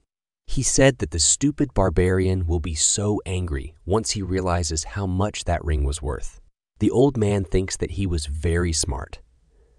But what will happen when he finds out the real worth of that ring? Then he realizes who is really the stupid one here. In this world, mages are the smartest of everyone. But Raven doesn't seem to know how to obtain the goddess tears. That's why, even if they're mages, they're basically noobs in front of Bjorn. After that, Bjorn goes back to the hotel he was staying at. The man from the hotel said that he thought that he was dead, so he emptied Bjorn's room. Then Bjorn asked him about his stuff. The hotel guy said that he threw them out. Bjorn got angry and said that he paid for an extra week before he leaves. The hotel guy got scared and said that he will pay him back. Bjorn was very angry. He wants to beat him, but he can't do that in the city. Then Bjorn realized that he starts having such violent thoughts so naturally. Even when he saw a head go flying, his mind was fine. Even when he murdered for the first time, he found it so easy to do, even if it was something he had to do for self-defense. Even when he escaped the prison, he only hesitated a bit. He didn't hesitate much when he committed any of these actions. Even the argument that he had with the old man in the magic tower is something that the old him, the 29-year-old office worker Lee Hanzu, would never done. He only thought that these were just changes that happened because of the given environment. But he comes to realize that it's like the instincts in his barbarian body that just jump out during battle. His personality, too, has changed to become more violent and simple. He is becoming more like a barbarian. But this is better for him if he wants to survive. Bjorn asked the hotel guy for 30,000 stones, and he will let it slide. The hotel guy said that he didn't even get half of this after selling his stuff. At this moment, he knew that he is. Bjorn asked him what he means by sold. Didn't he just say that he threw them? What do you think happened after that? Bjorn literally moved to a 5-star hotel. Now he has a king-size bed with a personal bathtub, and the city square is also much closer than before.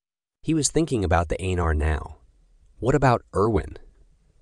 He didn't even think about her, and she was. Well, you know what happened. The next day, he goes to the Angry Bull Inn to meet Einar. After seeing Bjorn, Einar starts crying. She is looking like a kid now. I still miss the muscle Einar. If any of you are confused about why she is like this, it was all because of the essence she absorbed in the rupture and became small, like a normal human. She hugs Bjorn and asks him where he was all this time. She said that she knew that he would even come back from hell, but still. Bjorn said he had some issues. Then Einar said she remembers something. She asks him if he heard about the news. Bjorn was confused about what news. Then suddenly, other barbarians came there with excitement. The barbarian guy with cuts on his face asked Einar if she is talking about the Barbarian of Freedom. They were very excited when talking about the Barbarian of Freedom.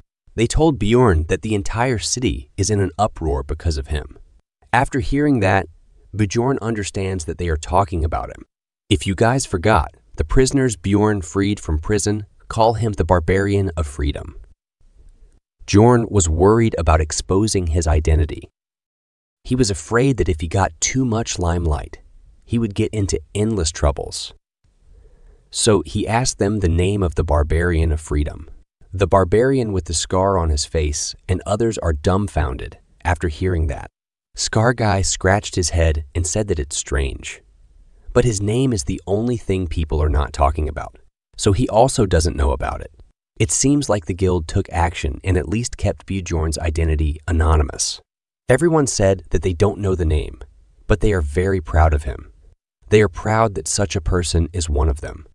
He is a great barbarian who beat up hundreds of people on his own, cleared himself of a false accusation, and led everyone out of jail to freedom.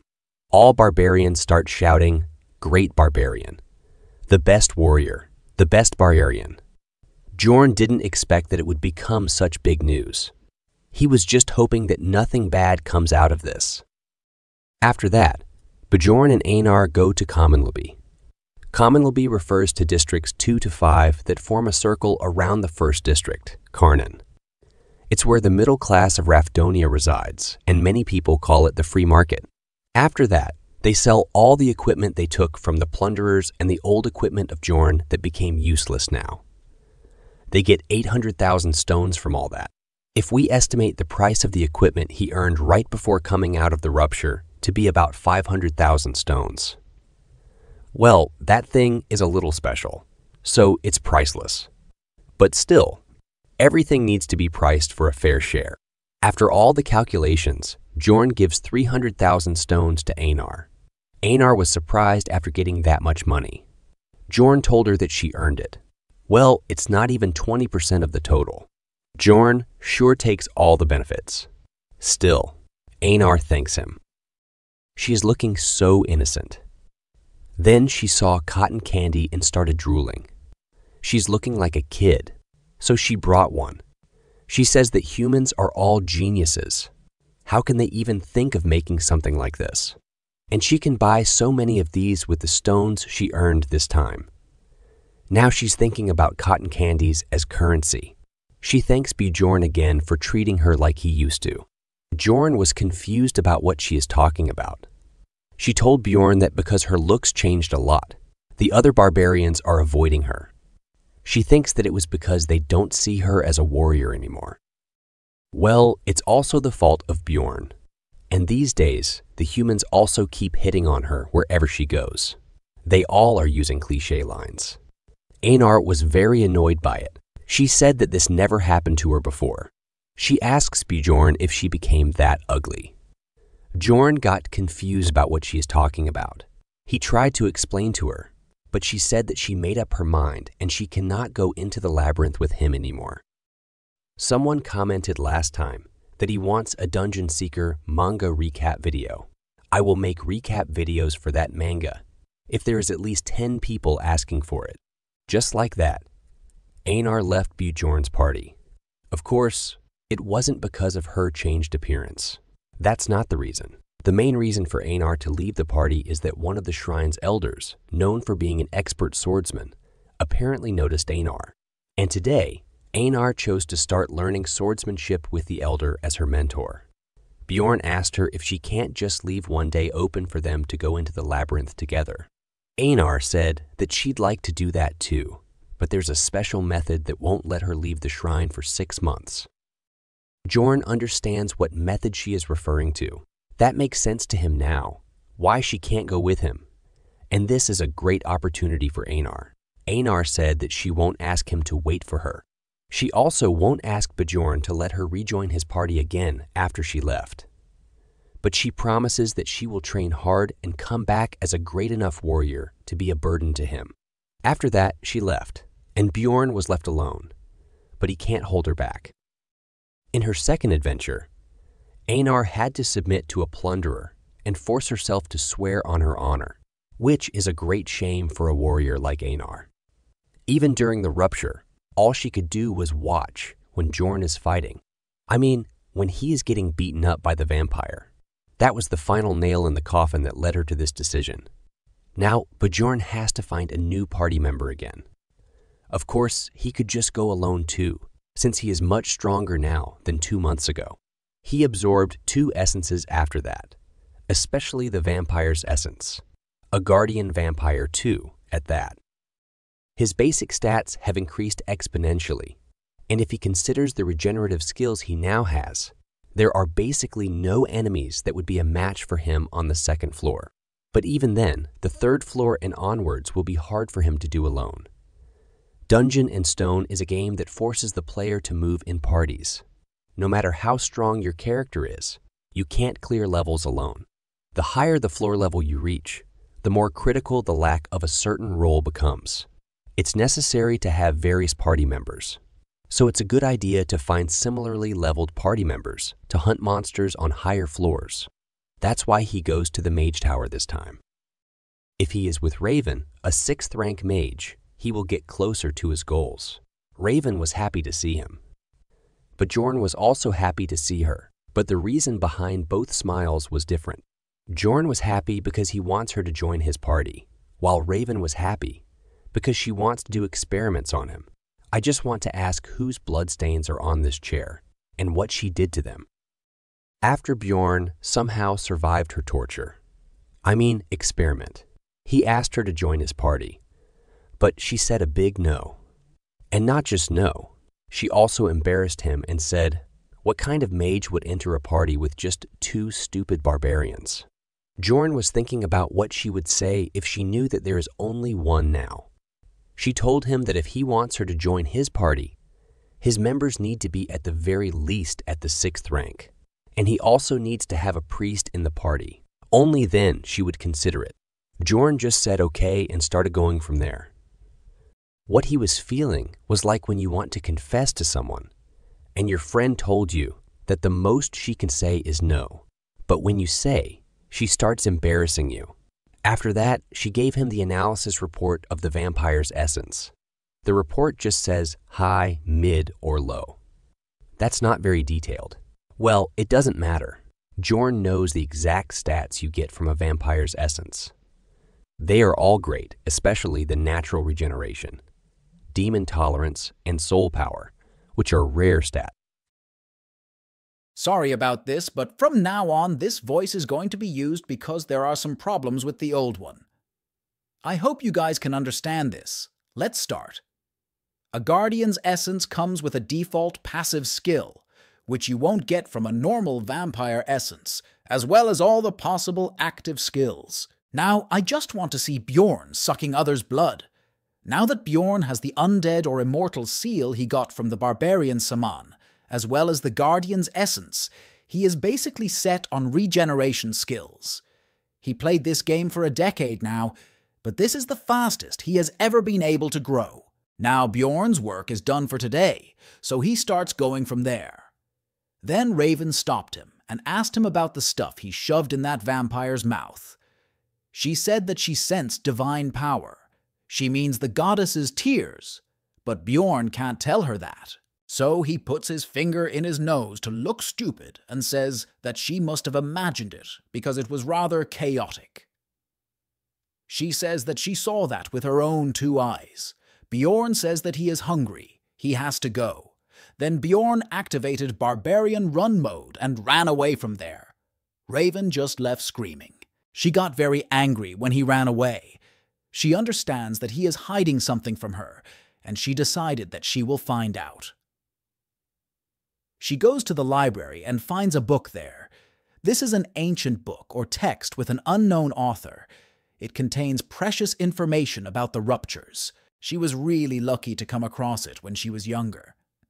This is just my theory, but what if this book was written by Bjorn when he used to play the game?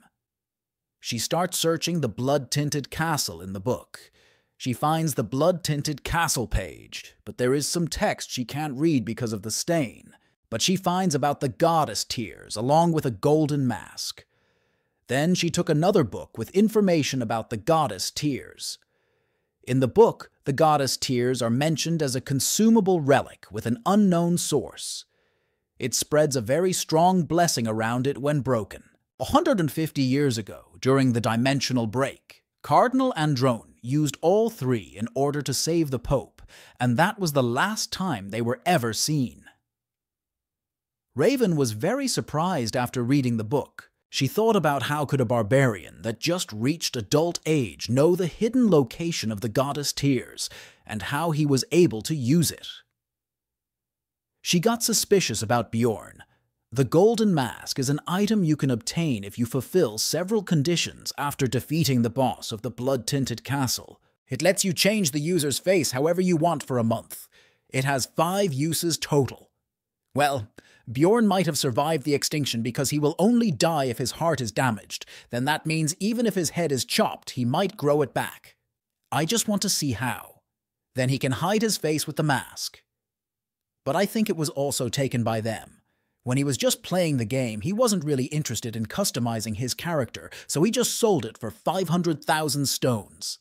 This is the value he considered when distributing the loot with Einar.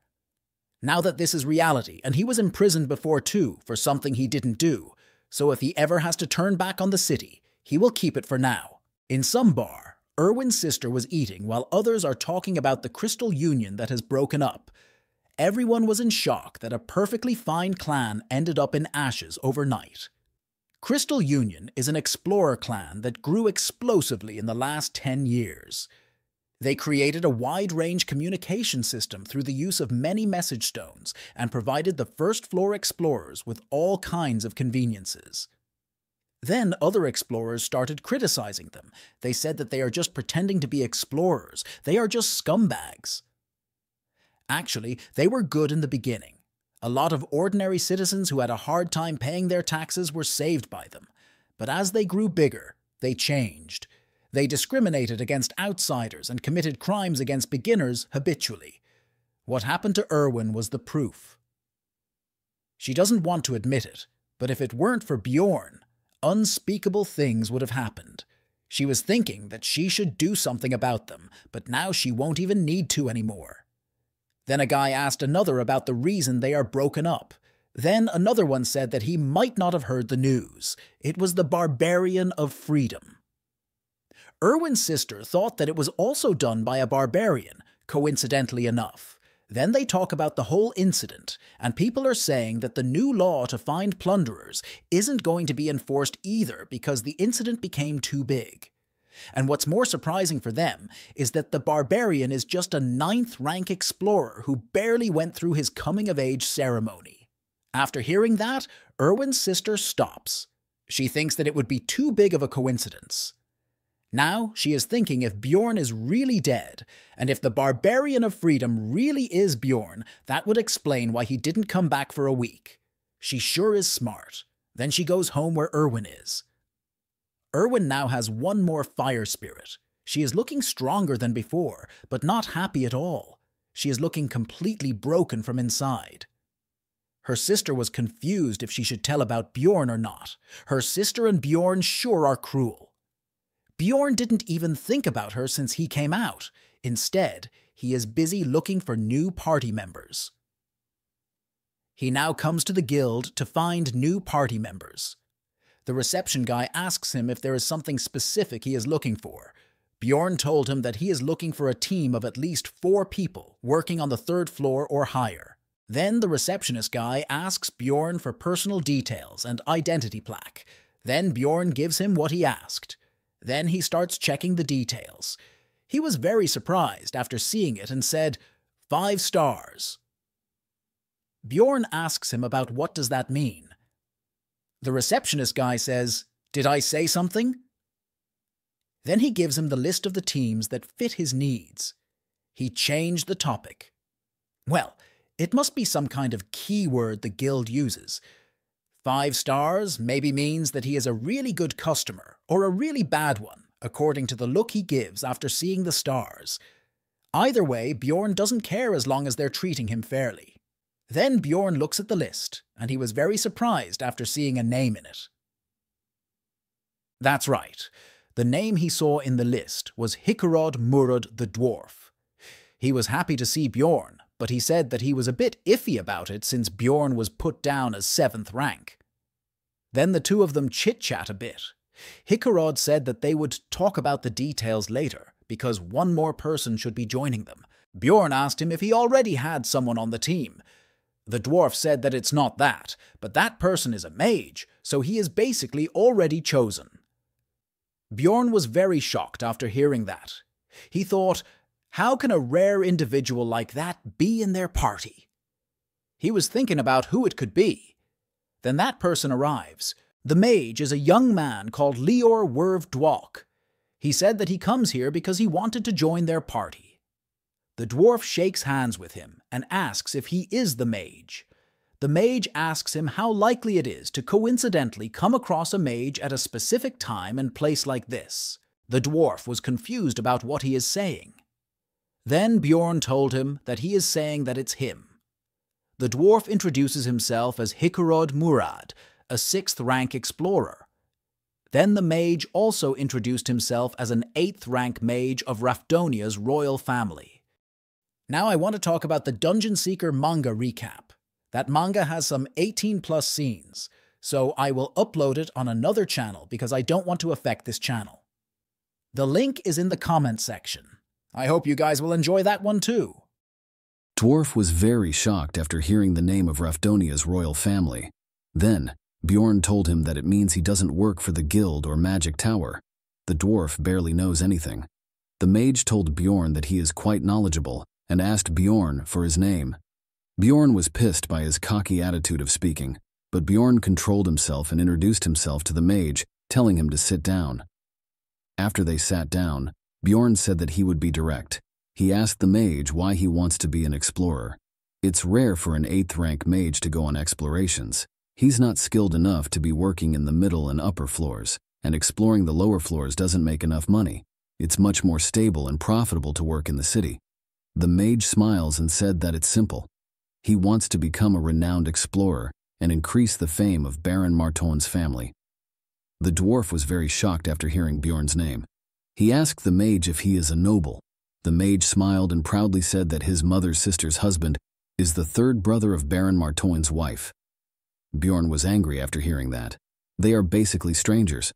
Baron might not even know about him, let alone him being a noble. He said that they don't have to be nervous and that he doesn't intend on treating anyone lesser than him. He really is out of his mind. He sounds more and more like a fraud the more he speaks. The mage has a pretty face and blonde hair, approximately 160 centimeters in height. These are the basic features of a hot chick without a brain. But he is not. He only knows how to use daily and administration-type magic and a few curse-type spells, as well as cold-type magic. He is an inexperienced 8th rank mage who is full of lies and arrogance. This is the image Bjorn has of the mage after the meeting. Bjorn was a bit doubtful, but better people will sign up to be in their party if they have a mage, so they decided to take in Dwalki the mage. After that, they received a lot better people, as Bjorn had expected, and Hikarod and Bjorn met 3 to 4 times a week to look over documents. Well, Bjorn was the one doing most of the work. Bjorn selected the candidates to be their party members. The dwarf says he's going to reject them too, so he is relieved that Bjorn finally chose someone, and like that, they completed their team. Bjorn even upgraded his equipment, and now he is showing them off in front of the librarian. Yes, I was also confused about why he is showing off in front of her. She asks about what it is.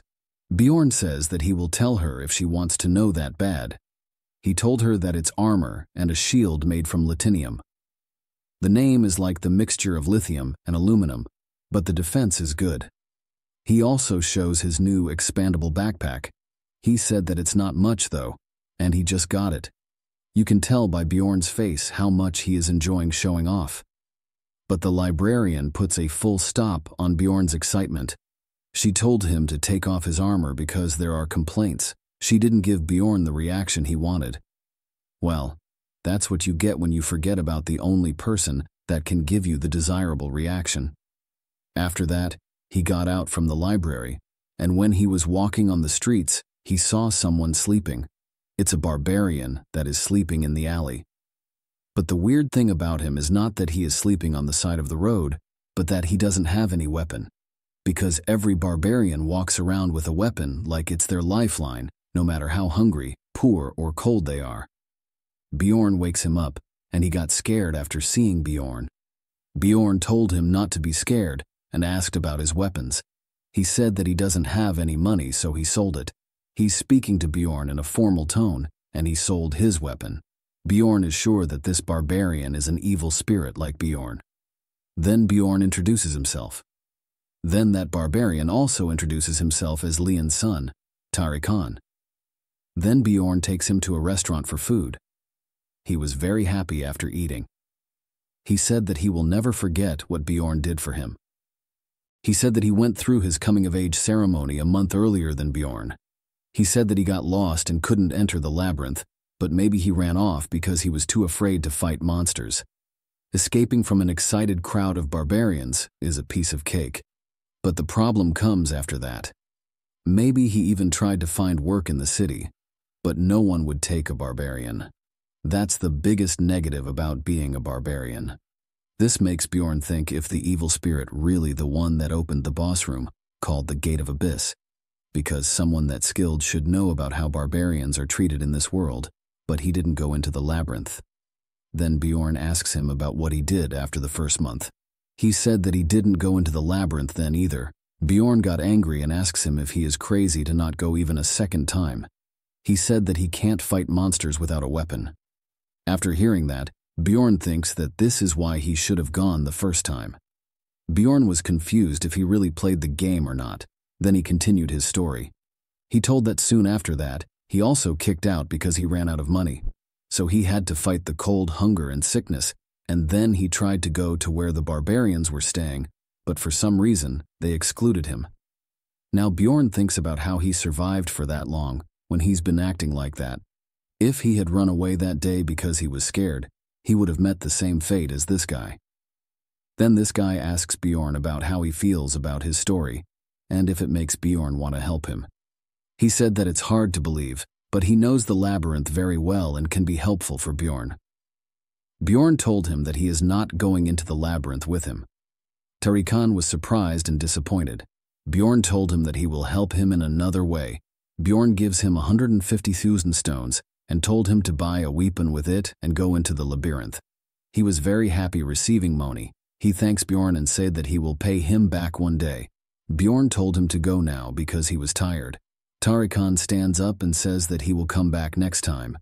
Bjorn told him not to come, whether he loses his money, wastes it, gets rich from the labyrinth, or even if he gets the money to pay him back. Once he leaves, he shouldn't ever come find Bjorn again. Bjorn asks him if he understands. He says okay and goes from there. Bjorn also comes back to his room, but is still thinking about what he did today. Maybe it was because he helped by someone in the past.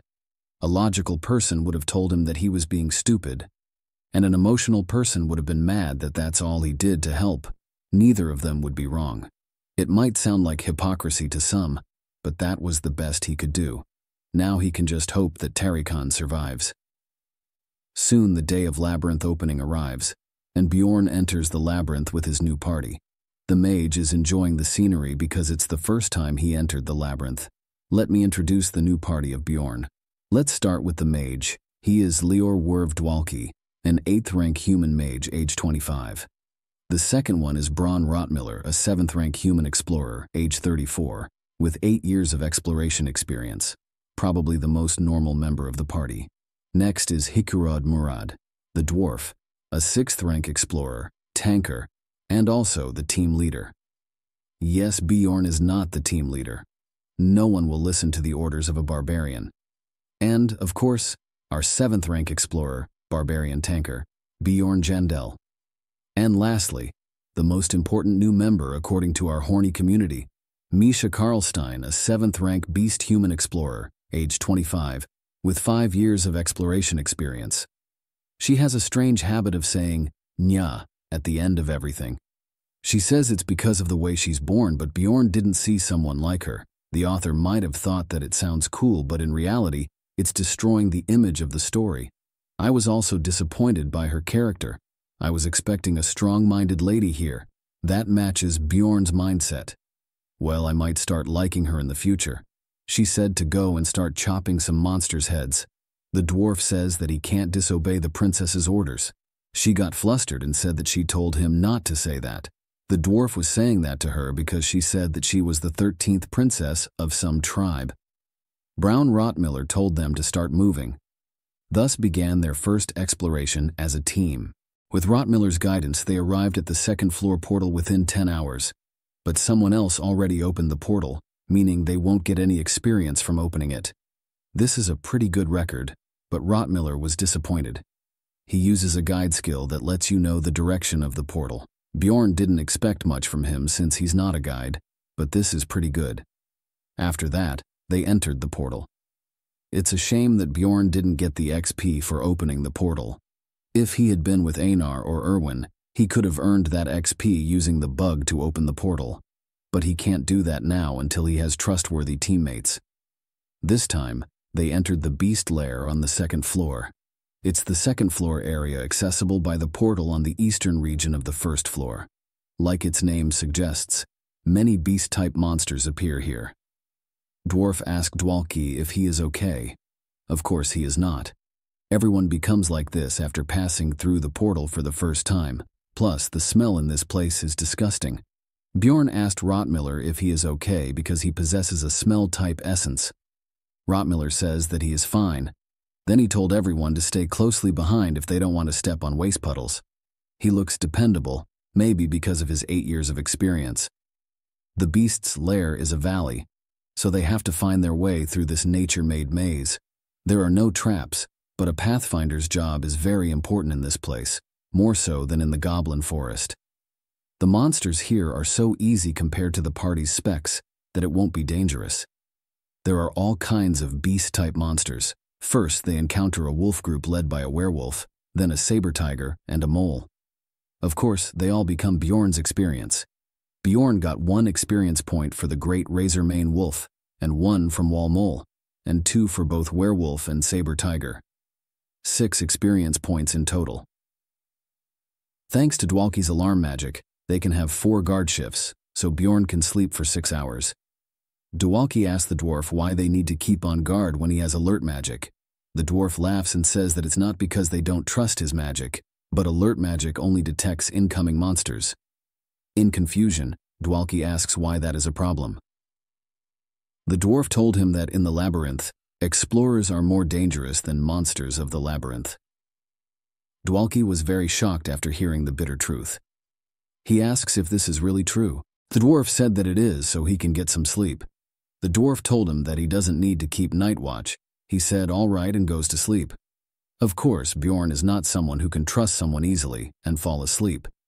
He was hearing their conversation.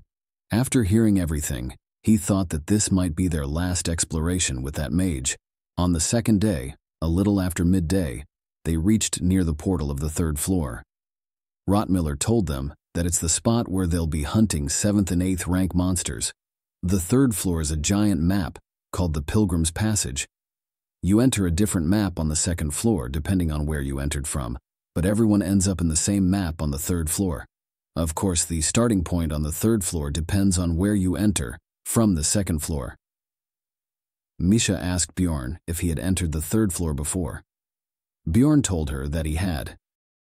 Technically, he didn't lie to her. She said that it took her a year to get to the 3rd floor. Then Bjorn asked her about how long did it take her to get to the 4th floor. She said that it takes her about 2 years. The dwarf said that it was similar for him. She got angry and said that she doesn't like that he is less experienced than her, but he is already a 6th rank explorer, and she is still 7th rank. The dwarf said that she is born in a rich family. Rottmiller told them to quiet down. Both of them say sorry and stopped. Bjorn noticed that sounds more annoyed than earlier. Well, he's working hard on his own while the others are playing around, so it's reasonable for him to get mad. Soon they entered the 3rd floor. The area they come to is called Steelstone Valley. As soon as they come to the 3rd floor, something happens. Last time someone said that the last voice didn't match the story theme, so I tried this one. I want everyone to comment about which one should I use from now on.